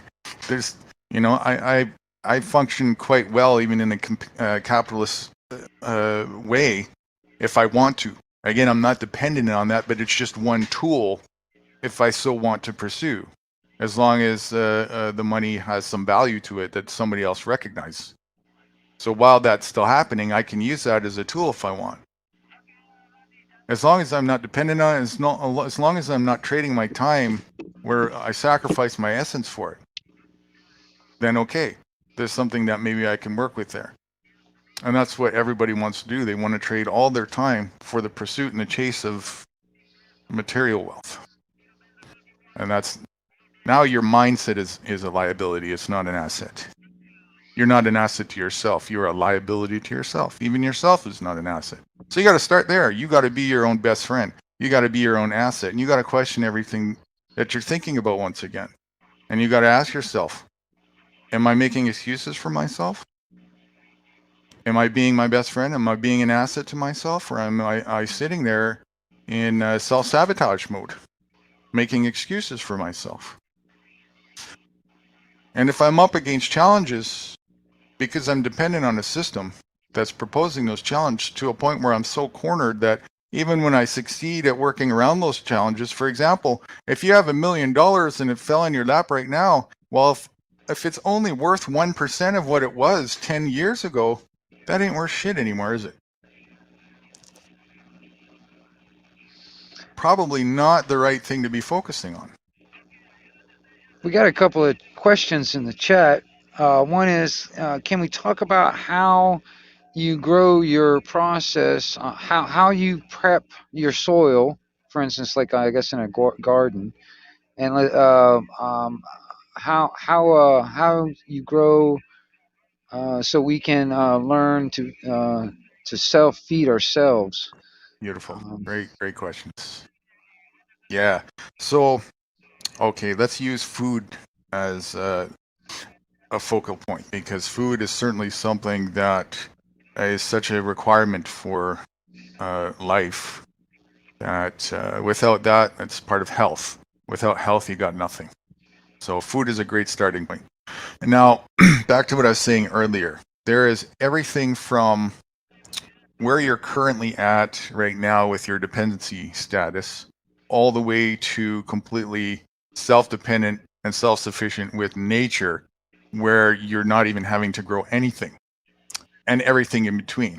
So I would start with learning about that. I would start with learning how to just grow something. Start with a cherry tree. Start with growing something in a pot and learning how to do seedlings. And then research, because it's a holistic thing. Learn what works and what doesn't work, and look to nature to see what's growing there already, and learn how to work with nature. There's different strategies. There's a permaculture strategy, the one that everybody knows right now, horticulture and like petrol farming. That's one way to grow food. It's the worst way to grow food because it's not self-sustaining. It depletes the soil, but it works from a profit potential. But that's where the problem is. You have to remove that from the equation. So once again, self-sufficiency. All you have to do is look towards nature and emulate that. And when you do that, there's not a whole lot you really need to do. The first thing you can do, if you really want to shortcut yourself, you're perhaps, and if the light bulbs go off enough or go on, you're going to realize that, well, maybe, especially if you're in the city, maybe I'm not really in the right environment that's catering to what I need to do for myself. Back in the day, even like 7 years ago, most of the average township folk, it wasn't like so congested, and even people at that time were more self-sufficient. They had gardens because they couldn't just rely on the supermarkets. So they still had the knowledge of how to do at least some of those basic things. If you didn't, you weren't going to eat, at least for you and your family, all year long, you know? So what kind of foods do you grow, and what is your process of like preparing the soil or whatever? What is that? Excellent. Yeah, so it depends on where your environment is. One kind of rule of thumb here is you should pretty much consume mostly what is in seasonally growing to the environment No, that you live. no, but I'm starting at a starting point here to okay, answer your I'm asking question. like what you personally, what do you grow, Yes. and like how do you, that kind of thing. Yeah, so How do you? here's the answer. It Okay, depends on where you're at right, physically, okay? right. Because you should be ingesting the food that is that grows in the area. That's why you shouldn't really buy food that's not within a pretty short radius span. You should purchase and consume food that's local, or grow food that's local to the environment. There's a reason why that food grows there, because it sustains itself there. And if you ingest a food that is sustaining itself there, it's going to feed your anatomy and your immune system to function and thrive in that environment. So it's going to be partially subject to your location. Okay, so you got to start with that, and you got to look at that. And perhaps, again, this is where people are going to come to some terms with, well, if that's the case, maybe the location I am isn't really a good one for my own anatomical alignment here. The further north of the equator or south of the equator you go, like Canada, for example, is a ludicrous place to be trying to self-sustain yourself. It's ridiculous. Not a very wise place to do those things. And you can tell because the things that grow there aren't going to self-sustain yourself for the whole year. If that's all you did, you would die. And so now you're in a position where you're cornered to doing extracurricular things, either import or grow things unnaturally, such as with the use of a hothouse or a greenhouse in order to just provide for your means. And although that will sustain yourself to a degree, it's not the optimal, and it's not going to give you the full nutrition that you need for what your anatomical alignments require. So you're going to be a flower, and you're going to still, probably grow up to a flower, but you're not going to be a holistically healthy flower and have all the things that you are meant to have happen. So you start with that, and you look at your local environment and ask yourself, am I in the right place? If not, then you would probably want to move. And then you look at what's growing, you choose a place, and depending on whether you choose, you start adhering to whatever the natural requirements are to do so around there. And the closer you get to a place where food is just growing without you having to do any much work or any effort at all, the closer you get to that. That being said, you can still do things to help facilitate the process. You never want to like take a couple acres of land and go and turn over all the soil underneath it. That's not a wise thing to do, because now you're disturbing all that land underneath there and all the life that's under there. But you can take a little bit of dirt in a certain spot that looks like it might be a spot to plant a tree, where all the other trees have the things that would nourish it grow around, and plant a little seedling there, and then put some mulch with it, and put some of that fresh live probiotic dirt that's underneath it to go with it.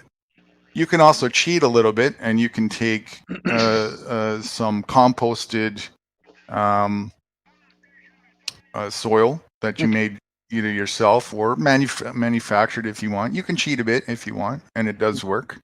Okay, but Nude, Yeah. What do you do personally in your location I answered. when it comes? It No, you depends did. You what gave me a location I'm in. broad spectrum of what I could do, what The answer to people your could question do. is it depends where I am. Right. All right. In your I location adhere right to the now. location and I work with the location that I'm at. Right. In that That's what I location do. that you're at right now. When it comes down to the location you're at right now, when it comes down to Right any now, of the food, specifically in yeah, this yep, time, right now, yep, yep. I'm not growing my own food. Okay, that's what I was trying to get that clarified. When it Yeah. comes down to it, I Hmm. mean, when it comes down to me personally, where I live in Florida, it's a lot of sand. All Hmm. right.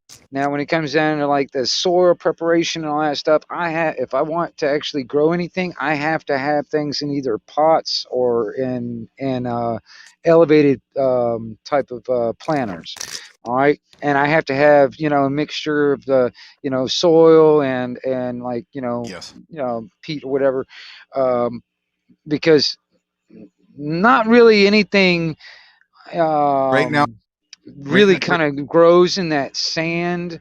Like, yeah. it's very hard to get vegetables and stuff, like even fruit trees. It's really hard to Hmm. get fruit trees to grow in this sand. So I have to prepare the soil, or either I also have to either have everything in pots.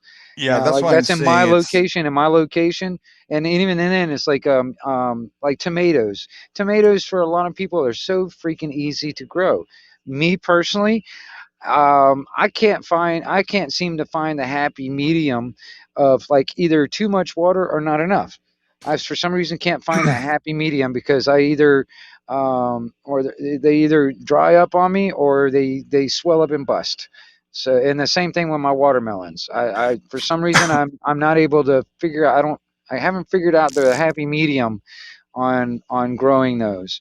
I'm able to get watermelons and tomatoes to grow in the sand with very little like manipulation of the soil, but just as it is, it's hard to find. I've got fruit trees. I've got some I got onions. I got garlic. I've got basil. I've got parsley.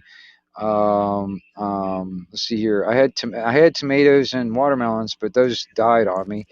But majority of stuff that I've got growing right now, I actually keep going year round. right. So I perennials. keep it. Yeah. Well, it's supposed to die off, but I keep it alive through the winter, and it Where just are you, by the way? I'm in North Florida. North Florida. Okay, gotcha. All right. Yeah. I mean, Yes. it doesn't get too cold that much during the winter, but it does get down to freezing every once in a while. Yeah. So in my opinion, that would probably be the borderline north of where the human being where you're at right now should be probably uh, where the line is, where you're just starting to get into not being able to be self-sufficient. Well, I think That what is right, the line. A little anywhere further north of that is like getting into pretty much but that's why location is key. Location is very much the first thing to be looked at, with the starting point of that.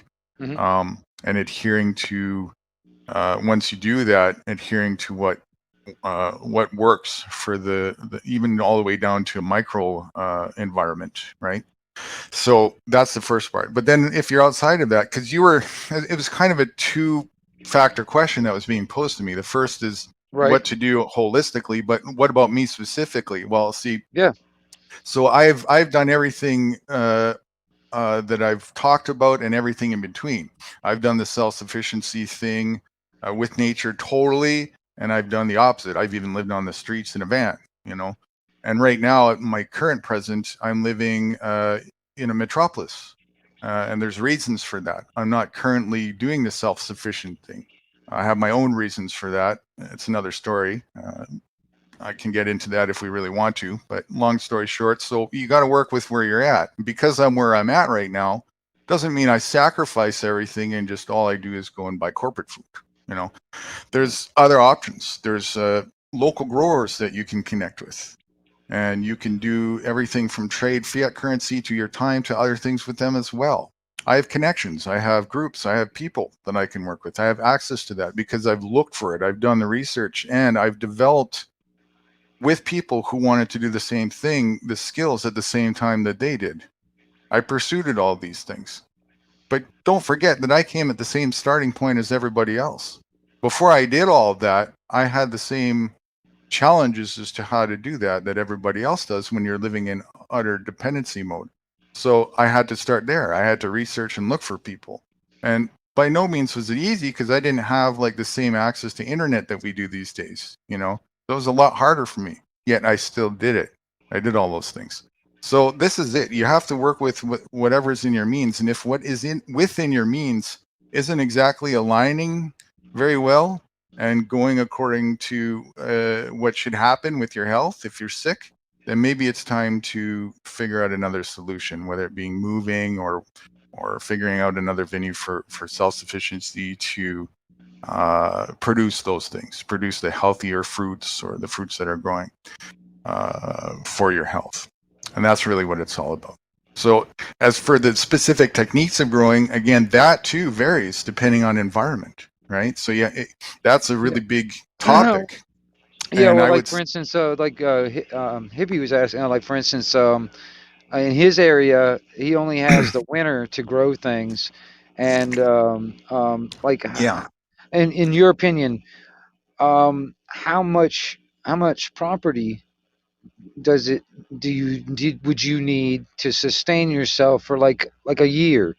Good question. If you wanted to sustain yourself with just growing your own food for a solid year, I mean, how much property do you think that would be necessary to do that? Excellent question. So if you're in the right environment, you'd be surprised what about 4 to 5 feet squared could do. It could probably provide, but I'm talking minimalistically. Okay, so there's minimalistically all the way to, you know, diversity, abundance, and all that stuff. So minimalistically speaking, probably about 4 to 7 feet squared could provide everything you needed, as long as you could use that to grow 365 days a year. Minimalistically, you wouldn't be eating a much variety, but starting from there, you could actually survive and thrive nutritionally with about that much land. That being said, after that, it's all pretty much gravy. So if you want, you know, more diversity, nature itself has all of that going on. And if you align yourself close to it, which is definitely not going to be outside of the city, it's not so much a matter of this idea of owning a piece of property. It's more of a matter of being close enough to get access to the resource, such as the wilderness, where a lot of things are just growing. That's what foraging is all about. Okay. So you got two options, right? You can go out and forage where it already is, and that's free, but it takes your time, and you know that's a beautiful thing to do. It's very enjoyable. And that also takes, you know, there's sometimes, you know, you got to walk miles in the woods just to find certain plants. I mean, you know, because there's a lot of property on the backside of where my uncle lives, at my other uncle's own, that's all wooded. All right. The only thing is, man, you know, I can find deer moss I can eat. There's certain mushrooms out there I can eat. You know, like, you know, when it comes down to foraging, there's certain types of berries. Yeah. That's generally it. Well, maybe there's a lot more that you don't realize. Well, I'm going to pose that on a general sense, when it comes down to like enough sustenance and protein and that kind of thing, or stuff to feed you. There's a lot more than people realize. There's a lot more things that are may edible be, but I'm talking about, like, for draw. instance, I'm just using that like 40-acre lot that's on the back side of the property back there, fully wooded. If that's all I had is that 40-acre lot, which is a lot. Oh my God! And all I could use, and all I did was just use that for foraging. I know when it comes down to it, what I have access to. There's like I said, mushrooms, berries. What was it? There's like deer moss, and there's a few other like things like heart of palm. There's not that much. There's a very limited diet there. All right, and then you know, just on the foraging thing. Two things with that. The first is I'm going to pose that there's certainly going to be a lot more than you're aware of, because people are not taught what there really is. I'm aware of that. Yeah. So then the second thing is, you'd be surprised, especially once you're a nutritional vitality is renewed once you're eating in connection with nature once again, and the toxins are more cleaned out of your system. Your enzymes are built back up in your system, and your immunity is once again where it needs to be. The amount that you need to ingest is far less than you actually think. Like I eat maybe about a tenth of the average person. Yeah. You know, so that's the second thing. So, yeah, it's all, again, that this is all part of the blinders that are on people's eyes. People think that they need a lot more things than they really do, and that gets Yeah, realized. it's like I was sitting there. I was like, well, Hippie was sitting there talking about the clams. It's like some things are protected. You can't even do that, or they'll come and bust you. I was like, you know that old saying, was it you give a man a fish he can eat for a day, but in this day and age, you teach a man to fish. He'll sit there and have to get a damn fishing license, and Right. all that. Probably have to get a damn license for the open flame just to cook the fish, or a permit to do that, and That's why it's I like, have holy this. shit. I have a saying to that. If you're waiting for freedom to become legal, you miss the point. Freedom to Yeah, I've become heard. legal. I like that. If you're waiting, yeah. What's Sorry, What's going up, on, yeah, SG? SG? What's yeah. going Hey, on? Good morning to you. hey, Guru. Yeah, good. That was awesome, though. As I came in, you said that. Could I try and allow you to retort, and just can you say that again? And then If you're waiting for freedom to become legal, you miss the point. there you go. So a little more to address Hippie there, because he wants to know in his specific environment, he's expressing that he would only be able to grow a very limited amount, and this equates to what I was talking about a little earlier, where if you're in the wrong environment, it lets you know, because the more away from where you should be, the more harder it is to do the things that you would need to do to provide for yourself for nutritional sustenance. So, but it doesn't mean that it can't be done. It just means you're gonna need to use synthetic means to offset. So would I be correct in saying something like there are certain like more Goldilocksy type of areas on the planet that are Absolutely. best suited for us to live and grow our own food? Absolutely. Yeah. Absolutely. I mean, I do know there are more prime areas to grow certain foods, but Typically speaking, look at it this way. Okay, at the equator line, you have extreme jungleism and extreme everything wants to eat you mode, and it's probably not a good idea for humans to be aligning too much right there. Okay, so but if you start to go a little further than that, you got this region that starts, and that region goes, I haven't been south, so I can't give testimony south of the equator. It's well, where I'm at is, I guess you would call it subtropical. It's not a tropical area, it's a subtropical. It's not quite as hot and Subtropical, humid. right? Yeah, it's not quite as hot as humid as, like, for instance, the Amazon forest. You know what I mean? Right. It's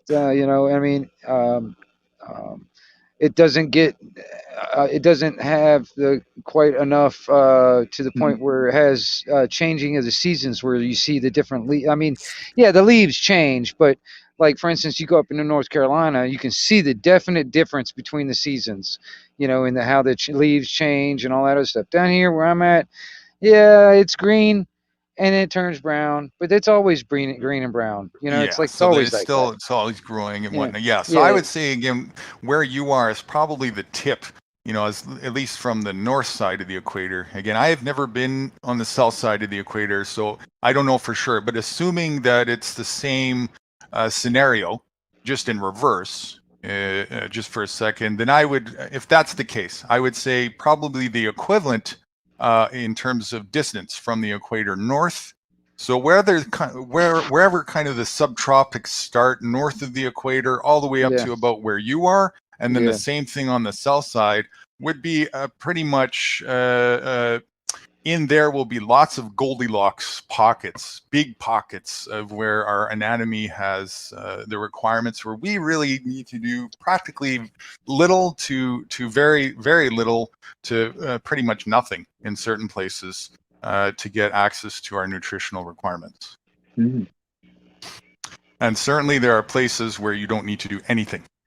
I mean, what would you? Oh, I mean, how? You know, I was talking to USG about like those some of those what is it? Those places that got those gardens that are like for every was it every like apartment or whatever? Was it you? I was talking to you about that. what in Ah, man. England? Yeah, where they had like little gardens for each like apartments or Oh, something like that. allotments, Allotments. Yeah. allotted grow land for vegetables and whatever you want to grow. Yeah, but that's only for the ex-council houses when they Okay. were made, and I don't think they even do that anymore. It's an old thing. But Oh there yeah. are allotments, sometimes quite large ones, that everyone has a small piece of, depending on how many houses were built in It's what kind of like area a and so on. But how. it's kind of Yeah. gone now. Well, that what I imagine is kind of like a community garden for like a few houses or something No, like that. no, it's actually like the council houses allotted land for each of the houses that are councils. Oh, okay. Yeah, so it's basically we thought about it at one point. We decided to do the right thing. It lasted a certain amount of time, then it went away. But the ones that were given are still there. Right. Okay. So they tried, you know. Okay. Yeah. Okay. Somebody put here in a comment, scrolling up a little bit. I missed all of the chat, which I'm very curious to see. But somebody put you're slacking. You're slacking. this is how it goes. You're either I've been deep in the panel discussion. highlighting the chat and everything, and you've been slacking. Yeah, I stand a lot and walk back and forth getting my exercise when I do these 14,000 hour panels, you know. What is she up to now? Says people are always going to need knives and other things, pans, platters, silverware to eat, and cooking spoons, etc. All of which you can make. So this is it. Like a lot of these things, even technologies, are actually just an evolution of those primitive ways, and they're not so primitive. You know, like actually, for example, there's certain bamboos that if you grow, the proper ones, you got to be careful because bamboo, most of them are like a virus. But if you grow the right ones, they grow very fast. Some of them up to 4 feet a day, and you can use that to make cups that will last for years and years and years without having to do anything. And they're totally toxic free. And all you had to do was make one proper incision. It didn't even have to be a perfect cut. You know, and you could use something in nature if you want to do that. If you wanted to go the ultimate primitive way, right? You could use a rock. Well, can I say this? If you wanted to go the ultimate primitive way, you would only be able to live places where being almost naked was not going to kill you by the conditions, atmospheric conditions and so forth, you know? Right. And perhaps that's actually, there's a reason why I say nude guru.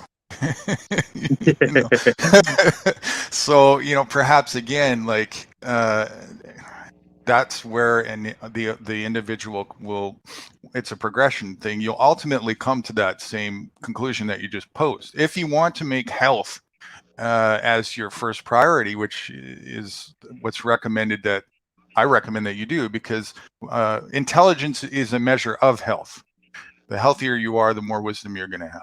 They coincide together, and that all happens when you get as close as you can to aligning with your natural anatomical requirements. Being at ease. Being at ease. You got it. Yeah. Instead of in a state of dis-easement. So the further away from your anatomical requirement environment and getting the nutrition that you need, what happens? 1 + 1 is 2. And the more you start to get in a state of dis-easement, and then that manifests itself all the way into insanity. And we usually see it while it's going, and we call it disease. They're synonymous. Disease and insanity are one and the same. Well, That's disease why I is the say, road to insanity, isn't it? yeah, concurring at the same time. That's why I state that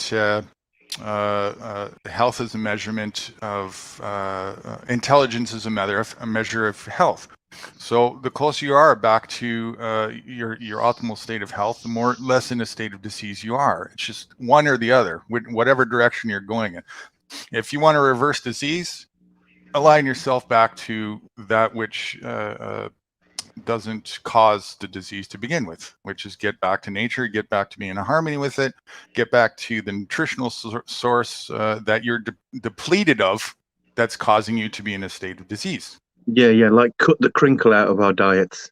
100%. I mean, there's been no mention of him, and it's been great. And I just had to put a joke in there. Just oh my God. Yeah, none whatsoever. But I mean, yeah, very small doses at the minimum.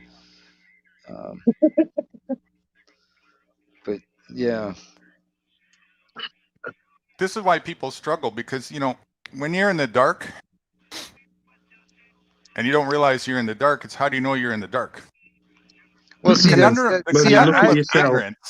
look at yourself, and if you can't see yourself, then you're in the dark. Well, see, right. I just realized that there's still quite a lot of people that are crinkleized. They've been crinkleized, or they've been they're crinkleites. All right, and for the ones that are like in the chat or wherever, don't know who we're talking about. We're talking about somebody, but anyway, and but and they're creating the problems in a lot of this. You know, it's not, we're not going up into their face creating these problems. No, they're coming into our face creating these problems. You know what I mean? And I hate the feeling that where I've got to sit back and I got to defend myself from this shit. You know what I mean? I'm not initiating this stuff. It's being initiated upon me. All right. You know, like, I mean, like the idea of the mandates or whatever, or even like any of these, like gun legislation, gun laws, or taxes of different mechanisms. No, I mean, these you are can't have a gun that shoots 2 bullets faster than me. Yeah, I'm just saying, it's like that you know, man, that I don't know. Anyway, I got to stop rambling. It's okay, man. No, yeah, but you know, you don't have to justify it, right, or defend yourself, because first of all, why would you need to justify anything to insanity? Insanity is the problem. I agree. You know? I agree with that. But it feels like that. Well, the dark wants to pull you into it, because right. misery loves company, right? Yes, exactly. But if you recognize that, then you can stand there and you don't need to fight or anything. You just stand there and whatever. Yeah. You know, it's not a, you know, the problem is theirs until you make it yours. You have to do that. This is what the dark does. It's the, you know, I'm not a religious person, but that whole kind of in the Christian thing or whatever it's called, where the snake, you know, gives the temptation out. That's a very realistic metaphor. It's all temptation. It's happening all around you.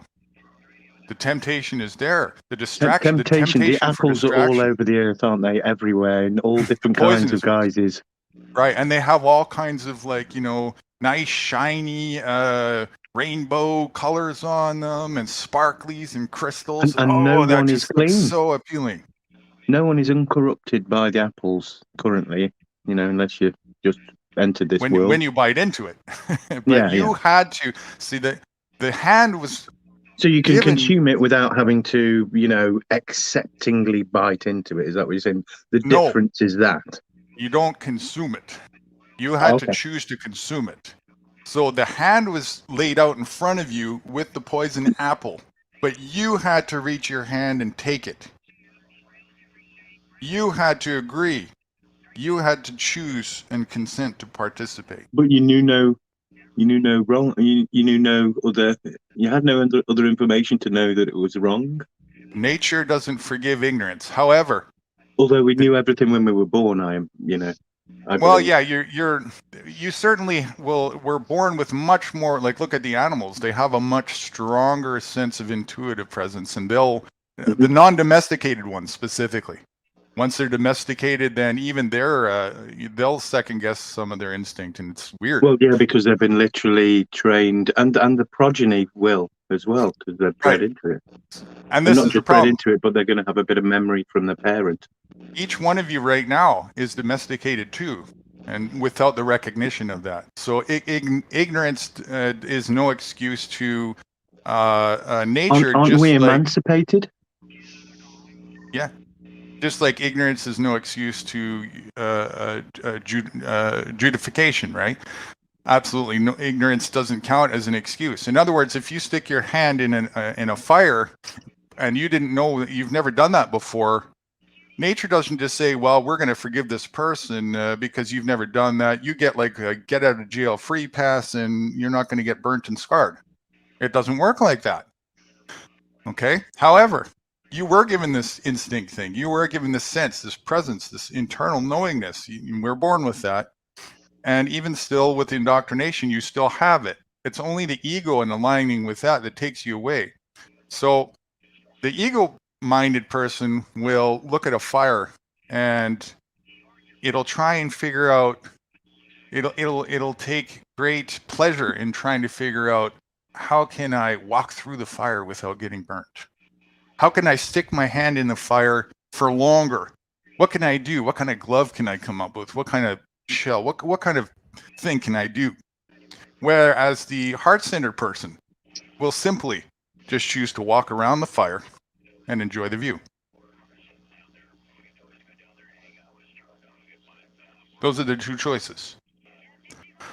And I pose that all you have to do, a lot of people, they go wrong with this. They think that they don't take upon the quest. It's okay to make mistakes. There's nothing wrong with that, because you weren't born with all intellectual knowledge in 1 second. You don't know what an apple tastes like until you bite into it. You only know the theory of it at best from somebody describing it to you. You have to try it, right? Now, within reason, calculated reason, it's okay to try things and make mistakes. But the thing is to learn from the mistakes. You don't need to repeat that once you've learned it. And this is what people go wrong with. Instead of just learning from the experience, they fight with it. They don't accept it. Their ego is what they want. They want to figure out how to, again, get through that fire and They not give get in to the escaped. easiness of the problem. Yeah, or They go even the just easy like, way.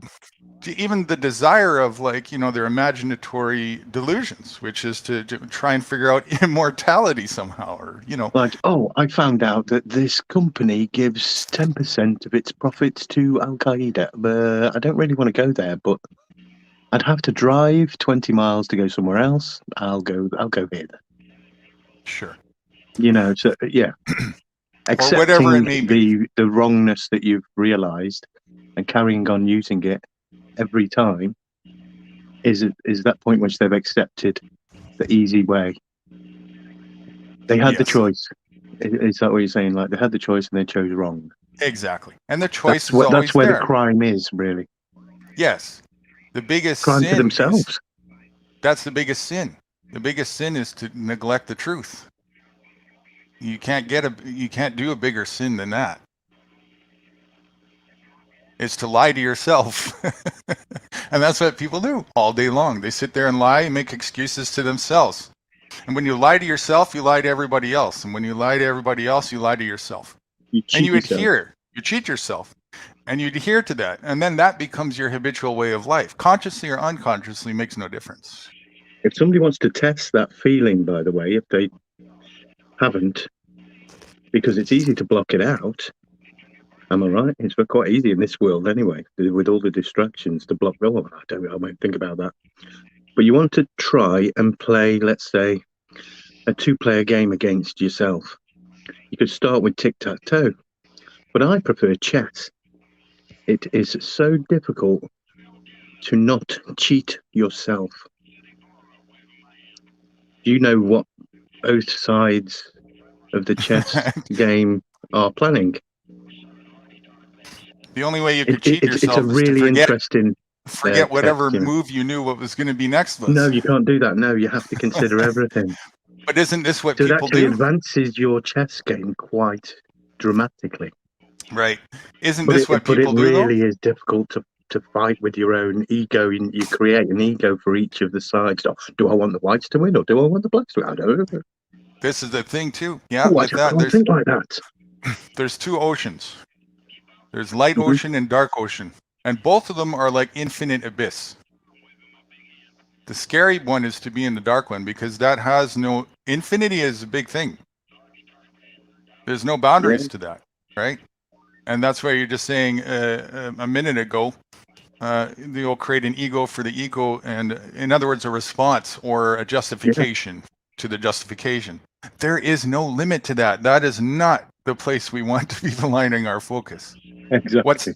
How much more obvious does it get? Okay, but this is the thing. You have to, as an individual, come to a point of submission with that instead of fighting or die. It's what I've seen more in life, and certainly more lately. If somebody's trying to deceive someone, if they succeed, all they have done is they have deceived themselves. If someone is trying to judge deceive somebody, both. all they end up doing is letting other people judge them On the for same the way token, they are trying to judge somebody. on the same token, if you have let somebody deceive you, you have let them deceive you in themselves too. Yeah. The responsibility for not being deceived is not on another individual. It's on yourself. Yeah. But people delegate this and everything else to another third party. Oh, we're going to have a rating system, or we're going to have a consequence system when somebody deceives me. Yet, let he who be deceived be deceived is the freaking maxim that we go by. I mean, it's all just hypocrisy. But if you're deceived by it, well, it's okay. So they sit there. They know how foolish you are, and they sit there and they just come up with all these funny, different, clever ways to have fun with you. That's all it is. It's just a fun game to see, just like if you're having fun with a dog or a baby or a child or whatnot. You know that your wisdom and intelligence is far superior to theirs is. So maybe for fun, you just play a little game, and maybe the game is even to help enlighten the child or the dog to learn something. Because sitting there and smashing their brain with it, with words till you're blue in the face, isn't going to work. But perhaps a little game if you play so that they can come to a realization, go, hey, wait a second. And they might sit and they might kick and scream and say, look what you did to me. But ultimately they learn something. Perhaps this whole thing is for you to realize that too. Perhaps the people that people are crying about that are perpetrating this thing over us are the ones that are actually trying to show us what not to do. Like a lead by bad example so that you don't actually have to go down that route. Correct. The only way you can we know don't know what the light by is without the dark, do we? Right. So exactly. In order to know what not to do, you have to know what not to do. You can't know it by theory. And this is the thing with it, right? So just like earlier I was talking to Wingnut and helping him to come to more terms with, never get yourself stuck in the state of, well, I've already figured it out. As soon as you do that, you fucked yourself. That's why you're not progressing, and that's why I don't think I've ever said said those words in my life. I figured it out. And myself either. The second an individual, no matter what the circumstances or what the thing is, the second you said, okay, I figured it out now, you just did yourself the biggest sinful disservice that you possibly can. Yeah, you probably stood yourself next to the precipice of ultimate doom. The start of wisdom is when you self-recognize that you don't know a thing. And always continue. Not that you don't have an understanding of things. You do, and you learn it. But do you none think of us... oh, sorry.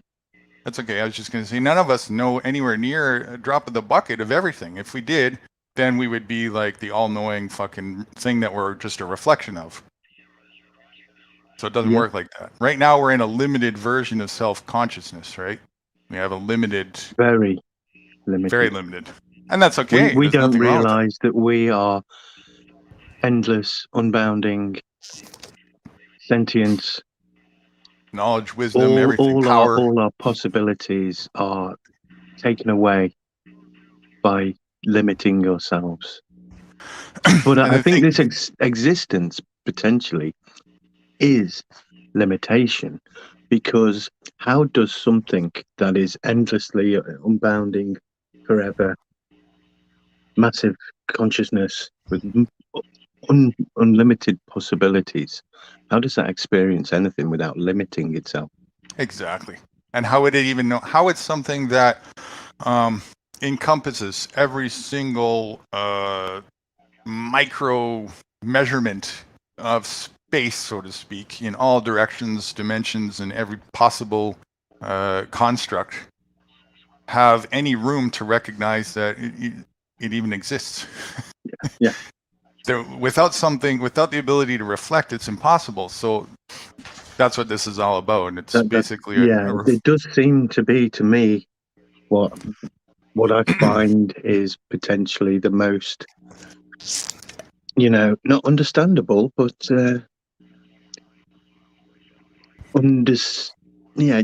kind of understanding, but not completely, because of course I don't want to fall into the I understand, because I don't. You can understand it.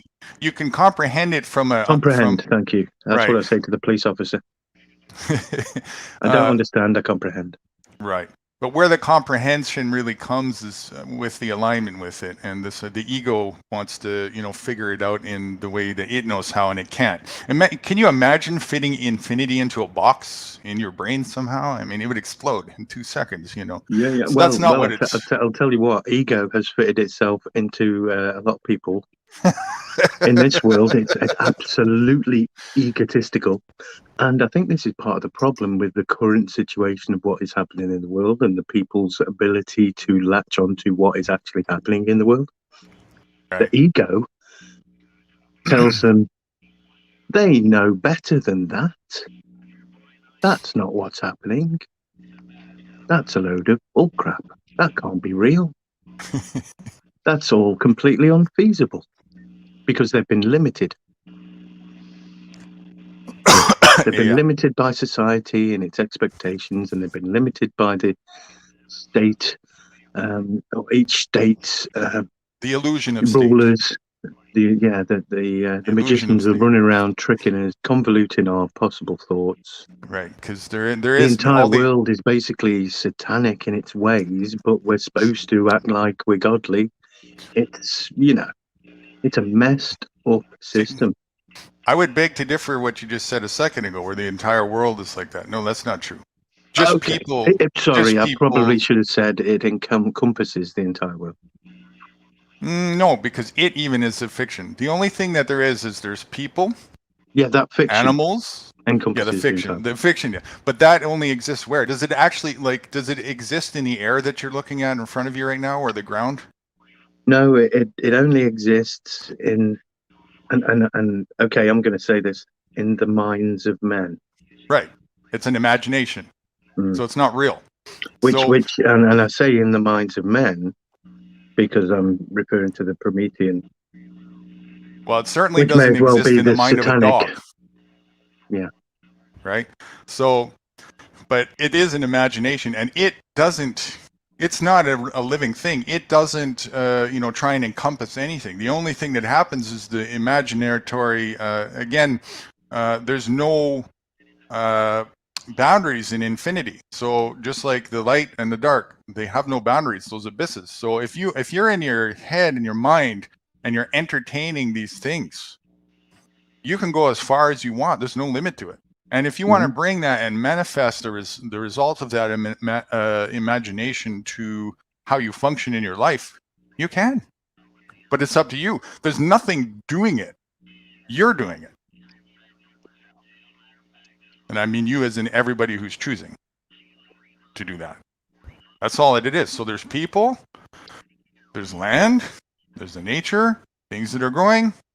And then one thing that seems to separate human beings a little bit more from the rest of the animals and plants, a little bit, seems to, anyways, is this subtle difference in the conscious ability to self-determine. Mhm. Whereas animals are a little bit more, we have the same thing, but animals are a little bit more, and plants are totally, as far as we can tell, in line with just instinctualness.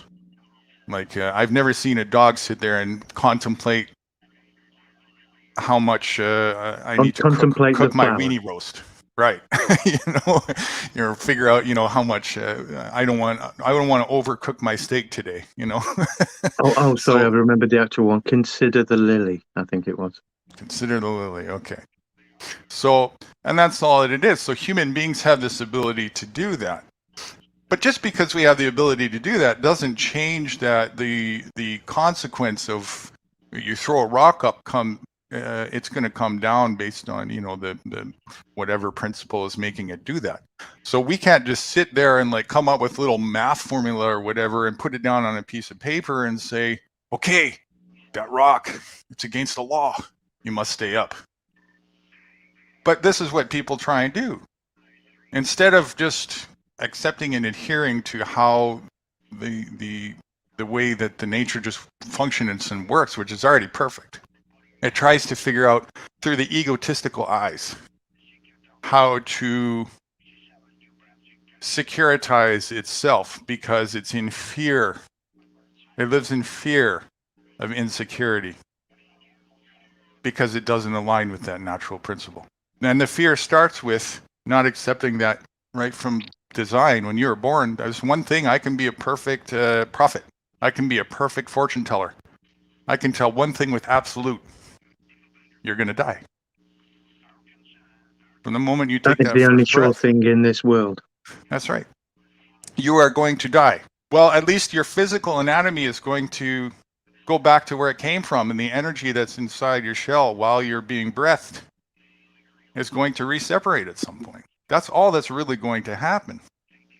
Now there is the possibility that you may not return to the source for a reincarnation. Is the potential one worry if you are sacrificed by some evil in this world for bad means? And when I say sacrificed, I mean because it's a ritual, Mhm.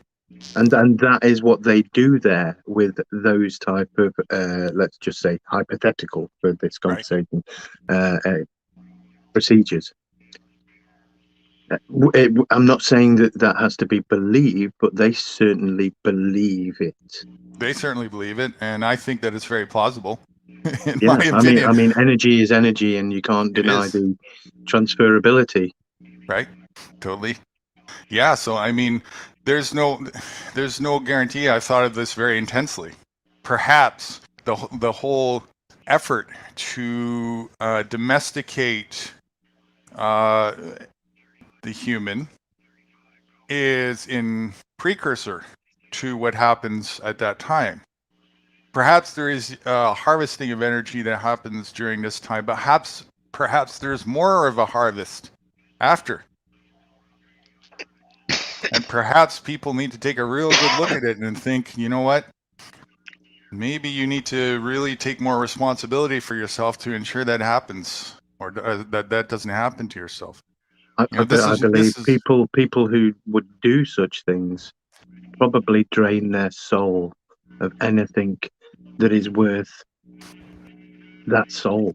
Yeah, well, you want to talk about the ultimate dependency on something and not self-sufficient. We're getting really deep into stuff, which I love. I will, but whatever. Yeah, Well, sorry about for that. those who can understand this, great. If not, just take it. Just feel with your heart, okay? Because it will get past all the fucking ego nonsense and noise that's in there, and it'll still reach home. It always does. But it might be a little hard for most people to really understand this, but that's okay. It's still worth having the conversation. Yeah, if you just like why I don't eat. That's one of the reasons why I don't eat people, or one of the reasons why I don't eat meat. Right? All of that to me is the same thing. It's vampirism. And there's more than just eating the flesh of that. There's like harvesting the flesh of that through soul vamping, energy vamping. And this is what people do. Have you ever stood in a group of people who are just, you feel that energetical suck that happens? Mhm.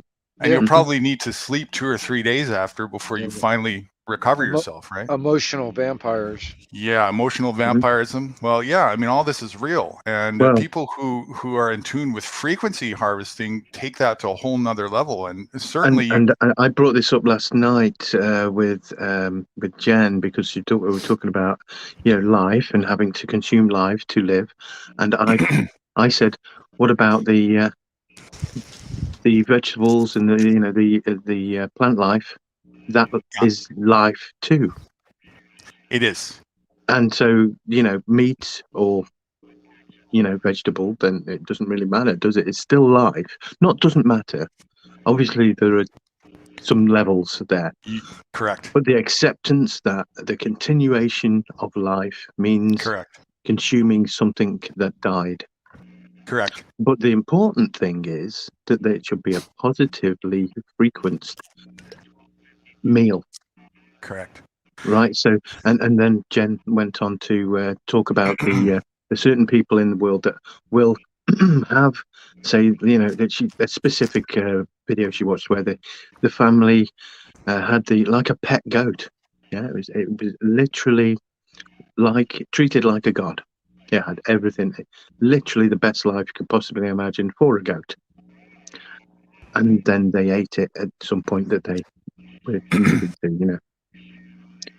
I'm going to And pose. that is a positively charged meal. I'm going to pose. Not some horribly treated, hormone injected, you know, battery and meat meal. It's going to be a less negatively charged meal, but it's still Yeah. going to be a negative meal. And the reason why it's a negative meal is because it died because it was killed. somebody was harmed. Yes. Yeah, yeah. So, and this is where the ego, again, is very, very tricky when it comes to this. So I'm going to pose a very wild thing because, again, anything that you haven't experienced for yourself can only be theoretical until you have. But I'm going to tell you from my own experience, I took it as far as I have so far to this point.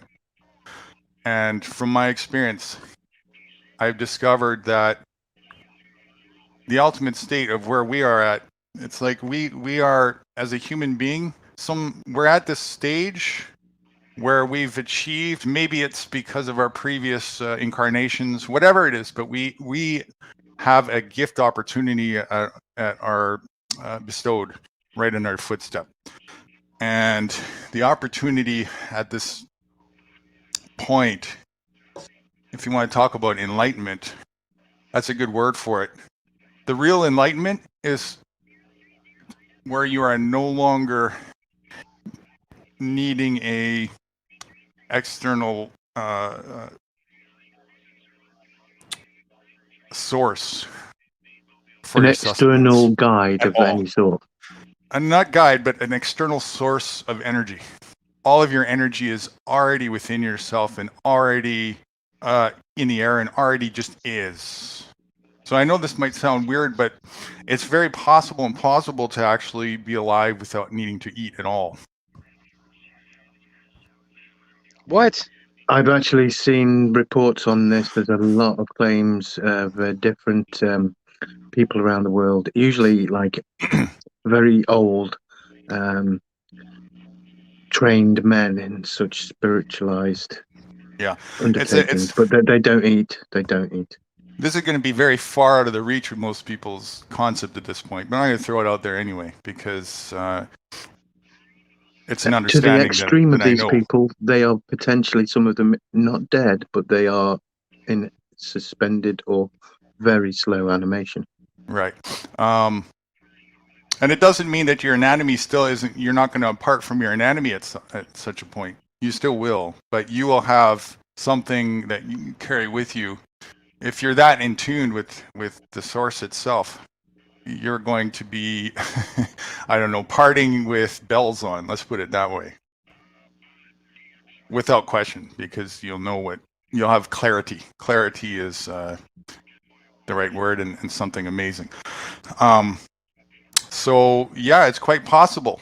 Once your anatomy has achieved the nutrition that it requires to evolve to a certain state, and this is one of the things that they don't want you to know.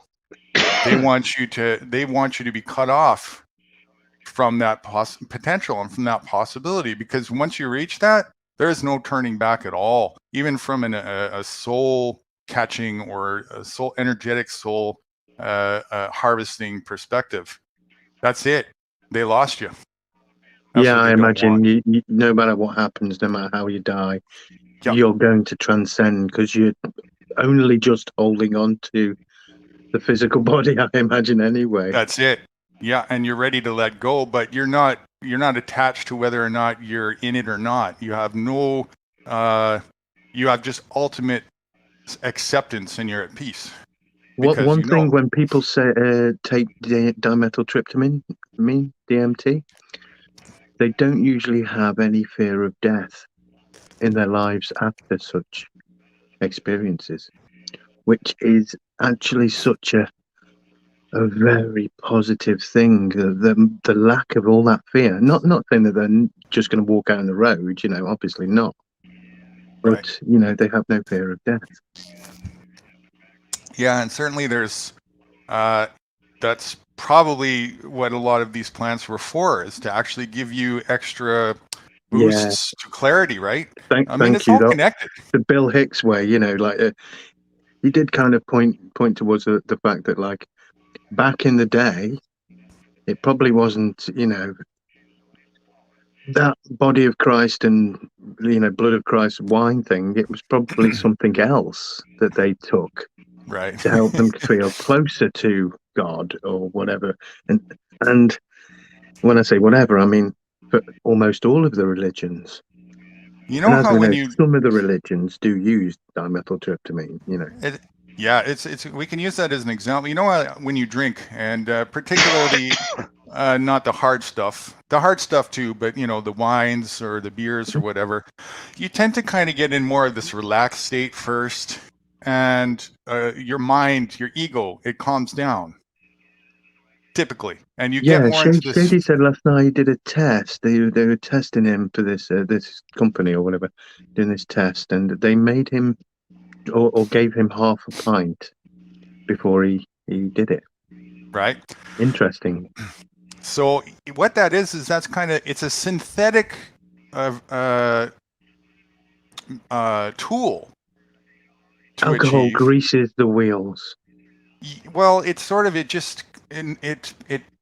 pacifies the pacification. So it makes it so that your ability to coherently be distracted becomes incapacitated, as well, unfortunately, as your ability to understand the other side of the equation fully.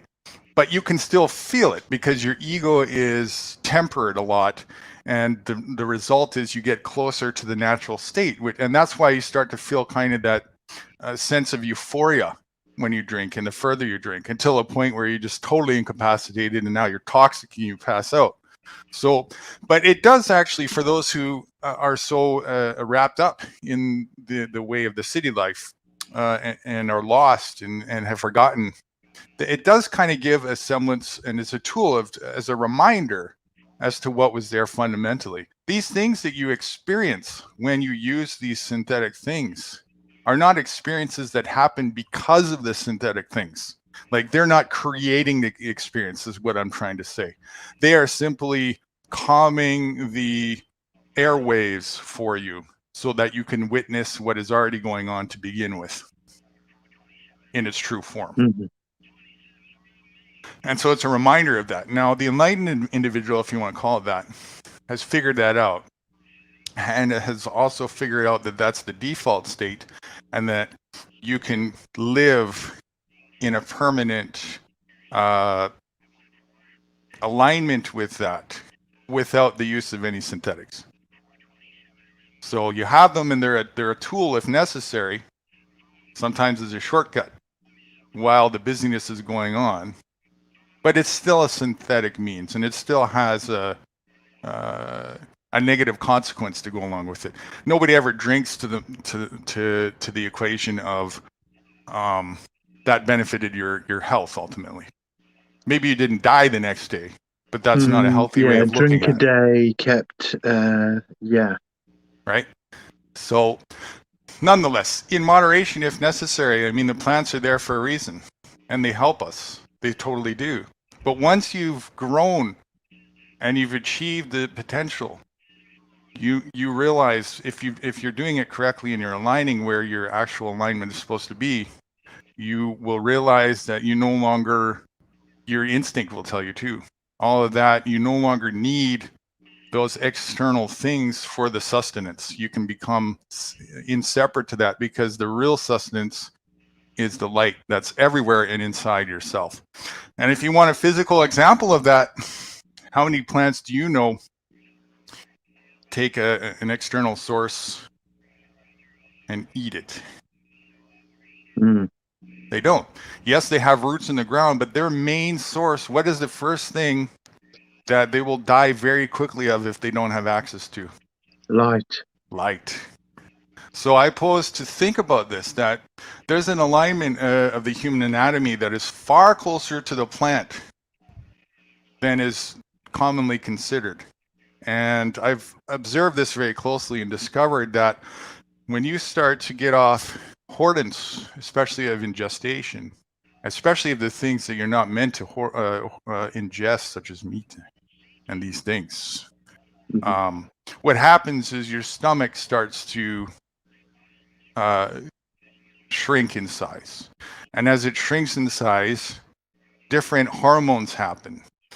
Your brain starts to trigger different hormones, and your body starts to learn how to activate and function through different mechanisms. Your pupils start to become more dilated, and you start to harvest the energy of the light and everything that's around you, and then you become more active. And as you become more active, you need less and less, especially if you were getting the quality nutrition to build up your anatomy and its alignment to begin with. And you start to need less and less of these things. And there's enough moisture and humidity in the air to get all the water that you need just by breathing. That's what happens. I've done fasting. I've done a 47-day food fast. That's the longest that I've done. Not to say I couldn't go longer. Wow. And I've done a 6.5-day water. It's called a dry fast. Could I ask how bad it is when you do finally eat? It's not bad at all, but you have to be very careful when you do that. If you're going to go back to ingesting, you have to introduce it slowly. And when you do that, then it gives you more of an opportunity to really adhere and listen to how your body is responding when you're ingesting certain things. And you listen to what it's telling you for its requirements. And it'll tell you very clearly. Your senses become a lot more heightened. And when you smell something that was very kind of appealing before will smell gross. And you'll end up recognizing that you have other senses too at a point that you didn't realize you had, and you'll become connected with that. In fact, I get that kind of thing with foods. Sometimes, when you initially say open the bag or something, or open the packet, or, the meal is put in front of you and its whole smell first touches you. Right. So I remember growing up as a kid. I sometimes go, that's disgusting. What the hell is that? Yeah. But then I have to fight that, and then it's okay, But the initial experience. I pose that you don't fight it. That's what I mean. Listen to that if it's telling you that. Like, I remember as a kid, I would be walking home from school or playing with my friends or whatever, and I'd be within probably about a half a kilometer radius, and you'll know the experience from out there. I'm sure too. It's probably the same. Who can attest to this? That stench of the golden arches goes far and strong. Good old Rotten Ronnie's, the smell of that. And when you're hungry, and Oh, that's yeah. the kind of food that you're living on, holy shit, does that make your stomach grumble? And you would beg for that in a heartbeat, right? Well, now, after evolving out of all that kind of stuff, you couldn't put that, and of course that's the obvious, you couldn't put like a whole organic, fully nutritious steak in front of me and not probably have me puke. Because to me, now it's equating one and the same. It's all the same energy. It's all the same deviancy. It's all the same negativity.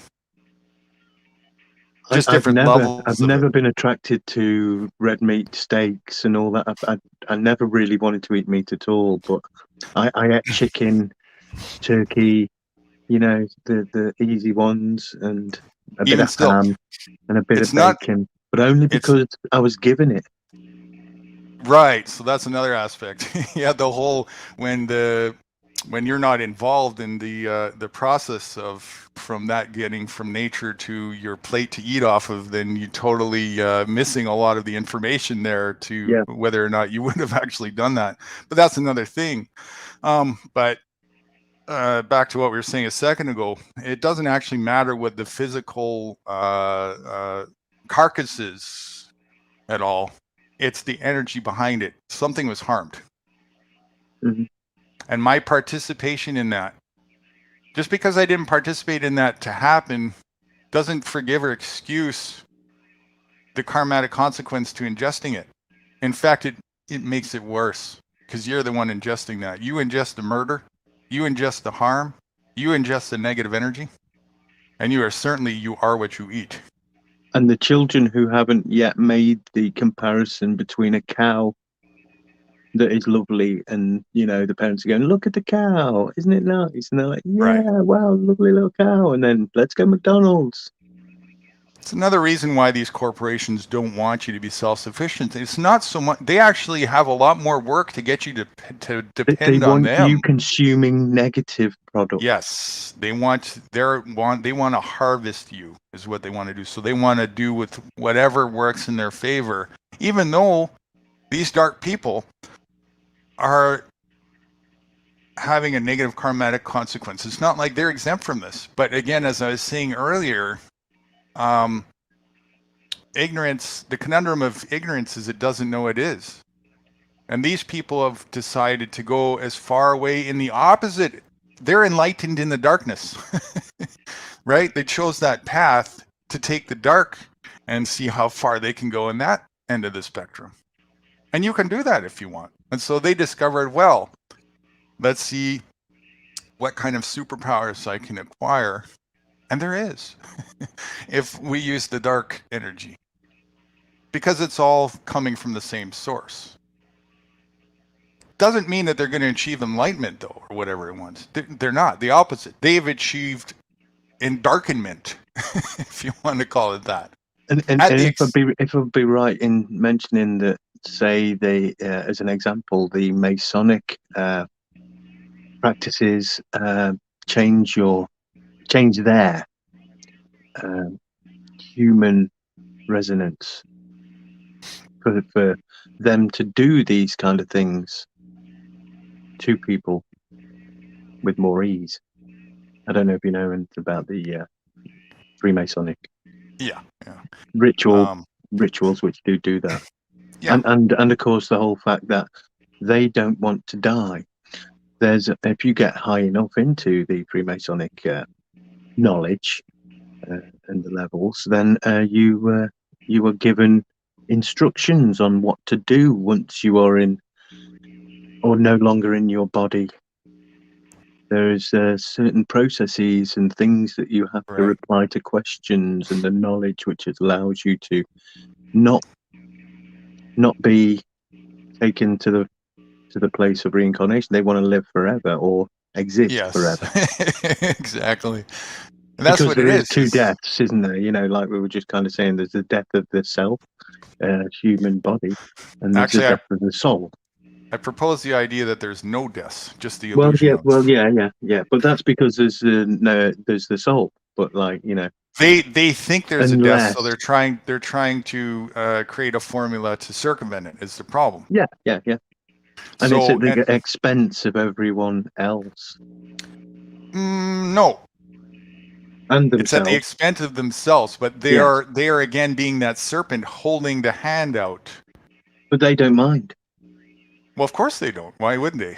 They want to live Because forever. they have a formula of justification through what they created. So, and there's a hole in the heart. So to fill the heart, they create a synthetic means of justification, and they've nailed it in the sense of you get a temporary bout of justification. Gratification through a dopamine rush, and they've got it nailed right down to an art. They do that very, very well. For instance, they gamify the shit out of everything. When you think that you accomplish something through physical means, you get a temporary sense of satisfaction, and you could even take pride in it if you want. And oh boy, is that a tangent that goes on forever.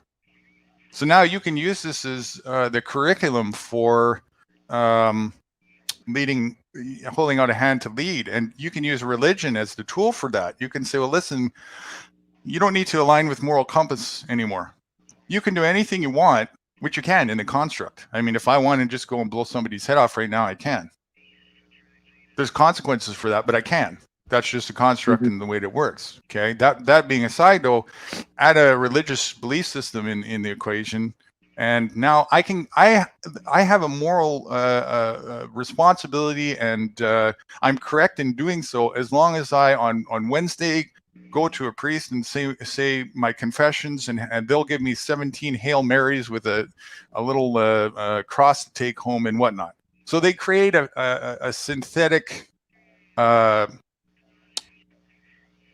get out of jail free card for themselves to justify their actions. I was never with that, you can go however long and through your life and do the worst things possible as long as you confess at confession. Yeah, and obviously it doesn't change anything, does it?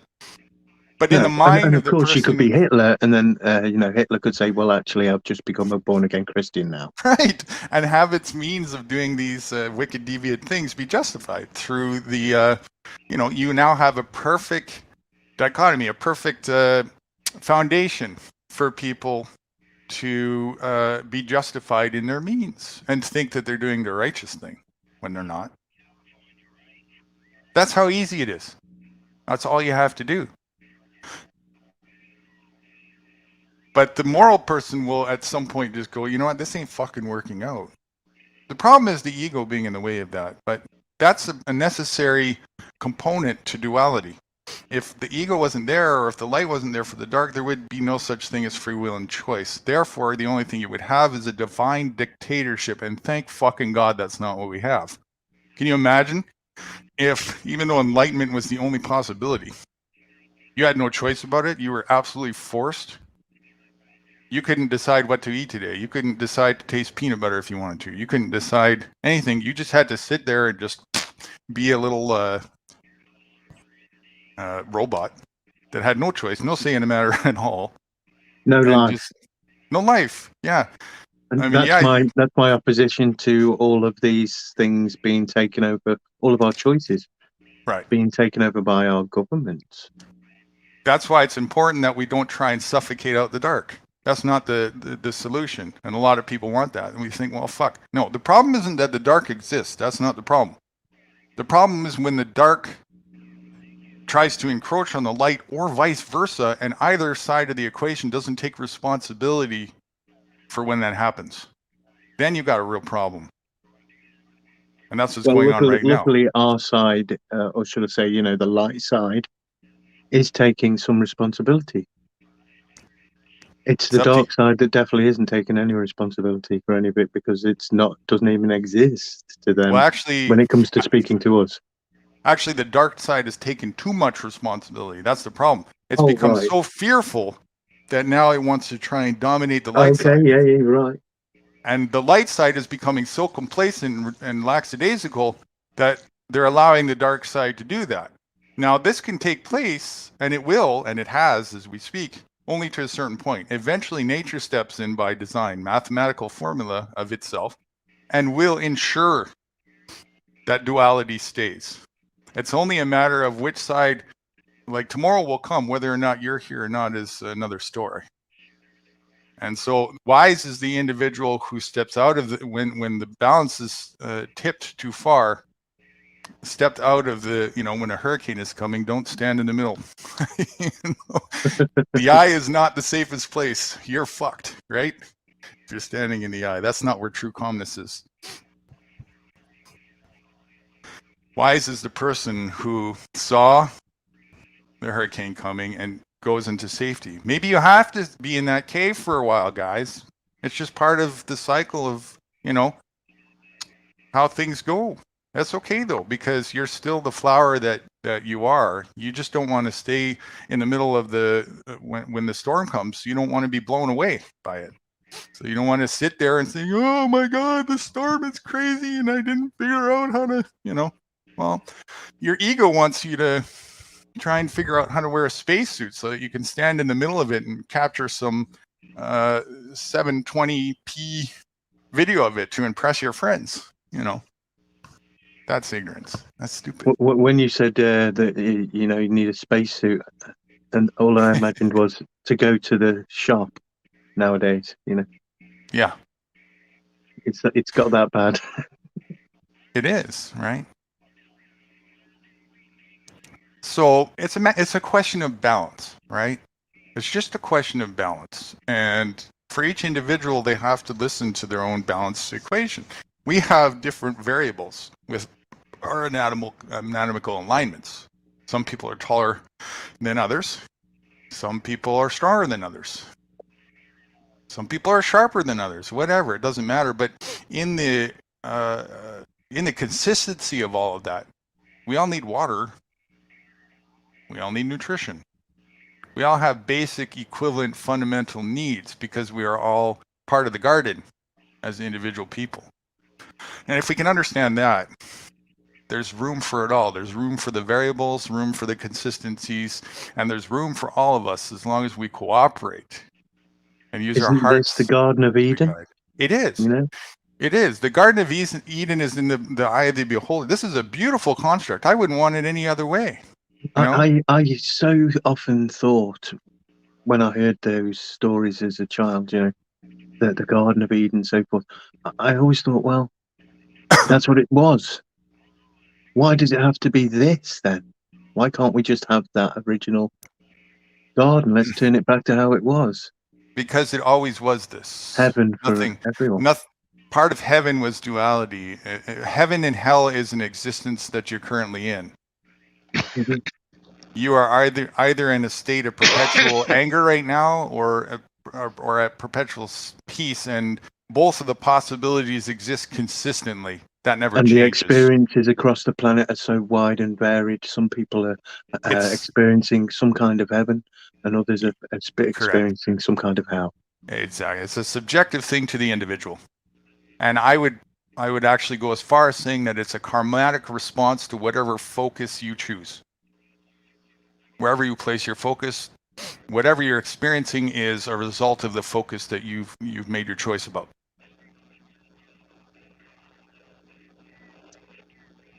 Regardless of what's going on the outside. It's nothing to do with that. It's everything to do with your focus. There could be the most craziest war going on right outside your eyes. And yeah, it's horrific. It is. But inside you is calm waters of peace if you put your focus there. I don't know. I don't know if my channel would Master Ron probably wouldn't like it. Where is Master Ron? He's usually here. Listen to Wingnut being just so patiently attentive. I appreciate that. I hope I don't. I will say this, Nude. All right, there is this one guy. His name is Horace, and his same in my mind thing. He can talk about a topic or a subject, but he takes this scenic route to get there, and you definitely do the same thing. I just have to say it. Sometimes you have to, because It's not the same, but it's the same I ballpark. Yeah. I did the very direct pierce through the veil approach with you, and So, yeah. I get the same reaction when I do that. Usually it's a jump and it's a woo, woo, woo, woo, you know. This is what Right. happens with people. Okay. Yeah, I But hear you. Crinkle goes for a specifically technical. That's twice now. Come on now. Oh shit! Is that an off limits name? No, no, just like it's like 3 Beetlejuice. times. Yeah. You're inviting the energy, aren't you? You're Yeah. inviting Yeah. Okay, gotcha. Well, I'm going to. That's twice. So Yeah, I'm that's going to twice. So, Guru, what would you say to Crinkle? I know you've Well, seen Crinkle a lot. I would say, actually, I haven't. That was the first time on your panel the other day. Okay. Really? Yeah, okay. yeah. But I'll Well, tell you You've what I been in the have chat a seen. couple of times when he was there. I've technically only had a conversation with him 5 times. That's it. So I'll go. I've had many conversations Yeah. over like I'll tell many you- months now. Even though I haven't seen Crinkle himself, other than that, I've seen the like mind of personality of Crinkle many, many, many times. Yeah. And so He I was. actually is everywhere as other accounts as well. Yeah. So to that, I would say the same thing as I was saying, which you were seeing a lot in the chat. I would have came up that day, and if it was a bit longer, I would have, because I have another person who lives with me here, and when she sleeps, she doesn't He have her went for buds. 31 hours that time. That was Yeah. nudes. That was nudes. Fucking. I mean, that was SG's live that he did the other when Chris was on it. That was 31 hours he did. He did 31-hour stretch. Yeah, I came into it quite late, and then at such a point where I would have been able to come out, I was flagged. I needed to rest myself, but nonetheless, there will be opportunities. I'm not worried about that. Oh, I'm sure. yeah, there's no expectation of me seeing you speak But to him. sometimes, there's an advantage and a disadvantage of both. Like sometimes I'll stay just in a chat on purpose because it gives you a chance to be a little bit more methodical at the words that you use. When you're live like this, you got to be a little more fly by night on the spot. And if you're not versed, the articulation could come out wrong and whatnot. But do that there all the was, time. But if you saw, there was a couple good questions that you put up there. That at least there was one thing you said that was good to hear, which was if push came to shove, he would not align with the enforcing of people to be killed if they didn't choose to get the vaccine. That was good to hear. I think that might change with him, though, depending when you ask him. I would agree. Yeah, He's been in perhaps some strangely different moods lately, and when he does, he's kind of sounding like a Nazi, if you ask me. Yeah, perhaps he's only saying that right now because of the current state of things. He'll look like a complete negative individual that is off the rocker if he aligned to that. But when it actually starts to happen, then it will be easier for him to go along with the narrative. I wouldn't doubt that for a second. But he also He's like programming himself. Well, yeah, I don't think he's himself at all. I think he's just, I think he's that Windows 21 robot being possessed in his, I don't know who the true, he's taken the vaccines. So as soon as somebody has taken the vaccines to the test, in my opinion, I can no longer feel comfortable that I'm talking to the original person anymore. Mm-hmm. And when a person when a person is totally in a state of hypnosis to the point where they're not self-determining, that's the same thing as well. I'm not talking to the original person either. So that's the first thing, is to determine who are you actually conversing with. And most people are not in this conscious state of self-determination. It's few and far between in the city life. Outside of the city life, that's different. Like I said, there's plenty of people that aren't around in the cities that have left, or people who never were there to begin with, that are self-determining and doing quite well, regardless of what's going on in the economies and all this kind of bullshit. So you can have more a conversation there and get somewhere, but that's not where the problem is. You know, those people, it's like speaking to the choir to a certain degree, and they're not posing a threat to your current path. That's why they're there. The problem is the people who are still living this bullshit life and think that they have a right to tell you you're obligated to do the same. That's where the problem is. So Definitely. I agree with Anarchy that, you know, to tip the balance, because the balance is still too far in the favor, there's too many people that are like that, that they're working the numbers in their favor and encroaching on us a little too far still. So we've got to try and, you know, that's why I still do what I do. I hold the information flag out like a light. And for those who are still looking for information, who are just fed up with it, or maybe they're somewhat fed up with it and looking for answers and solutions, you know, again, you can't cover it all holistically speaking on a one-day panel or like this. It's a huge topic and a lot of things connect. But that's why I'm building a website hub that's going to have all the access to the information that I've been able to put together over like a 25-year period span, so that people don't have to go through that same decades of searching for it and getting access to it, because I don't see that anywhere else. The way the world is set, it usually takes an entire lifetime before some of these truths come to light for people. Oh my God, sometimes even multitude of generations, right? Yeah. So, and that's okay, but it has to, that's fine. It just, let's not use that as an excuse not to get the ball rolling, you know? But we got to do it. And so that's what I'm doing. And in the meantime, while I'm doing that, I'm kind of doing this balance thing while I'm working on that and the projects towards it. I'm also at a point where I'm coming on these panels and still having these discussion live, so that people can have a bit of a preliminary basis towards it, and also a bit of networking and cooperative consensus with a certain amount of people that know what's going on. So when I'm ready to present it, then we can use it as a tool for all of us and point to it, you know. Awesome. Would I? Oh, I'm trying to think. I had something to say then, and I would say that when I have things to say, there's like a sweet spot where, in time, if I miss it, then I may as well be a completely wiped brain, and I can't think of what I was going to say. You see, I've done it twice in 2 days now. So, but there is a sweet spot, isn't there? You know, it's like. It's a problem with panels sometimes, you know, you do have to wait for somebody else to finish speaking, of course, you know. Yeah. It's like any conversation, really, you know. You know what you can do, though, is just to get in the habit of I use a Google Doc for that.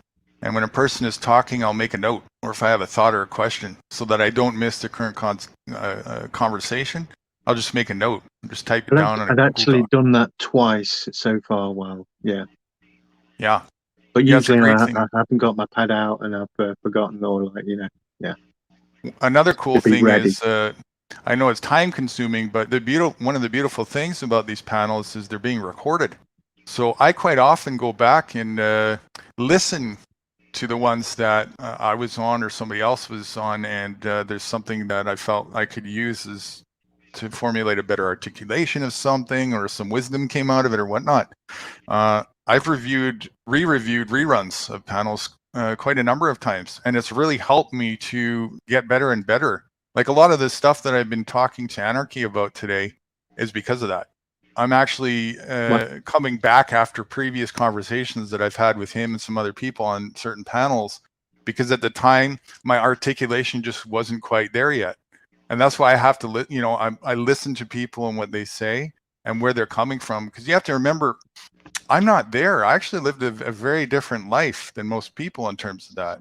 I lived in the same construct, and I went through the same indoctrination camp as people, but most of it I tuned out.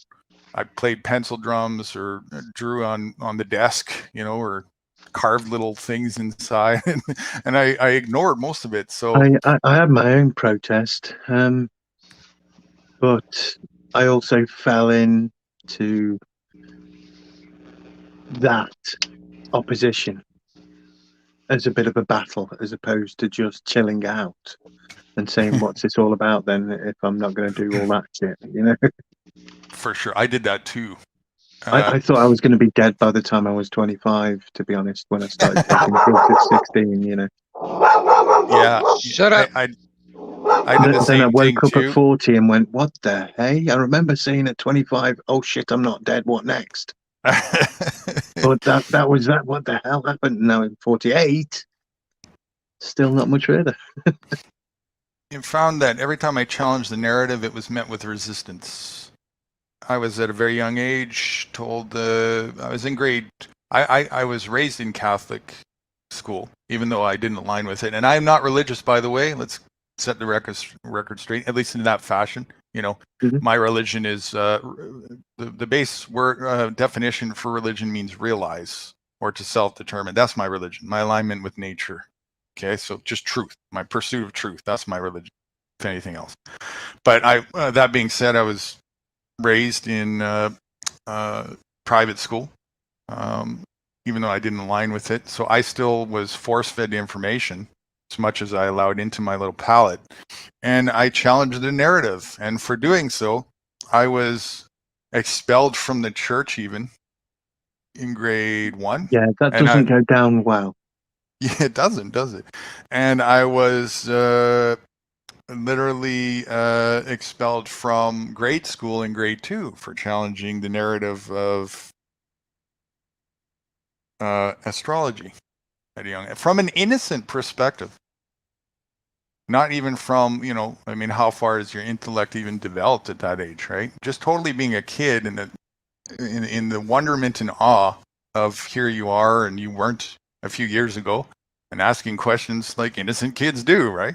Just being myself and not afraid to ask questions. And for doing so, I hit the nail on the head a couple times at a very early age, to a point where my teachers were so set back. The specific question that I asked actually for this one, I'll just say it.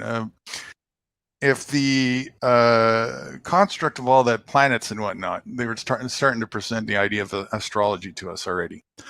And I was listening to it going, listen, what the fuck? These people are telling us that all the planets are circles and they're spinning, and that's the precedence. Essentially, it's a cult. I'm just going to say that. Yeah, sure. So all of it is a cult. No, yes. So all of this is going on, and that's the precedence to gravity and all, and yada yada. And I'm sitting there just going, well, wait a second. I see a hypocrisy right from the get-go here. They just finished telling me that every single sphere is a sphere and it's all around and it's spinning and whatnot. And if that's the case, well, we've got right in front of us, the very first closest sphere to us is a contradiction to that. We have a moon that we only see one side all the time on. Right? So I posed that question to them, and I'm just like, why is that the case then? If you're telling me this, why are we always seeing the same side of the moon? Oh, but that's its own orbit you know, we only see this side. Well, remember, this is grade 2. And I'm just, again, from just straight innocent observation, posing the question to the place you would think you're in school. Isn't this the place that you would want to be revealing these ponderments? But no. Obviously, the result was the opposite. Complete, like, backlash and total, like, we don't think like that. And, you know, the whole defensive resistance towards asking those kinds of questions happened. And it was brought to the principal, and within a very short period of time, I was expelled for 3 weeks for asking these questions. In grade 2. I gave in asking questions because I remember asking a question to my science teacher, and he didn't know. And not only did he not know, he said, we don't know. We don't know. Yeah, and so I pushed it, more questions, and at least he's being honest. I got slapped down. He hated me anyway. So me asking those kind of questions, you know, was enough for him to shut me down. And I didn't really involve myself in those science lessons after that. Yeah, that's it. I involved myself, but you know, not like I did. Not with him. Right. Waste of time.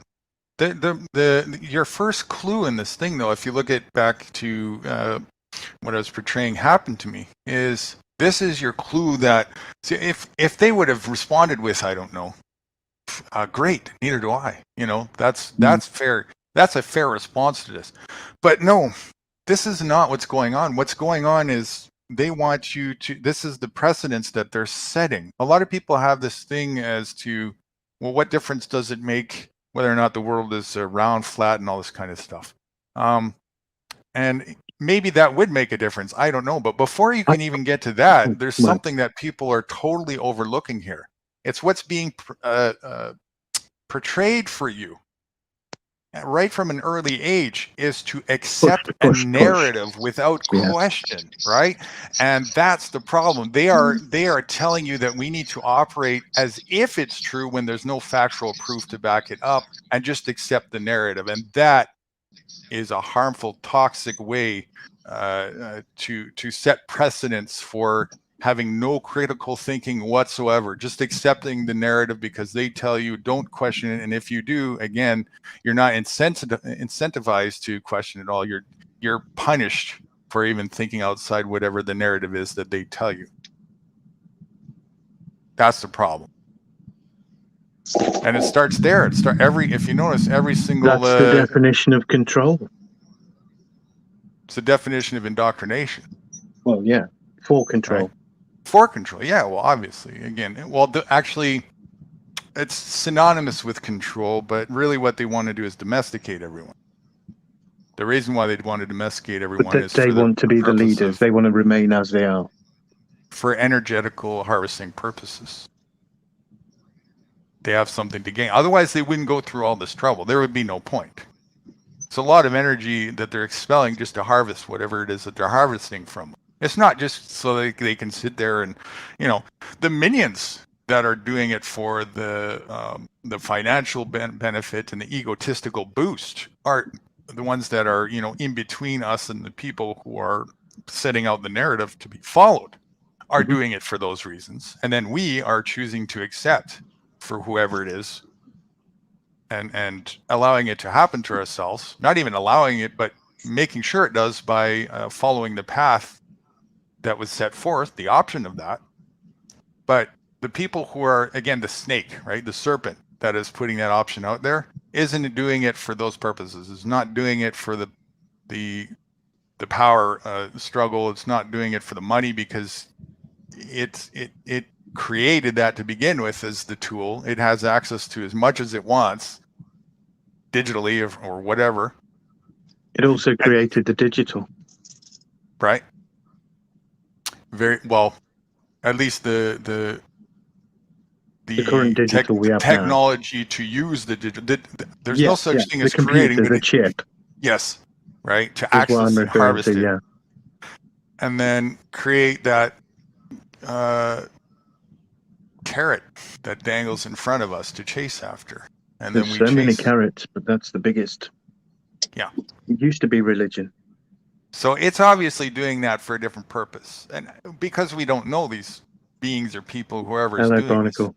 This, welcome. We don't know the true purpose. It could just be AI itself fulfilling itself. And it doesn't have an energy source that it needs. It could just be, it's a program, a mathematical equation that has been programmed to suss out anything that's a threat to itself, and then figure out through its own capabilities of math how to exterminate that factor.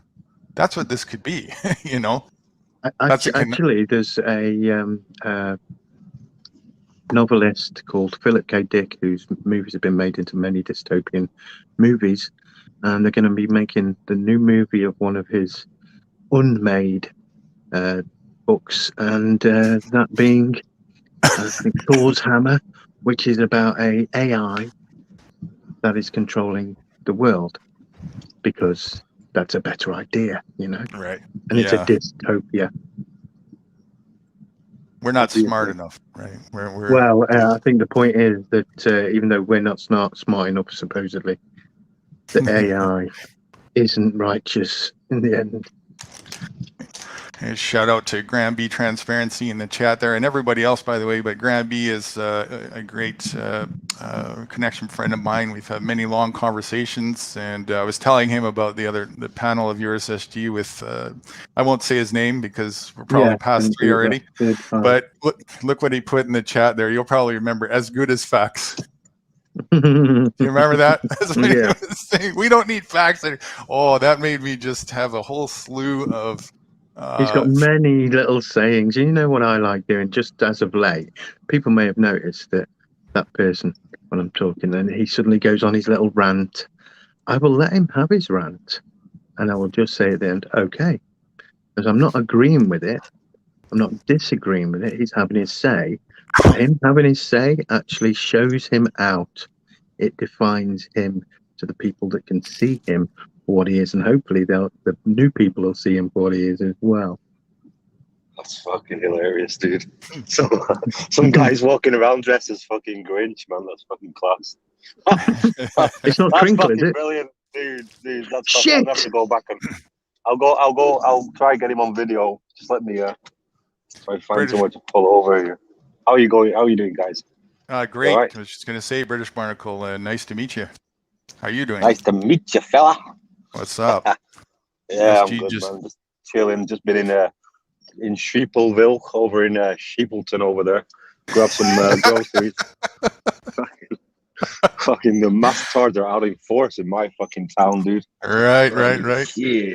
The patriotards, the Yeah. the non-freedom tards. Oh Dude, yeah. I got a good feeling that this guy dressed as a Grinch is gonna walk this way, mate. So I'm parked up. I'm parked up ready, man. We're gonna light him up. I'll roll a fire. Yeah. So how's it going over in the States, dude?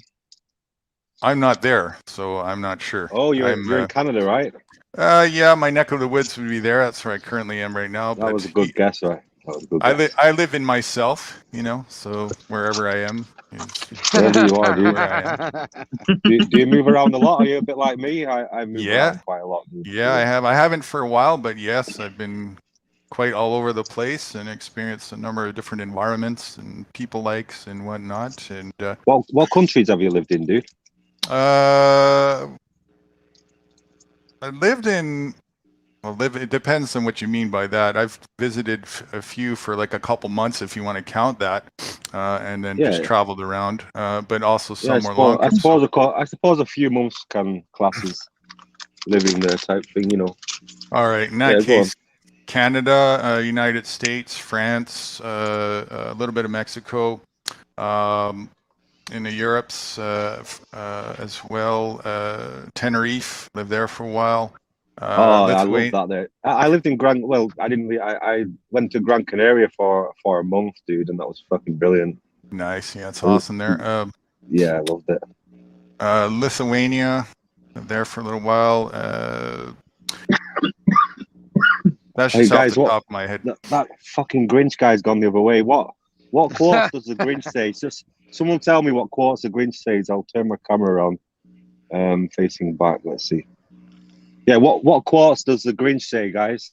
Does anyone think of any? Shit, someone must know some quotes from the Grinch, dude. Because I'll shout him out. What's he do? Someone must remember.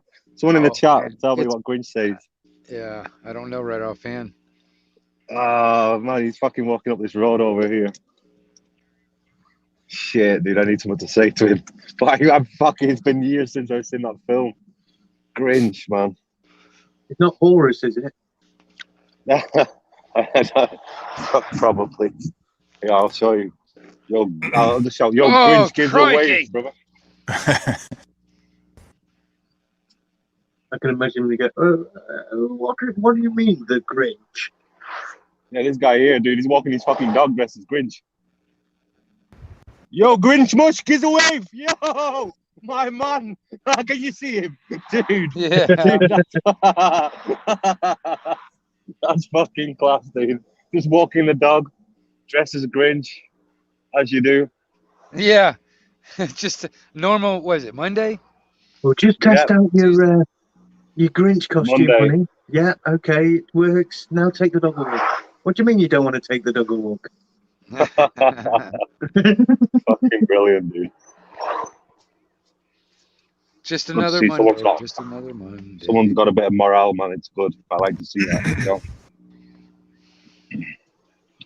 So, Wingnut, I just wanted to say, I appreciate everything that you do and all you guys too. And I want to also clarify to make sure that it's understood. When I come up and talk on these panels and whatnot, I'm coming from a place of just telling the truth.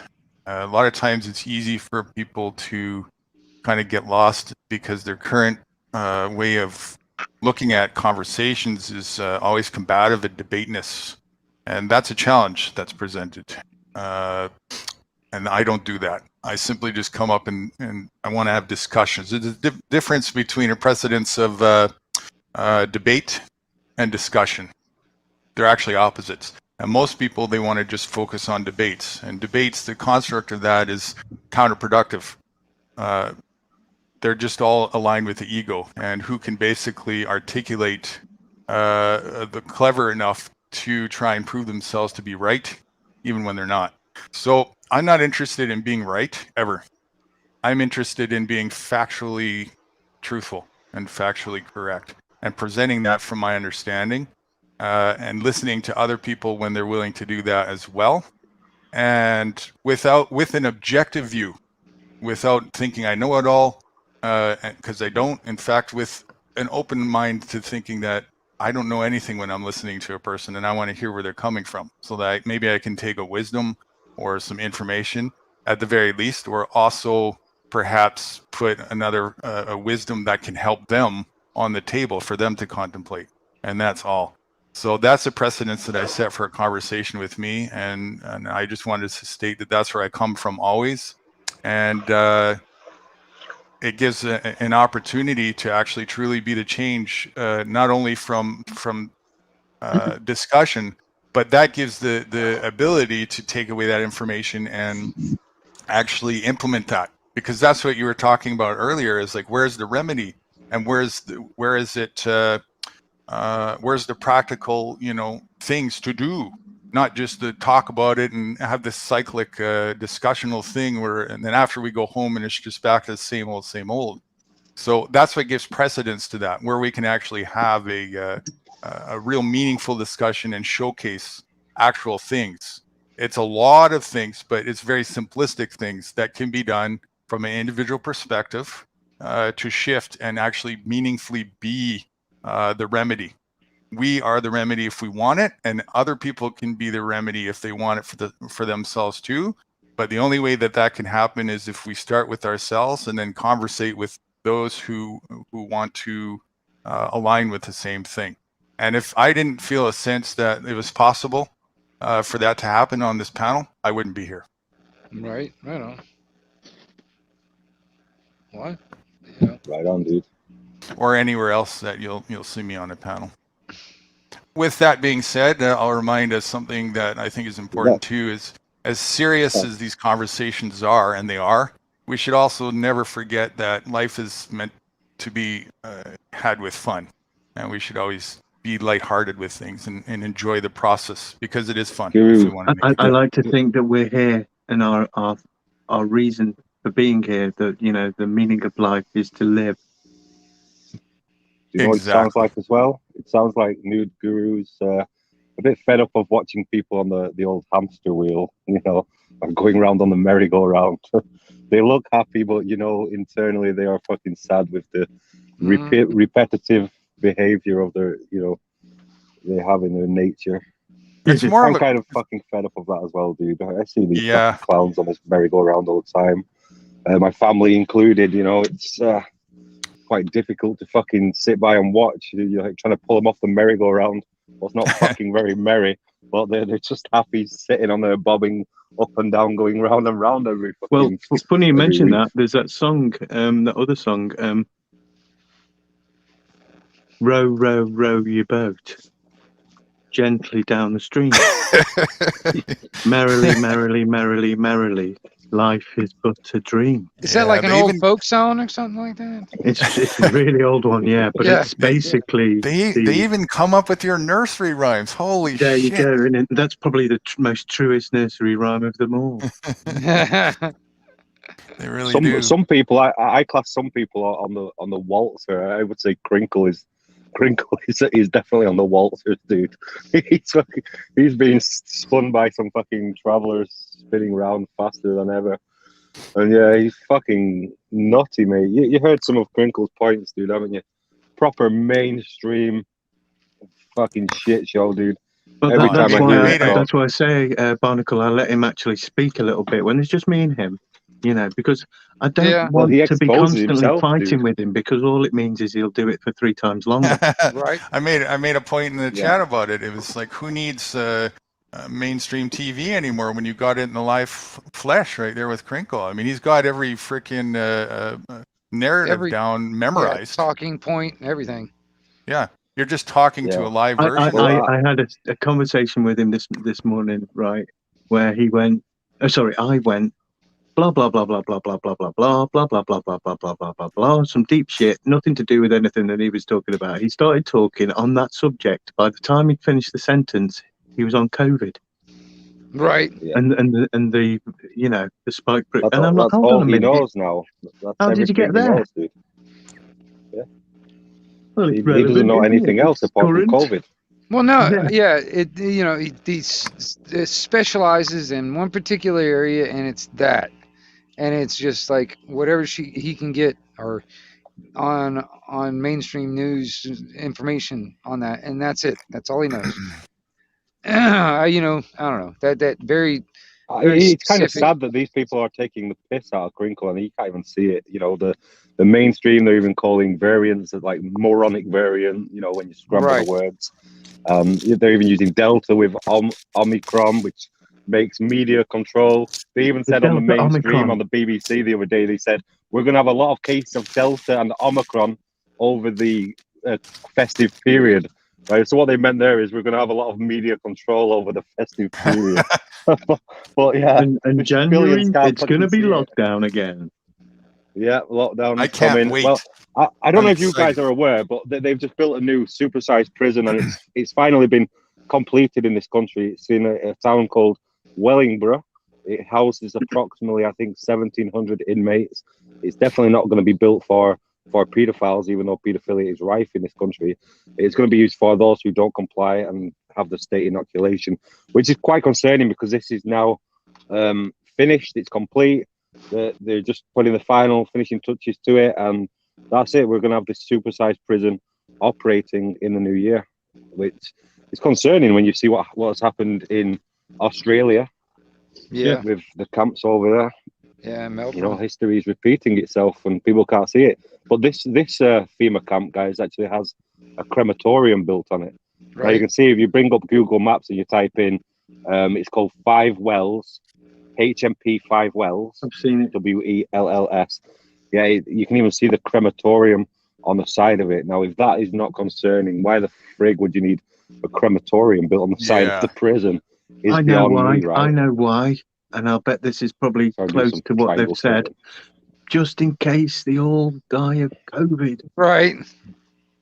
because they aren't Well, vaccinated, are they? So there's a big risk.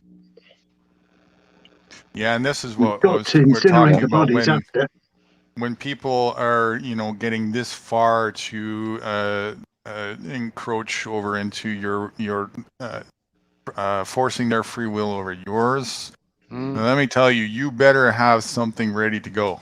I mean, the writing is on the wall. We know this is here and coming. And if you think that you're going to have success standing you up against tyrants in this sense, you're done. You better have at least a few people or a bunch of people that By the are willing to millions. stand with you. No, not by the millions. Not by the millions. You only need, because remember, they're not going to come in the millions to you. They're going to come in little pockets, a couple yeah, they're at a going to come in time. little gangs, of course. Yes. And you know So- who they're going to go for first as well, don't you? All the people who they see as leaders within the movement, right? So once they take the leaders out, then Not- cut the head off the That's stake what and I the was body trying will to say follow. yesterday as well. That, Unless like, there was a all point of us at are which, leaders. Unless all of well, us yeah. are leaders instead Yeah. of just having a few Well, out there and there. the problem we have in this country is everyone's wandering around fucking London, shouting hurty words at empty fucking buildings, dude. Right. Whilst behind closed doors, they're knocking up 4 supersized prisons in this fucking country, dude. 4. There's not just this one. They've extended Hindley, they've extended one in Yorkshire, and I think one in Wales as well. So people are wandering around like headless fucking chickens, shouting words, singing and dancing, saying we won't comply, blah blah blah. However, it's a bit too late if we don't fucking put a stop to this shit show. I mean, we've still got a chance, but I think the next protest needs to be at fucking Wellingborough FEMA camp, which is currently run by G4S. Now, if you know the background of the Yeah. security company G4S, dude, then you'll understand what fucking What seriously is form of going on here. protest do you mean? What kind of protest do you mean? Going there and Well, protesting the yeah, thing? my form of protest is different than what the protests that have been going on over the past 2 years. You know, my protest, my type of protest wouldn't be begging to my masters, hoping that the masters stop Right. stop the dystopian world that we live in. My Right. protest would be to make change and real change, and whether that means criminal damage, whether that means Let's talk about people that. get hurt, whatever. I'm game for things like that. I'm not game for walking around shouting freedom, freedom, Right. Yeah. this, that, the other. I'm lighting And being another fucking cult. candles. I'm burning some sage that Oh my- happened down the BBC. People's waving this fucking sage shit, dude. I'm thinking, what the fuck are you doing? I think it's Right. shit, dude. These people are Yeah, laughing so- at you, right? Exactly. So let's talk about this. So yeah, like I have a quote for this. The most meaningful and only real form of protest is disobedience and divestment. That's the only way you're affecting meaningful protest. Disobedience, sit- non-compliance. Yeah, you can't sit there and be a big Karen holding up a sign to your brick Well, I wall. and I like think you said, right? in this case, though, I think that disobedience and non-compliance is still going to land people like me in jail. You know. Well, no, that it depends on how far you want to take that. Like I said, if you're wise, okay, your freedom is only as far as you're willing to defend yourself to protect your own liberties. So it's all at what length and distance are you willing to go to do that. So if an individual is coming, blue shirt, blue collar or not, doesn't matter, costume or not. If the person is posing to overrun your will with theirs, you have a responsibility. It's just as simple as that. It's like the And- Matrix. If these people aren't haven't opened their eyes and been taken out of the Matrix, then they're still in the Matrix, and therefore they're still part of the process. Let me of put it to you more stopping you. bluntly. Let me put it to you more bluntly. Somebody wants to Bricks come in the and kill wall. you. If a scenario presents itself, somebody wants to come and kill you for a reason. It's probably going to be either them or you. Now, in a situation like that, if it's me in a situation, somebody is dying. Maybe Yeah. two people, maybe two of us are dying, but somebody for sure is dying because I don't live in fear. And I'm not going. Dude, not dude, going I to totally pay- get you, I'm not but I'm sure that you're aware that we're not supposed to have firearms in this country, and I'll not tell you things that I've manufactured on here because the doors will go off every fucking house I've ever been to, right? But some of us are prepared for certain That's events. why I have- Let me just That's tell you why- that, even though it's illegal or whatever to have firearms, but we know That's ways why I of have a I pseudonym. think just manufacturing talking things, like we right? are is about to become illegal soon. That's Yeah, why I it have a is. pseudonym, Not and I'll think never it dox is. myself. I'll say the things that they pose as illegal. I don't give a shit because two things with that. I said it before, if you're waiting for freedom to become illegal, you missed the point. Number one. Number two, I pose that legalities are not aligned with morals. In fact, they're aligned with the opposite. So if you're a Well, yeah, moralistic, if you're a legislation moralistic can only be given person, the every force single of the law aspect that's in the government.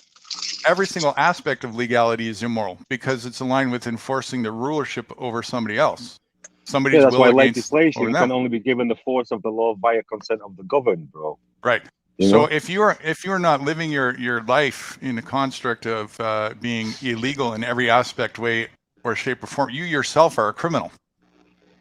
Also, you got to remember Well- the keywords consent of the governed. Now, are you one of the governed, and have you given your consent? I mean, No, do you because consent to be apparently consent is given when you vote. Now, I don't vote for nobody, but I genuinely believe that the consent was put upon the person, the legal fiction, when they was defrauded the deception of the birth certificate. right? The That's birth when I certificate. think that the That's yeah, that's their through the that would be Vatican and their the angle. SQV Yeah. Well, that even for you though, that's a starting point. Now, that's the first question you got to ask yourself: is at this very current moment, are you operating under that capacity? And that doesn't mean Well, whether or not you the problem have. we have is because I went down this route before, and they took my private conveyance, which it was a private conveyance at the time. That basically they crushed my fucking vehicle because I didn't have the tax, I didn't have the MOT, the insurance. You know, so I was persecuted for going against the legislation because I didn't consent. But they Right. still did it. They didn't understand the paperwork Well, they or never anything will. that I But had. now, if Yeah. you, okay, in such a case, if you had 10, 15, 20, 30, 40, 50 people that were ready to come and stand and band with you in a circumstance and ready to do whatever it took in this circumstance, how would that change the narrative for you? Yeah, but finding 50 people that aren't living in fear is kind of difficult in your hometown these days, right? Have you ever tried? Yeah, Maybe, people say they will. and maybe, People say they will, but it's more at the time because I was in something called the TPUC or maybe, John Harris. We have maybe people in your scattered home all over the state. country that would do this, Yeah, right? I agree. Maybe in a home Yeah. state is not the place. Okay, that's first thing. And the second thing, even if it is difficult, I'm going to tell you. Then I'll ask another question for you to think about. Is that a good enough reason not to pursue that, anyways? Well, that's Because I'm going to tell you, if you don't, you know the inevitable, right? You know what's Yeah. going to happen if you don't. yeah, There is yeah. no standing by and watching from the sidelines, is That there? still doesn't change the minds There of are no those 50 sidelines. people that you need to come This actually. is the thing, mate. The reason why I wouldn't even try to go and get another 50 people for like my hometown is because people are more concerned about what is on the TV tonight, whether they can watch last year's Great British Bake Off or Corrie, or I whether agree. they're into the gaming or all this bullshit. They Any live hobby maybe- a whatsoever. total different life than me. Maybe you in know, this I- case, then, because it seems that the location has an aspect to where the people's mindsets are. Perhaps this isn't the right location for an individual who is I not know, and this aligning is with why that way of life. This is why I'm planning on going to Africa with a guy who's a good truther who comes on these podcasts. It's called John on the South Coast. We're thinking about going to Africa, mate, and just doing one. We're just fed up. I'm gonna tell you, absolutely fed up. wherever you go, this thing is gonna follow you. But There when are you no get sidelines. outside, yeah, there's no sidelines. But certainly there's like outside the city, for instance, in the countryside, it's going to be much harder for the tyrants to call on their little cavalry to come and stand guard against you.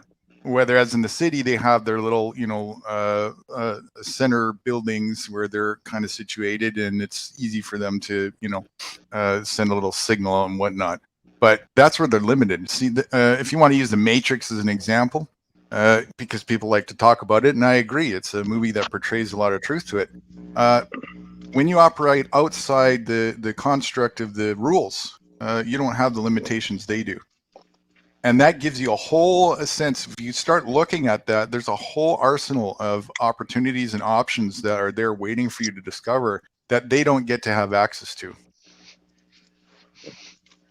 And this is where the beginning of Remedy actually is. You have to be outside the box completely, and you have to be willing to do whatever it takes to defend your liberty without exception, because you don't have anything but responsibility to do that, including, if it comes down to it, if an individual is posing a threat to your life, kill them. You have to, right? For example, if you got a couple of, I've used this example before. The problem is, though, this ain't just an individual who's causing a threat to our life. These are gangs. Does it matter what they say? Costumes, Does These it are matter big gangs what in they costumes, say? Dude. So make a bigger gang. And again, they don't send their whole gang up against you in one swoop, do they? It's easy to force the their bigger hand. gang the bigger gang that we have, they would rather shout freedom at empty buildings and light sage sticks at the BBC building. That's what they want you to think.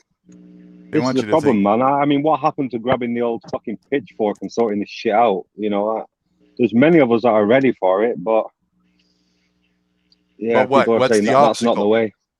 Well, then they're not ready for it. Those people are not ready for it. It comes down to I think everyone responsibility. realizes that there's not enough of us. But that's why people like myself, we've been talking out about this every single fucking day, trying to But I give up on waking the sheep. Yeah, I was more like wake the lions mentality, right? Because the sheep aren't even going to fight. Even if what's the point in spending 2 fucking months on somebody like Crinkle to wake them up, and then they finally get it, and then is he going to stand there on the front line with a pitchfork? No. This is why No. I said leave the fucking. I'm not going to sheep. waste my energy on that shit. Wake up. Well, this is why I he say said leave the sheep, he'd sell the wake other the thing lions. instead of selling what he has been selling, but I don't believe that. Yeah, this is why we got to wake up the people going to the gyms, and you know the fucking the lions, the ones that are going to roar and make some fucking serious noise. Not someone like Crinkle who's been wearing a fucking blue face nappy for the last fucking 2 years. You know, It is a He's gonna be pointless no good. endeavor to yell blue at the face to people who want to stay comfortable in bed with a blanket over. That's a stupid thing to do.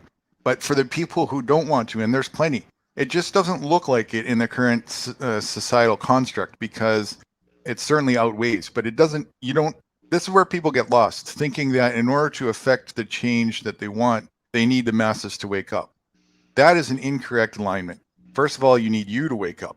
And the second thing you need to do is band with others who want to do so. And then be willing to do whatever it takes to resist the tyranny. That's it. And then if you're willing to do that, you can use that videotaped and use that to send a message to other people who are still willing to do that. For the rest that want to stay asleep, you should not get in your ego about it and wanting to change that. Doing what you're just doing right now, accept the narrative. This is what people want to do. That's fine. And it's perfectly fine, because as long as they don't try and encroach their will on yours, it doesn't affect you. There's still enough room for you to breathe and grow and self-determine and do the things that you want to do. And the same goes on the opposite. You shouldn't want to affect your narrative on them either, because they have to learn whatever way that they're you're choosing. You're absolutely to right, brother. Mhm. And this is why I enjoy seeing Crinkle on the panel, because people like him, they expose the true mentality of this communist, socialist dictatorship. So it's good to have him on the panel, because people can see it for what it is. Then you know he wants us in And death that's why I've been camps. letting him speak a bit more. Yeah, of course. Because he wants us in death camps, dude. He even said that. Yeah. He actually wants people to end up in intensive care and get that close to death to realize that To experience COVID, to then know what it's like. And so it's good that we That is- let him expose himself like Absolutely. that. You know? That is the only reason as well I will entertain spending any time with it too, is because it does me too. exactly that. It exposes it. It makes it so obvious for those who are looking for it. They actually do us a favor. They help us with trying to achieve the objective of putting out a life raft to anybody who is looking for it while they're drowning, right? So it gives us another tool to use. It's the people, though, that are just stuck in ego mind to the degree, like at least Crinkle, you got to give him the benefit of the doubt. It's not like he sits there and stays argumentative with you. He listens to what you have to say. He still has his, he's stuck on his mindedness, though, and he's going to stay there. But he'll still listen to what you have to say. He'll listen to what you got to say, and then he'll show you a graph or a bar chart or a pie chart or some other fucking salesman kind of marketing technique, right? Right, to sell the vaccine. Right. But at least, you know, it gives the means for a conversation that other people can walk away with enlightened discovery of and whatnot. It totally helps in that sense. It's the other side of the equation where people are just stuck in ignorance to the point where they just want to debate you. And it's not about even presenting anything that you can look at. It's just, I'm right because I said so, and because I can articulate better and I can ridicule you better and whatnot. Those are the people that you just, it's totally meaningless. Walk away from that shit, you know? And there's a lot of that. That gets nobody nowhere. But, you know, Crinkle isn't like that. His mindset can be used to showcase exactly that for other people who want to see what not to do. Well, I mean, even the small conversation conversation I had, I tried to expose that, you know. What's up, you people? Hey, hippie, I want to debate that with you. It's a joke, man. I want to debate that with you. Who's hippie? I was waiting. You ain't got Is time hippie for up that here? shit. Not hippie. I'm sorry, nudie. I'm fucking not awake yet. I haven't hit my goal yet. That's the joke. I'm not awake yet. We haven't got time for that shit. Well, actually, I understand for those who are still trying to swim to the side of the pool, yes, you ain't got time. You keep your breath and you get there. I'm already outside of the pool, so I can do those things with a Right. little room to spare, right? So, and for those who Right. kind of got a grip Just a on that. question: in your countries, how many like FEMA camps have they built, like supersized prisons over there, dude? I guess if you're asking about Canada, I don't know how many Walmarts is there. I guess you have to look at, because that's what they are, right? Walmarts and Targets, and I really don't know, but it's a lot. Have they built up any like brand new massive prisons or brand Yeah, spanking new ones? I really don't know. I think so. I really don't actually watch that because I'm more focused on, I already know that's going on, you know. I'm more focused on making sure that because there's no perfect haven for you. There isn't. You know, we're not mind readers. We don't know exactly where the booby traps are and the little, you know, mine traps are and whatnot. So I'm more focused on two things: being as far away from alignment of that as I possibly can be, and then grouping with other people who want to do the same. See, I got my people in the private life that I'm connected with. And I'm also now bringing this to the forefront of using Nude Guru as a pseudo to do so online through YouTube and other platforms, because I want you guys to have the wisdom, and I also want to connect with you guys when that comes, push comes to shove, if necessary. You can never have too many prosperous eggs in different baskets, you know. So I'm really not sure. I just know that that's going on. And I know that it's one of the problems that people need to be aware of. They're going to snag you, and they're going to bring you there, especially if you sit there. And this is why I don't put my identity out there. If you're going to stand there and hold a sign and say, "I know what's going on," and wave your arms, you're the first one they're going to come and take to those FEMA camps. Yeah. The Japanese term is speaking of that, Nude. The nail that sticks out furthest gets hit first. No, I was going to ask you, Nude, because I've always been wondering if somebody is ready to go like full bore and blah blah blah, would you be willing to meet up with them? I'd have to see some kind of evidence, something to really make me think I'm definitely fed up and definitely game for it, dude. Because I've seen a lot of this. Well, yeah, I've seen a lot of this shit before. Yeah, it's really hard to trust, isn't it? Well, yeah. At these times, it is really hard to trust, and that's what I'm saying. Well, like, I'll tell you what I'm disappointed in, guys. I'm disappointed in the veteran community. Yeah. I'm really, because I'm a veteran myself. I'm really disappointed with the veteran community. They've donned on their sheep muzzles, and we have a 4 million strong veteran community over here, and a lot of them have fell for the propaganda and lies. Now, that was a community that I thought was gonna be the community that solved this shit show, right? That sorted it out, but no, it appears not, dudes. They fucking believe the government. It's a shame. Unfortunately, in my opinion, I think that the veterans, when they get back because of how they're treated, they lose that illusion. You know, you join the military for a reason, right? It's to support your country. And then when you come back and you're done and you're not in the military anymore, they treat you like absolute garbage. I think a lot of them lose what I'm the saying? illusion Like when they're went in when they realize that what they're doing actually when they're in there, when you're sent to a mission and you realize, wait a second, what does securing this oil field have to do with the freedom of people's rights back in my territory? What the fuck, this for some corporate profit? Right. And why do I have to be killing these local women and children? Why we're told that, listen, we need to liberate them because they're wearing face masks or some shit like that. And liberate them by how? Kill them? Like, I mean, holy shit. Not only that, on like even like what you people are saying is like how they're treated, like for instance, like how they're treated, like if they need medical assistance or assistance like in their psychological stuff, how they're treated even like that. You know what I mean? you know, like the Right. VA hospital and stuff like that. I've heard Not to mention, I've heard good and bad, but I've heard a lot of horror stories when it comes down to the VA hospital and how people have been treated. You know, these are the soldiers that came back needed his help, and they're I did a owed it. You know, I've heard yeah. the same thing I about did a story Canada when it on. comes down to like Trudeau was treating soldiers and stuff. Go ahead. I'm sorry. It's all right. I did a story on a gentleman that went into the VA, I believe in New Mexico, and the security guard ended up like really, really messing this guy up. Tore up his shoulder, everything, like slammed him on the ground. They treated this guy like absolute garbage over his ID that they already had. That is not fucking respect for anybody that served for multiple years in the military, especially somebody that I think that they were an immigrant. They came in and they joined up. So, you know, it was a ridiculous story. The veterans need to be treated a whole lot better.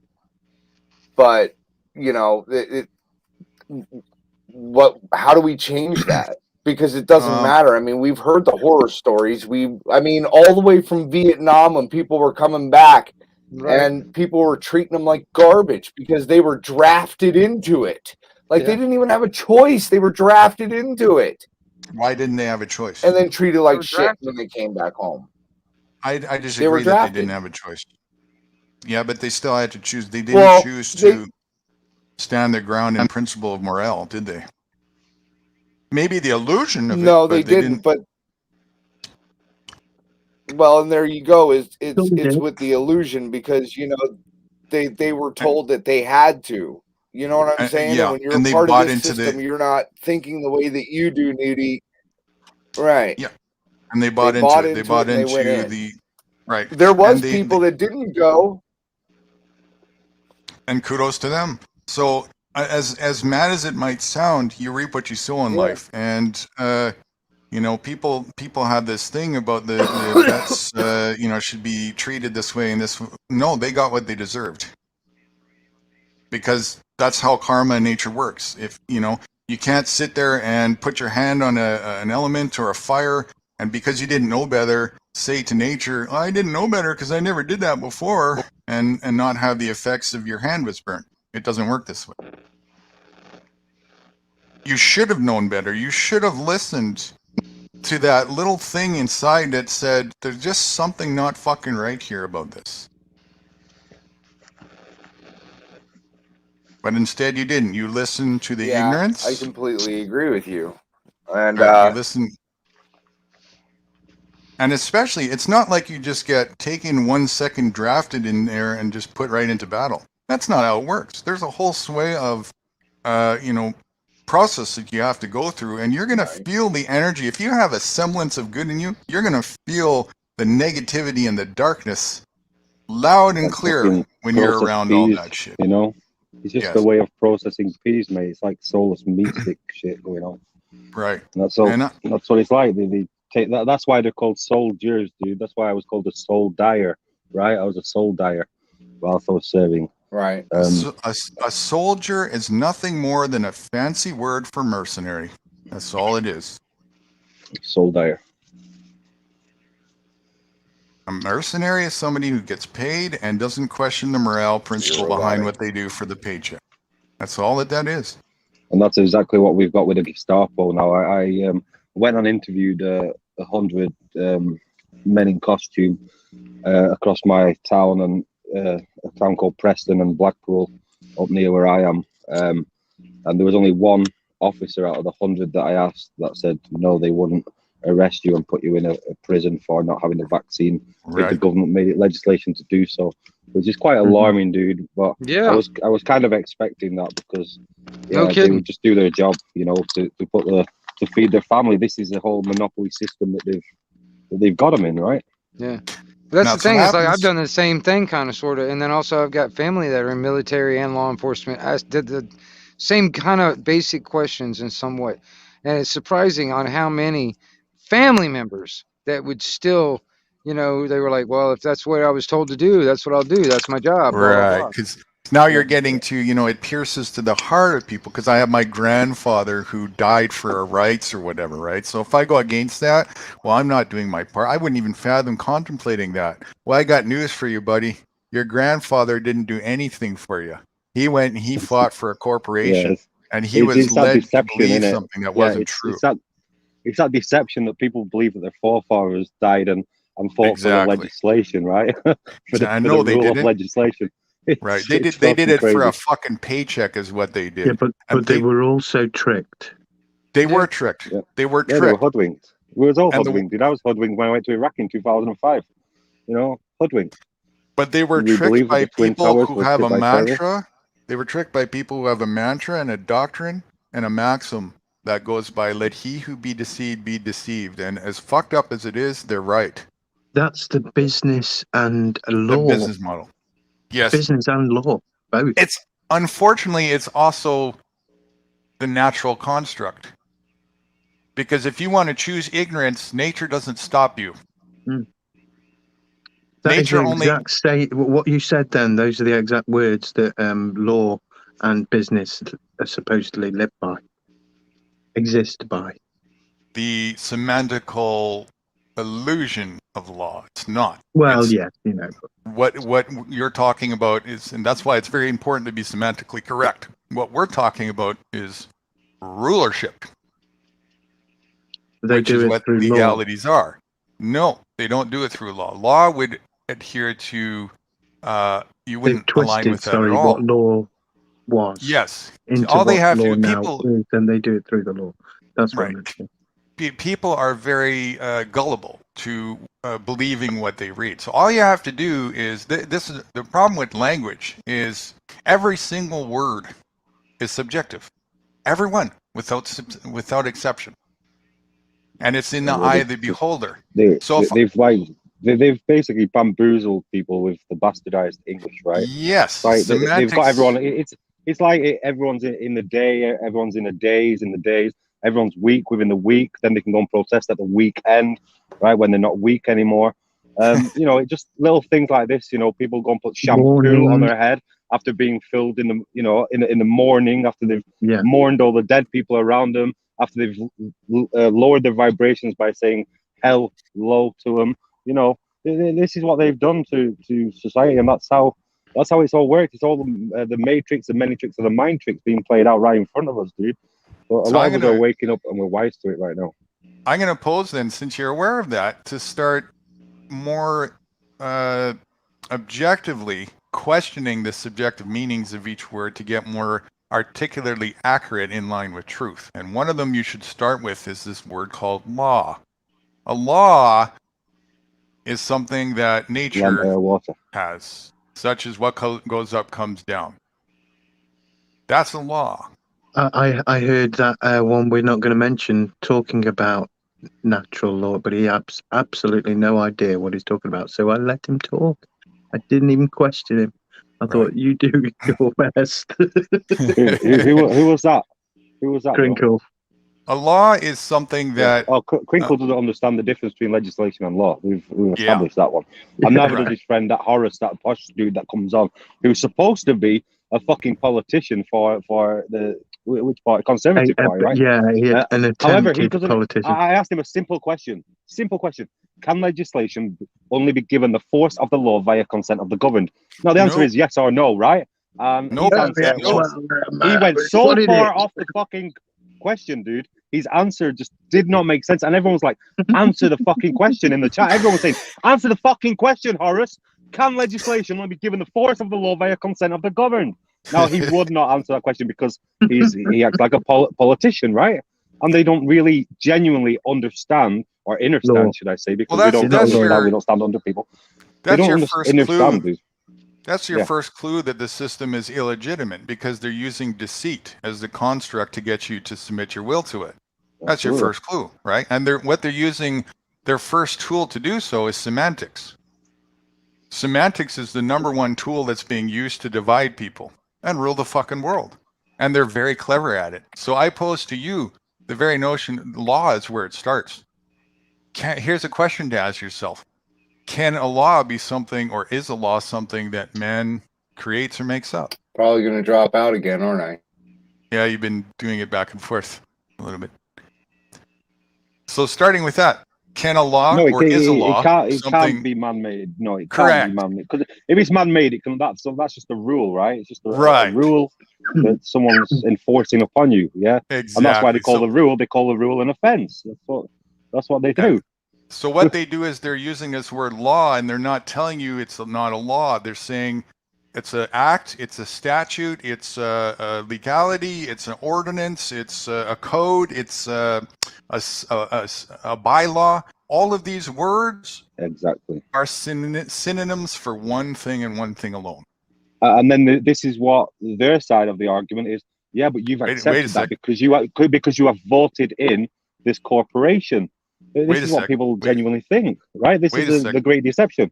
That we have voted for these people to rule over us when that's not the case with a lot of us. You know, I don't vote. Well, so. you have I with voted just twice with out of all the times I could have voted, and I'm 48, so I think I've done quite well there. But first It's time either was when I with- was 18, and the other time was leave Brexit.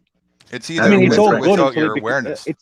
it's all good until it becomes dystopian. It becomes, you know, Voting voting doesn't necessarily mean going to the poll, and voting just means participating, advocating. If you're participating in it, if you're using the same tools and construct, you are voting for it. If you're giving it your attention, if you're operating in it, if you're operating with it, if you're investing in it, if you're paying for it, all of this is synonymous with voting. I mean, look, if you have an off-grid community, for example, you would have certain rules, you know, not to fucking drop all your litter and shit. I totally would understand that. However, when the legislation becomes draconian like it is now, then we've got to say no to it. You know, we've got They to can rise even up be and fucking- draconian. That's fine. The only problem again is when people are forcing participation. That's where the line Well, needs to be drawn. When you read into most of these acts that they've passed, a lot of them are draconian. Like, you know, even the Cancer Act, the new crimes and sentencing bill that they're passing through right now, that's in the third phases. That's absolutely draconian. The Coronavirus Act of 2020, draconian. All of them are. All of them Anything. are See, pretty much here's how it works. You have nature itself, and it operates the way it was. No matter what you do, you can't change that. So nature has a principle set of its own fundamental rules and now you have a choice. You can adhere to, submit, and align to that, and you'll be in harmony, or you can fight with it, and you'll be draconian.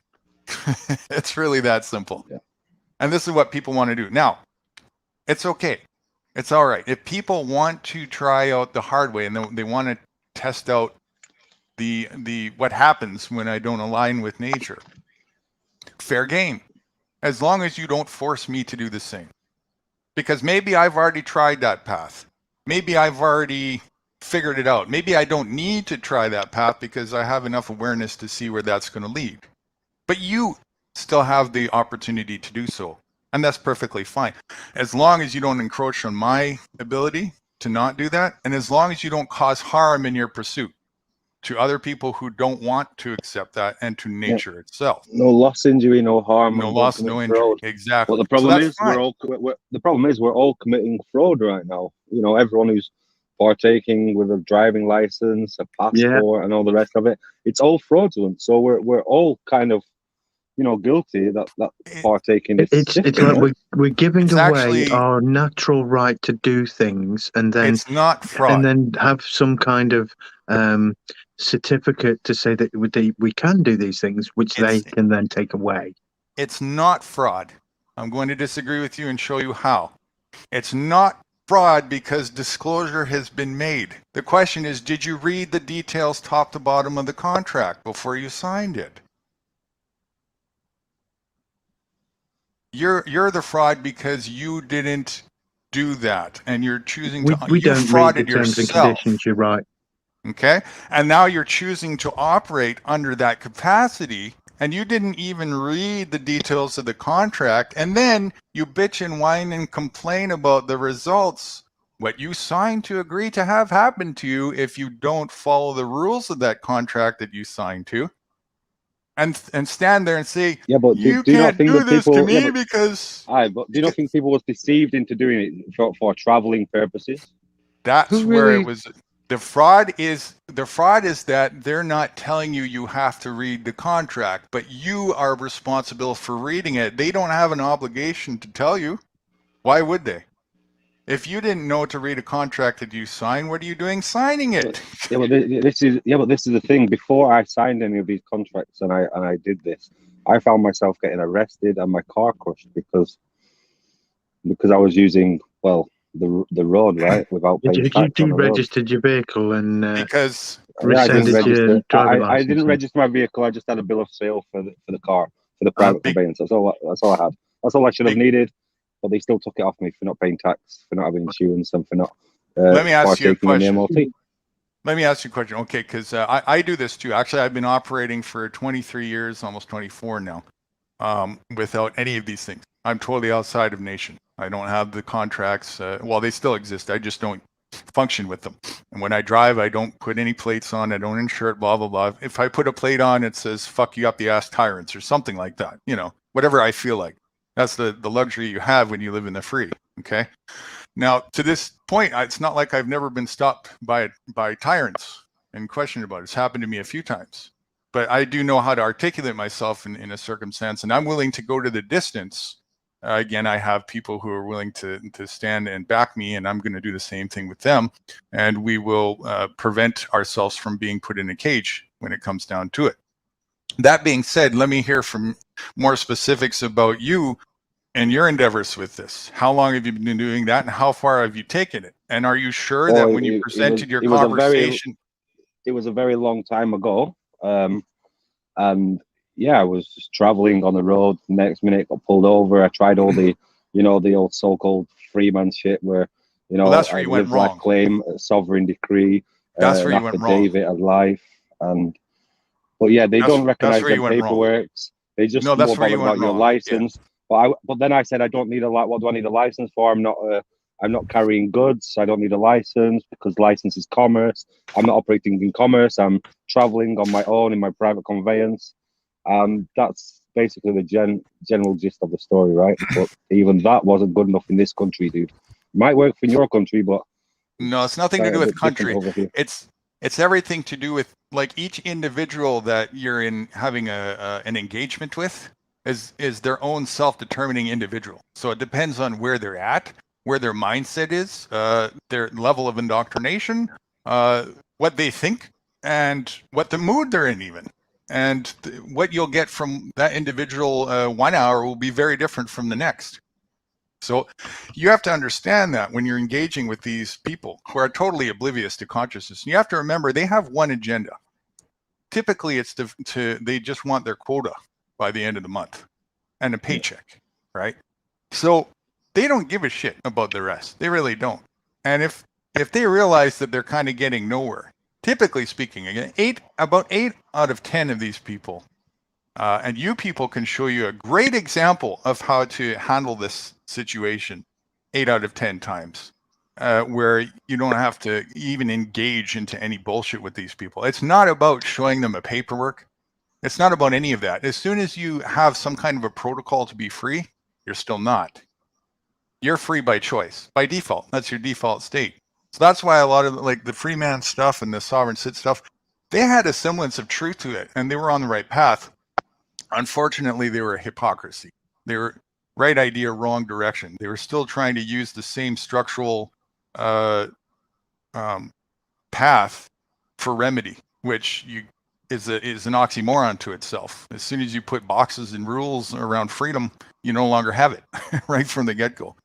Again, freedom is only it's a principle of nature by design. It's a law. Freedom is a principle of nature. It's part of the construct. Because of freedom, you have all these things that people can even do to each other, such as if I want to blow your head off, I can do that. If I want to create a prison, I can do that. If I want to create these little rulership things, I can do that. It's because of freedom. If we didn't have that, then you couldn't do that to begin with, right? Yeah, they couldn't be doing what they're doing now if it wasn't for freedom.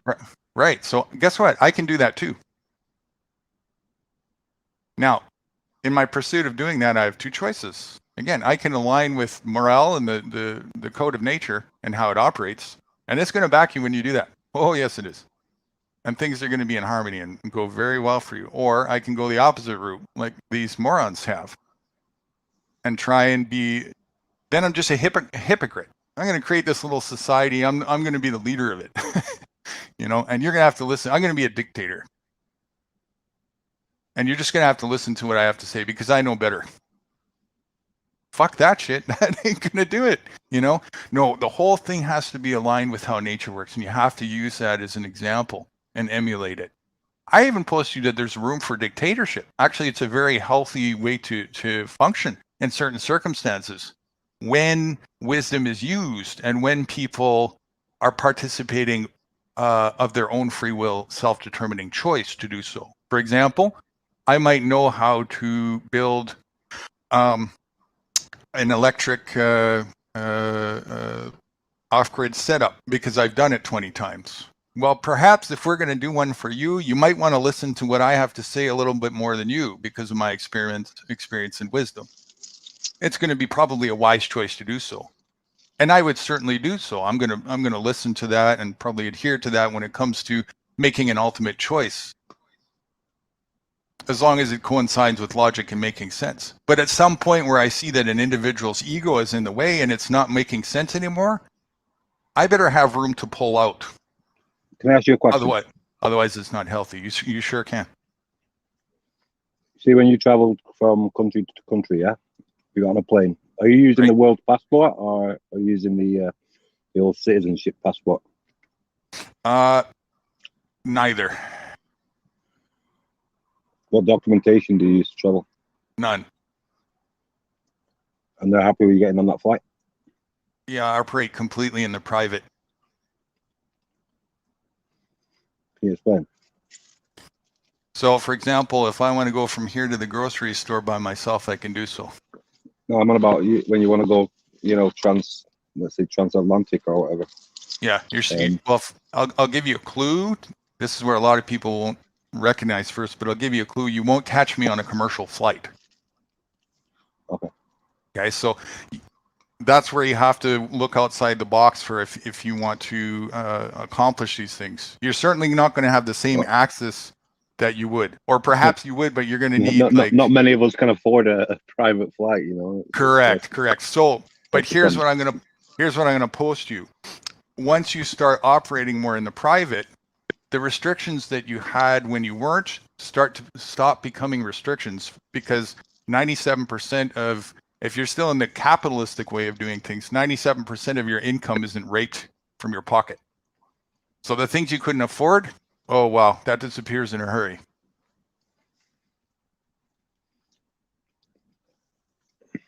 Not overnight, but certainly it does. Okay, and also it's not just a capital thing; it's also an energy thing and an this is what I'm trying to get at.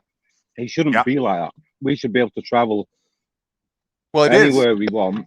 The problem is passports only came in during World War II, and they were never taken away. Yeah, but the problem is you're relying on the same. Not taken away. You're relying on the same people, and this is what people are doing. People are relying on the same people who are the same snakes, who are holding out their hands and saying, listen, if you want to get across this ocean, I'll give you a tool to do so. You just have to, do these things before I'll give you access to the tool. Instead of saying, well, listen, if you can make a tool, so can I. What do these people who give you access to commercial flightism have that you don't? Nothing. They just did the work. That's all it is. They weren't lazy.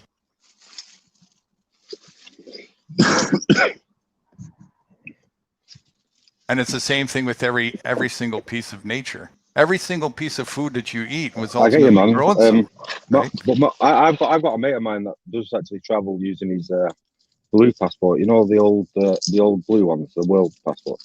Hold on, man. Can you do me a favor? It's sounding a little bit like you're under a pillow there. A little hard to hear you. Oh, can you hear me now, bro? Try again. I'm not sure. Yo. Is that better? Yeah, I think so. Let's go with that. Yeah, a good friend of mine still travels using his world passport. It's a blue one. Mhm. Have you seen these before? Yeah, I've seen those. Quite a few other different things along those lines. Sure. Yeah, I've yeah got a he blue still one, but it's travels. new. But it's still, you're still, even when you're using that, you are still using you're still entertaining a slave status way of functioning. And it's still as on the whim, if that would still be a privilege. As long as somebody can take away your access to something, it's nothing more than a privilege. And you are a slave to it if you're dependent on it. Yeah. You may have more freedom with certain tools. For example, diplomatic immunity. They certainly have more levels of freedom than the average citizen does. But they're still at the beck and whim of somebody else who gave them that diplomatic immunity. That can be stripped from them, right? Yeah. Okay, so I pose this. Just look at it as in terms of hats, because I spent a great deal of time over the last couple of weeks trying to figure out what it is where the crux of it is. Why are people having such a hard time with this status capacity and where they're operating under? And I think I hit the nail on the head. All of these things that people tend to choose to operate under, such as citizenship, nation state, their national status, Americans, British, Canadians, and all this kind of stuff. This is a hat that you wear.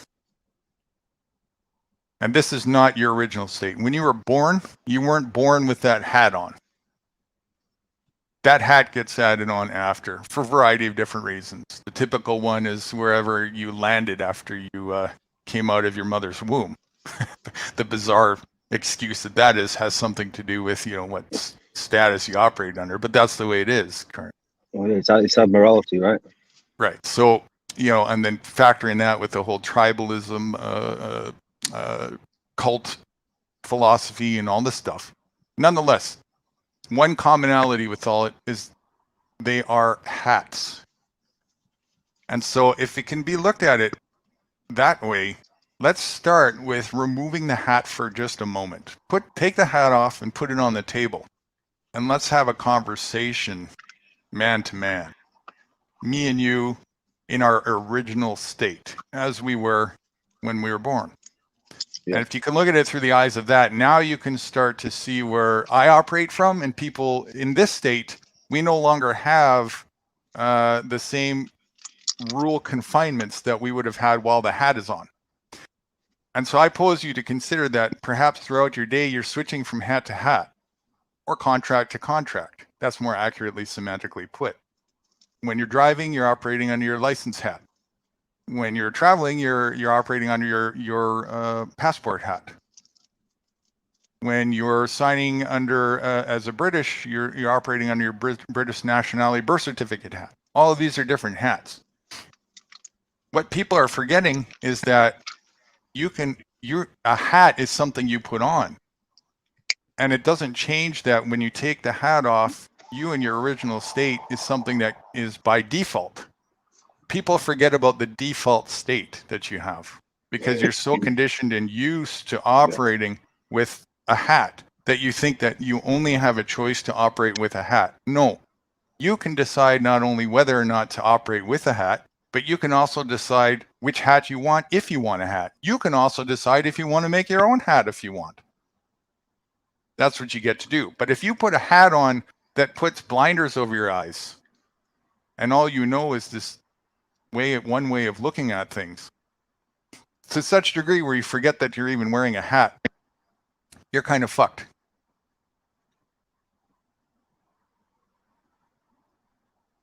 So think about this carefully and use your smell check with that. Everything that you're choosing to do, when you're up against resistance and challenges, is it possibly because you're choosing? Because this is what earlier it was the whole idea which brought to this conversation to light was that the whole thing is a fraud. Well, actually, it's not. Wearing a hat is not a fraud. But when you think a hat is something that it's not, there's a fraud happening. Yeah.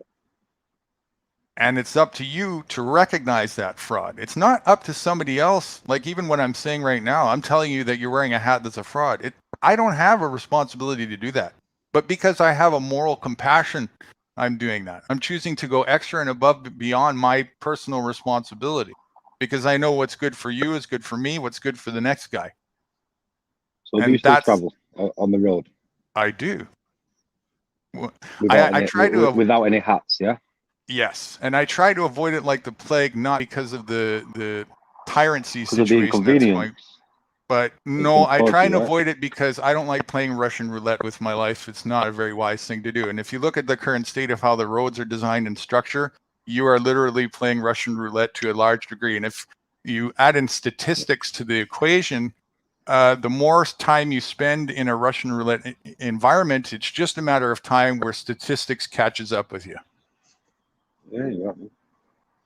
So I try and avoid it as much as possible. But when I do decide to use it, because it is a tool, everything I look at is a tool. I'd agree with that, dude. I'm a truck driver, now. So, right?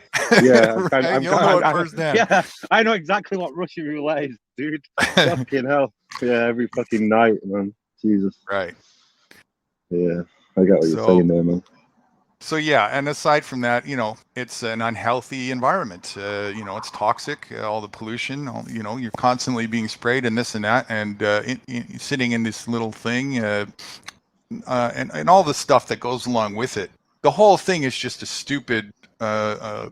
We could do so much better if we really want to have a travel mechanism that's wise. We could design something that is with, safety in mind. This ludicrousness where you're trying to force safety on people after you finish designing a speed bullet metal component that can go 200 miles an hour just at the press of a pedal. Charge him £100 for not wearing the seatbelt, right? Yeah, I mean, good fucking grief, talk about, and then of course putting a rule on it is for the rebellious-minded people, which is most ignorant people, especially when they're young and naive. It's going to press them more to challenge the narrative. I'm just going to do it because, I like that sense of rebellion, being a free individual, instead of aligning with, there's some wisdom in saying 60 miles an hour, 60 kilometers an hour over here is probably a good idea not to go faster than there. I'll even adhere to that when it's suggested to me. I will, because it's stupid not to. And I'm not suggesting that people, go in a vehicle and just be crazy and chaotic. That's not stupid. But to try and pose like a rulership over people who are doing that before they have caused any harm to anybody, now you're a criminal by doing that. So anyways, long story short, I choose to, stay away from insanity as much. You know what their argument is to that?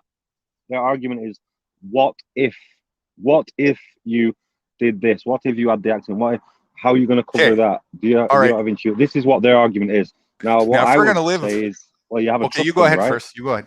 You would have a trust fund, right, to pay off any damages that you do make if no. You do make them. No. If that's the case, your trust fund is already unlimited because you have divine trust. So you don't need anything other than that. You pay liability yourself when you cause harm. Yeah. Liability. Yeah, you insurance. Well, insurance is fine if it's not forced. That's another thing. But I'm going to tell you, it's probably not a good idea, because if somebody's going to cover your liability for you, it's probably not going to make for you to have a stronger sense of responsibility, to drive responsibly and make sure, because if you have to pay full liability for your actions, you're probably going to think more twice about doing it. Yeah, true. Right? True. So here's where the problem lies. The problem lies in the construct to begin with. And if we're going to go with what ifs as a factor of how we're going to choose to domesticate people, well, guess what? Now you might as well get everybody to stay in a box in their house, because heaven forbid I come outside my house and I run and I run on the sidewalk and I turn the corner and I knock into somebody and I injure their knee. Yeah. Or heaven forbid I walk outside and I step on an ant. Or heaven forbid I might breathe too much and cause a short of oxygen in the air. And cause the icebergs to melt, right? Right. So I'm a liability everywhere I go before I even start. So actually, you might as well kill me, because I am destined by design to be a liability. And Before we that's even where the start. fucking cop pulls out his fucking taser and fucking fires 50,000 volts from his cattle prod through your body, dude. Right. Right there. So you know how they say assumptions are, you make an ass out of me and an ass out of Yeah. you. Well, Mother of fucker.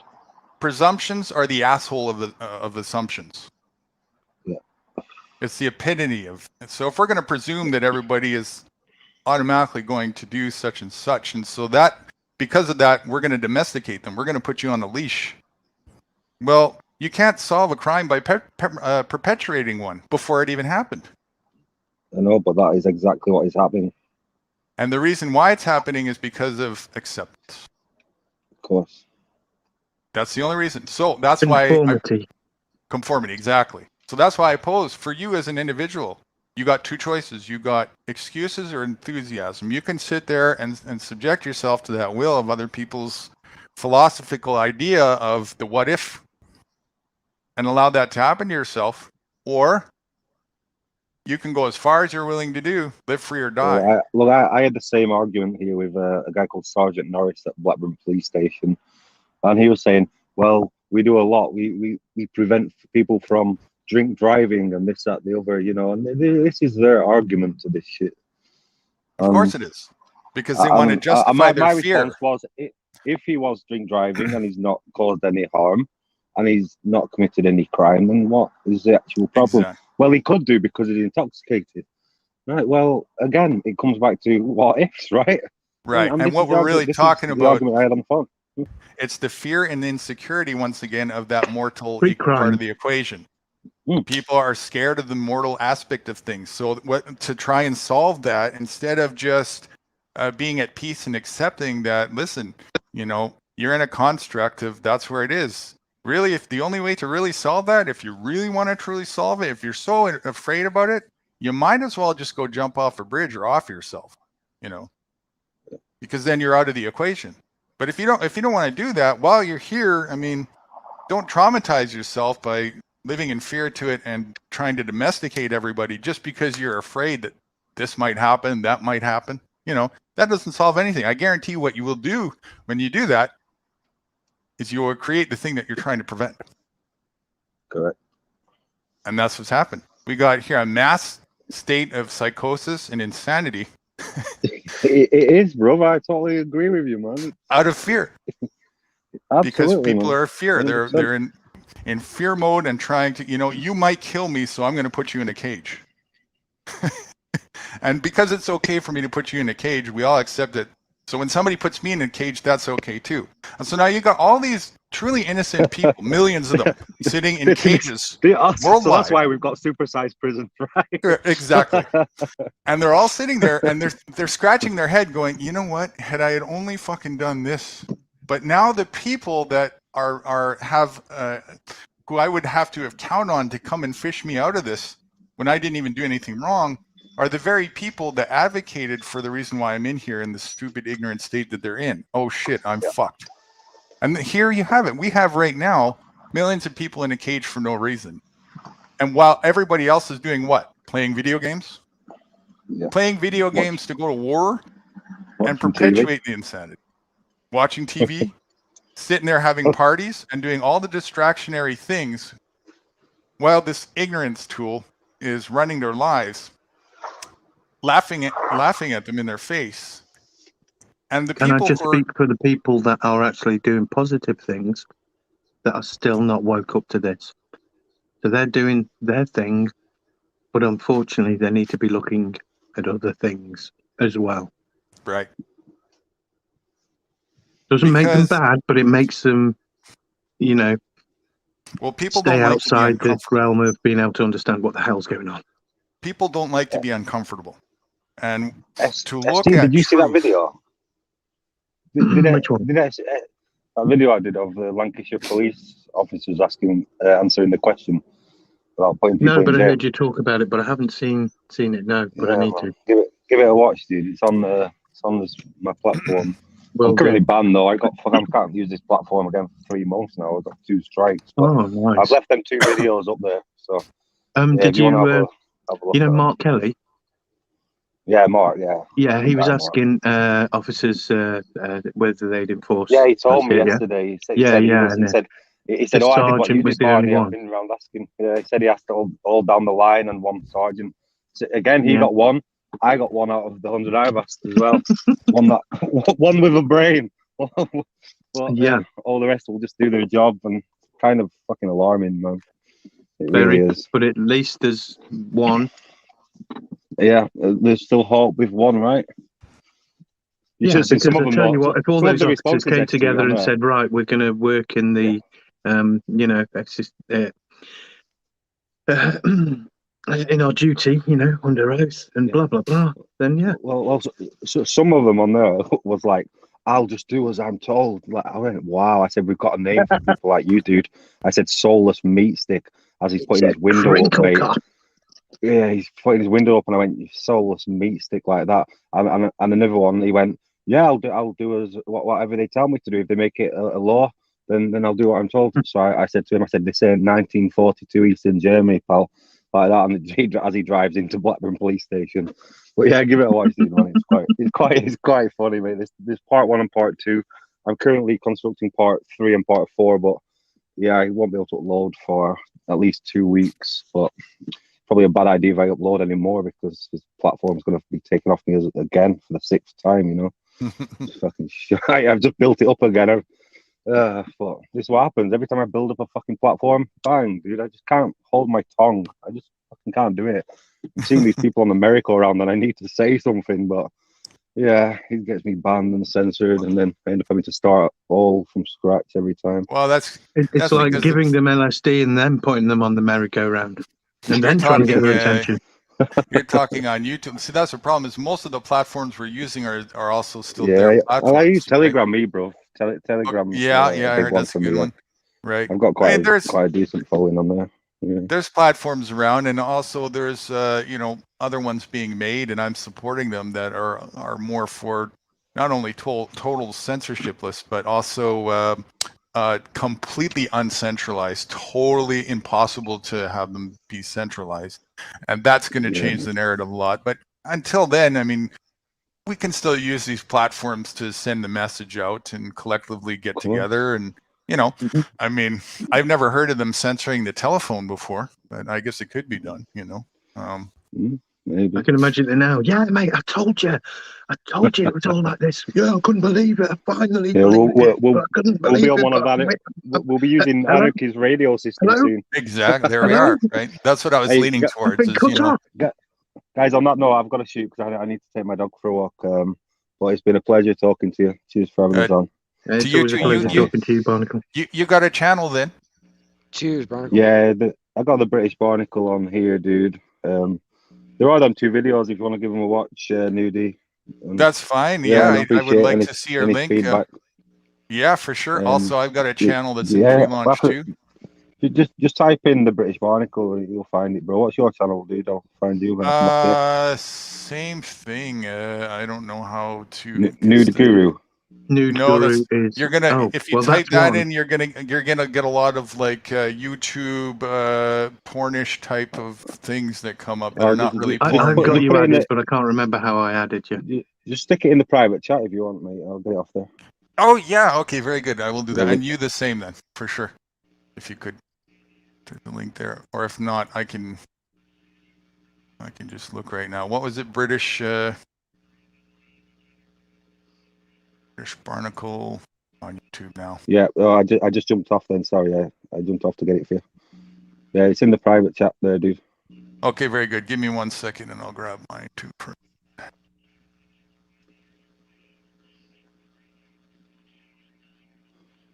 Yeah, I gotta go and walk my dog, man. I'm going to say one thing before you go, Barnacle. People don't realise yet, but we all are the people we've been waiting for. There's some people just sitting out there waiting for somebody to do it for them. We are the people we've been waiting for, and now is the time. No, we're the crazy conspiracy theorists. Well, we are the ones we've been looking for.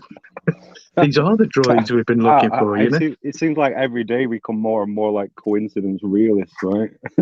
What you've got to remember, Tesla said, right, that if in a world of conformists, then it becomes antisocial to be non-conformist. Yeah. And that's what we are, we're antisocial, and the antisocial word for us is conspiracy theorists in this sense. When insane people are calling you insane, you know you're doing something right. And in a world full of insanity, do you know what's funny, mate? Do you know what's funny when you say that? I said to my old man the other day, I said, "So are you having your booster jab or what?" He went, "No, I'm not having any more now. That's it, I'm done." And I said, "Oh, so you sort of get it now, do you?" And he went, "Yeah, just leave me alone, whatever." You know, it's in that kind of. So I said, "Well, you know what? You're an anti-vaxxer now by not having your booster. You're a conspiracy theorist." So I said to him, and he went, "Oh, shut up, just get out like that." You know, yeah. He doesn't. You know what though? It was good for him to say that because he's like accepted a little bit that he's fucked up, right? But it was very difficult because he's a bit like me. He's very stubborn. And yeah, he finds it very difficult to just hold his hands up and just go, "All right, I fucked up." But yeah, he's just very stubborn, dude. But that cognitive dissonance veil is starting to fucking be revealed. He's starting to see Boris Johnson for who he is. And I said, "Do you think so?" So I told you Boris Johnson was a CUNT, and he went, "Well, he's not because CUNTs are useful." This is what he said for his banter, which is, I kind of like laughed at him as I walked out, thinking, "Thank fuck he's not going for any more boosters, dude. The guy's already got fucking septicemia and shit, so he doesn't need any more fucking inoculations going." Bro, into him. my entire family's vaccinated except for me. Yeah, stubbornness is something. Vaccinated. Yeah, man. Except for me. They all fell for the propaganda and lies, dude. Same as mine. Stubbornness is a trait that everyone possesses. It's a good thing when it's a tool, as long as it's used in the right direction. Most people don't use it in the right direction.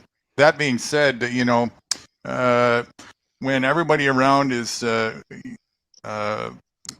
you're not considered controversial, when everybody in the world is around you is rather insane, then it's probably time to look in the mirror and ask some questions. True, man. Okay, can I just respond to that chat, dude? Is it LJ Jib? Yeah, dude. Thank you for that, man. I'm not an auditor though, dude. That's yeah. I'm a reporter. We'll just say that, right? I'm a reporter. I'm not auditor. Don't actually agree with that shit shop, please. What about this though? That like reporting now is almost auditing. Well, yeah, I know, but and auditing is a bit like reporting. And this is why I nearly got fucking arrested on it. Maybe watch part 2. Yeah, because of the auditors, I nearly got fucking arrested because of the auditors. Because they've been going around saying sausage and stuff at the gate. All I wanted to do is ask some pertinent fucking questions, whether I'll be arrested for my disobedience. But that nearly got me arrested, thanks to all the people that have wound up the police with their cameras lately. So yeah, I'm just a reporter, dude. I'm not no auditor. Yeah. Well, just the camera makes you a pinnac. Makes it a pinnac process, with the cops anyway. Yeah, I think it was just a way to highlight for other people to see. I kind of knew the answer. I probably get 99% of people follow their job, and 1%. I could have guessed those statistics before I did the Do you think asking people those questions and using a hidden camera it would be more of a well, they'd be a bit like, "What's that weirdo doing stuff at the gate?" Yeah, I think you need a camera in your hand. Yeah, I felt more comfortable. No, this is how fucked up it were, dude. I felt more comfortable with a big fuck off camera in my hand than no camera at all. I did. well, maybe it's the next step then that needs to go the other way, right? Which is what Anarchy said here. Smart glass. Buy an old VHS, big thing that goes on your shoulder. I mean, it's obvious what it is, isn't it? It's a massive camera. Yeah, the massive one. And then it's straight going feed to some SD card or something, Do you know what's funny? You say this, mate. The woman came up to me. She went, because I said, "Well, I work for a corporation. They've sent me up here to do this report, so they're going to be at a loss if they don't get the footage." And she said, "What corporation?" I said, "The BBC." She went, "Show me some ID."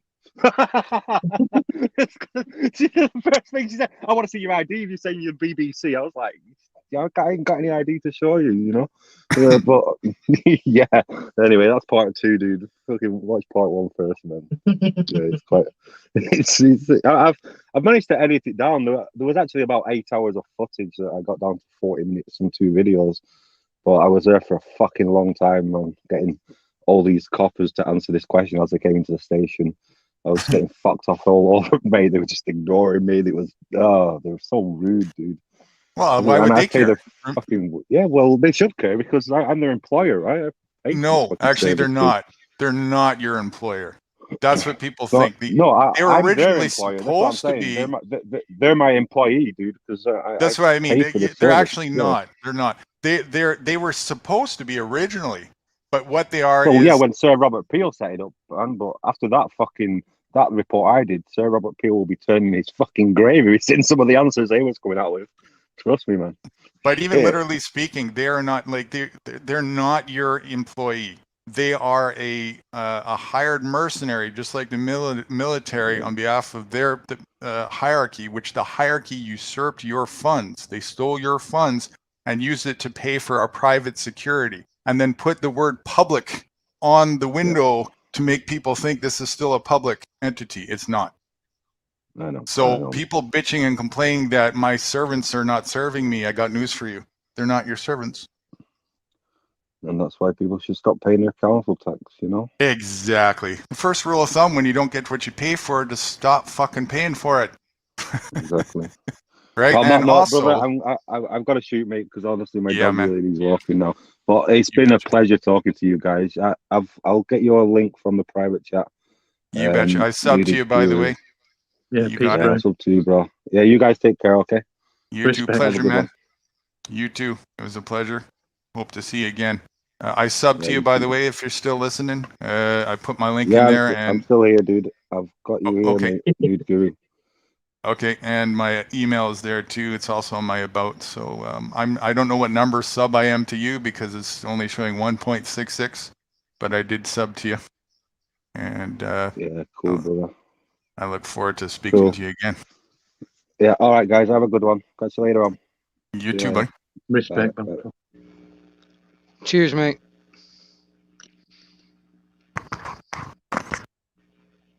Yeah, so as much as this platform is like that, you know, I mean, look at, it's worth the effort. You know, if I had the same dialectical mindset that most people have, just give up, you know. I mean, you guys too, obviously, as dire as the things look, and they do look when you're just, like, for me, they don't look dire at all because I've been where I've been. If you can even just entertain, I know that a lot of it is fear for you guys because you haven't experienced it. But if you can entertain that, you know, it's not dire for me. But I can still see, you know, people who are lost and living in that construct and how shitty it is and whatnot. Same. And I'm sure you are as well, and living through it and whatnot. But still, we'll still put the effort into making a channel and coming on these panels, even though we know outright that YouTube is the real name for it is screw you up the ass tube. You know, it's designed not to make us succeed in getting truth and messages out. Would we're keeping an eye on YouTube be about? Well, YouTube is, remember, actually this is arguable, but technically it's a private platform. So what they say, it's fairly public though. It's what? Fairly public. No, it's private. It's private, but it's given access, just like a private restaurant is just like your private home. If you give access to somebody to it, that doesn't change that it's still a private home. And if you at some point want to say, you got to get out of my house, you got to get out of my house. Otherwise, there's no such thing as private and public anymore, which is fictional. But if we're going to have a, you know, even in nature, there's a harmonious sense of, you know, public and private in a sense. You know, it does operate this way. So there's wisdom when it comes to that. But I would actually, to take things technically like that, pose the notion that YouTube is really a public platform for a different reason. The reason is because it's owned, constructed, and operated by the CIA. And the CIA is a public, or supposed to be again, a public entity. So if that's the case, we do own it.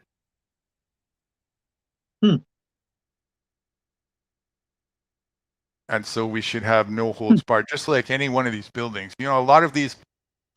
All these buildings and cop buildings and council and exactly. all of it. So yeah, and you know, technically speaking, again, this is where it gets a little tricky because on the forefront, they're really using semantical deceit and trick to confuse the shit out of people, putting the word public in front of a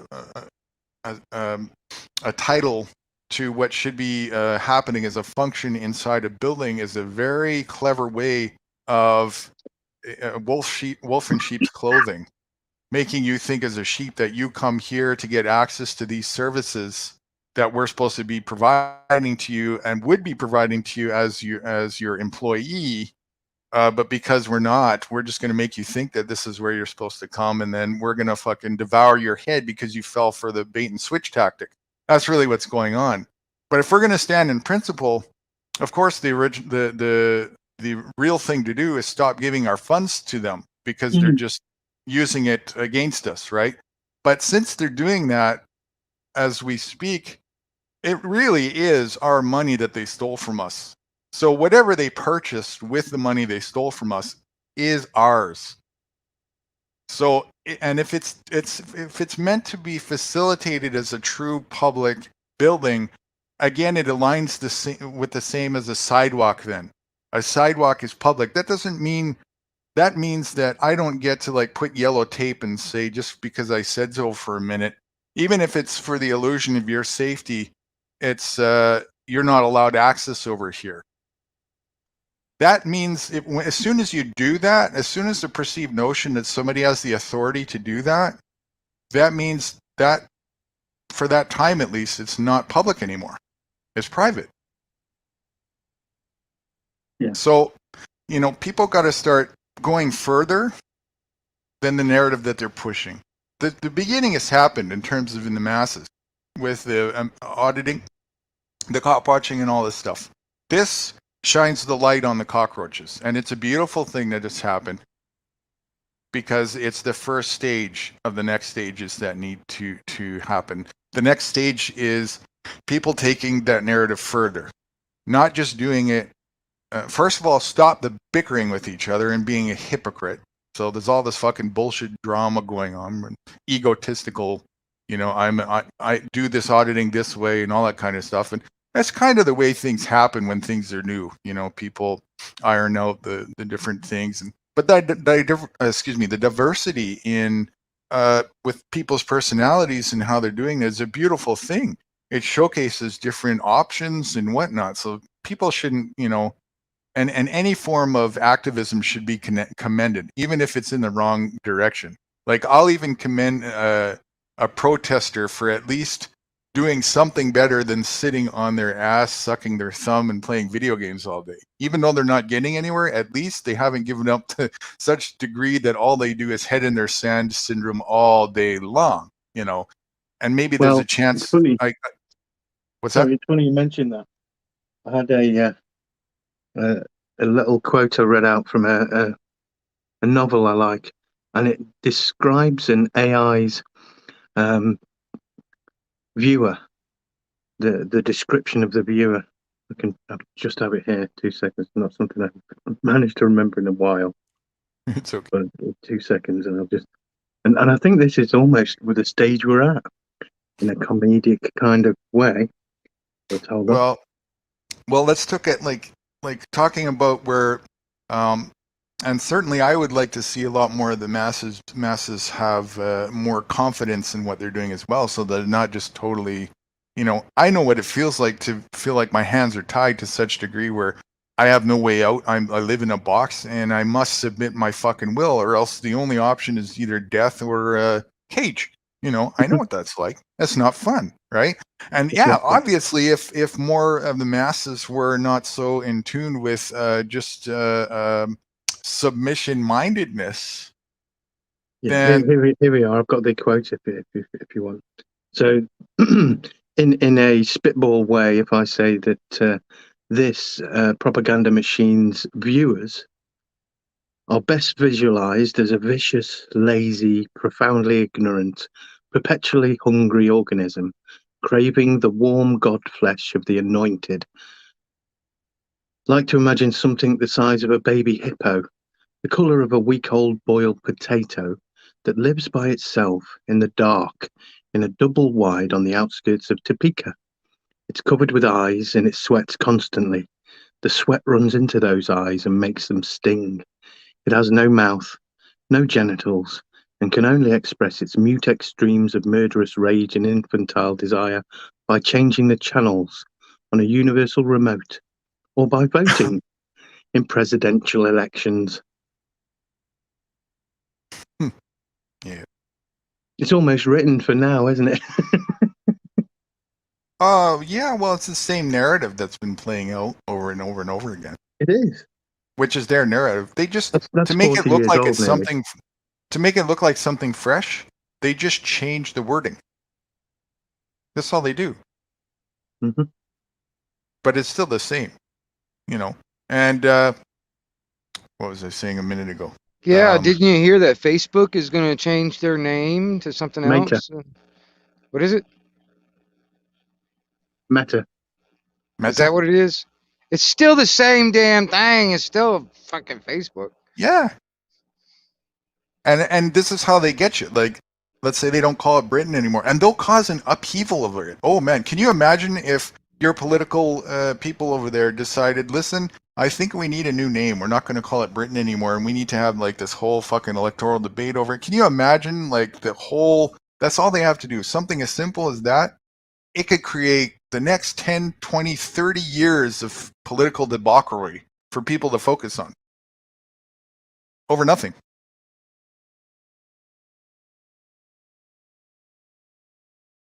And the stronger the hold of delusion people have, the more they'll fall for it, debating. It means nothing. It's just a fucking name. But in the eye of the beholder, you'll chase it. Because your ego says, hey, you put this title over there. That means it's supposed to be this. Well, okay. Let's use Walmart, for example. Before Walmart becomes a Walmart, what is it? There's land, and then a building gets built. That's the start of it. So now there's this building. And the building might have like this protocol, this mathematical protocol that if it's shaped exactly the way a Walmart is supposed to be shaped, it'll look and resemble like the philosophy of a Walmart. And then to give it more of the illusion that it's a Walmart, we're going to put these words that people have been indoctrinated to have, these letters that we taught them to have the semblance of imaginary meaning towards it, and we're going to call it a Walmart. And then we're going to put a symbol to attach to it so that your subconscious picks it up really quickly every time you see it, and you'll be able to recognize it from a distance. But if you take that sign off that building, does it mean it's not a Walmart anymore? Or does it mean it ever even was a Walmart? What is it? What is it, this thing, other than just a building? That's all it is a building. So just because it's called Walmart, and just because certain clothes are put in there and people are walking around, this is a Walmart, this isn't a Walmart. And this is how nation states function. And people attach their hats and their identities in the same function. You actually believe, and I mean you as in anybody who operates this way, not you guys, but anybody who does, you actually end up believing you are the fictional identity. You are a British. You are a Canadian. You are a American. No, you're not. You're a people with a hat on that doesn't see it's wearing a hat. That's what you really are. And because you don't see that, you'll operate under the delusion of all the things that you think you need to adhere to that go along with it, to the point where you will fight to the death because you think if you don't do that, you're not doing your part. You'll feel guilty because you're trained to do so. You'll believe it. You'll believe the bullshit. You will believe that you're not being a good patriot. You'll believe that you are a racist. When you're being a racist by participating in it, it's bad enough you already have like semblances of color in humanity. Babies don't think about these things. Young children don't think about these things. They play with each other. They don't care. Black, white, Chinese, whatnot. Come here and play in the sandbox. Let's have fun. Right? They don't think about that shit. That's later. That's divide and conquer later bullshit. And then on top of it, not only do you have that, you've got another fictional thing that doesn't even exist at all other than the imagination that you've been trained to believe. A synthetic form of racism, the highest form of racism, nationality, that you get so attached to with your ego. Pride, pride, pride. You'll do all the things while you're sitting there mocking other nations for doing it, other people in their nations, like Nazism. You knock what happened in the Hitler days while you're sitting there saluting your own flag. Are you kidding me?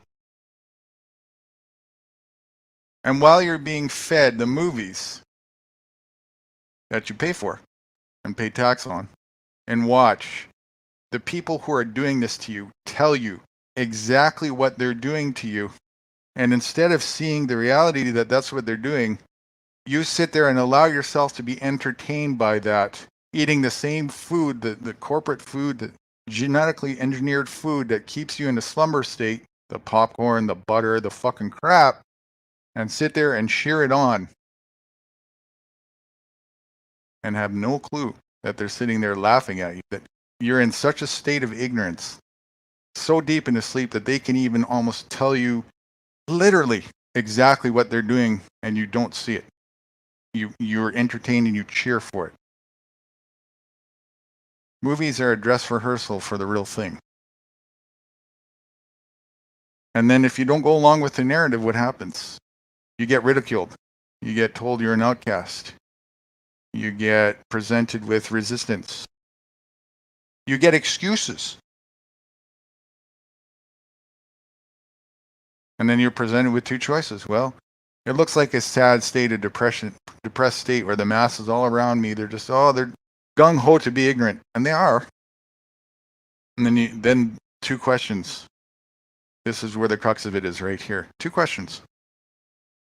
Is that a good enough excuse for you to go along with the same narrative? It's up to you. Is it easier or better to choose the path of the sheep or the path of reality? They'll want you to conform. Oh, don't listen to that person. He's a conspiracy theorist. Well, at what point does a conspiracy not become a theory anymore? How much truth does a conspiracy have to be where it's just a conspiracy? Maybe it's all a conspiracy. Maybe COVID or cooties, the C word. Maybe cooties itself was a conspiracy. Maybe there is no cooties. Right. Has it ever even been shown that it's a real thing? No, there's no evidence to this day. No evidence whatsoever. And yet, contrary to that, you have all these people, and even against the grain, that the source that it's coming from is the same people that lie to you about everything over and over and over again, provably, and laugh at you when you fall for it over and over and over again. All of a sudden, these people have your best interests at heart and say, we care about your health. You better listen to this. Same source. And before anything at all, in terms of contemplation of decision making and what you're going to do, you don't even contemplate the very first thing before you should start contemplating any of that to begin with, which is, wait a second, somebody just made a claim here. Is there any evidence that the claim is even real? Especially when the source that it's coming from makes up everything else and lies to you about everything else to begin with. But here you have millions of people operating on such precedents. And that is the clear example showcase of how deep-rooted the master is to them. And it's the state of hypnosis. It's because of the source that it's coming from. Even though that it lies to them, when you're in a state of hypnosis, your master is your master. So when the masters put the people, an individual in a state of hypnosis, they've given over their trust. That is now a very vulnerable, dangerous position to be in, because that master can now say something totally at whatever it wants. It's a puppet master.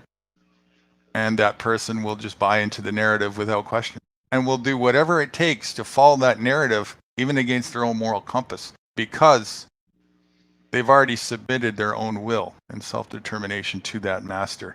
And in order to come to terms with that was a bad move, they would have to look at themselves in the mirror and reflect their own fallibility. And that comes back to the mortality equation. People don't want to look at it because it's too uncomfortable. It means probably for most people that your whole life, at least your whole conscious life, and that could be 20, 30, 40, 50 years for some people, plus everything you did was a lie. That's a lot of pill swallowing for most people to do, especially in a short period, you know. But the thing about it is this COVID thing certainly forces the issue, and that's why I applaud it. And I want to encourage like the implosion of the economy, so to speak, to happen sooner rather than later. Because yes, people get hurt when they're dependent on a system that's designed to hurt them by being dependent on it. But that's inevitable. That's happening all the way along anyways. I don't like to see people hurt, and I don't want to. That's why I do whatever I can to, you know, remind people that there's another alternative. You don't have to sink just because somebody else said so. There is a life raft, and you could come to, you know, the shore, the side of the swimming pool and get out, you know, to safety if you so want. Doesn't mean that other people aren't going to be sitting there in the pool trying to drag you down with them, though. Right. Better you get out sooner than later, you know. All right, Nude. I'm gonna cut it off, y'all. I got shit to do. I got dogs that are staring me and wanting me to do something. So I gotta get going and doing something. All right, man. I appreciate it. I appreciate everybody in the chat. Everybody's been good. So I appreciate you too, man. Thanks for letting me, you know, come up and have a voice. I hope I didn't come across like I'm trying to overrun somebody's panel or something.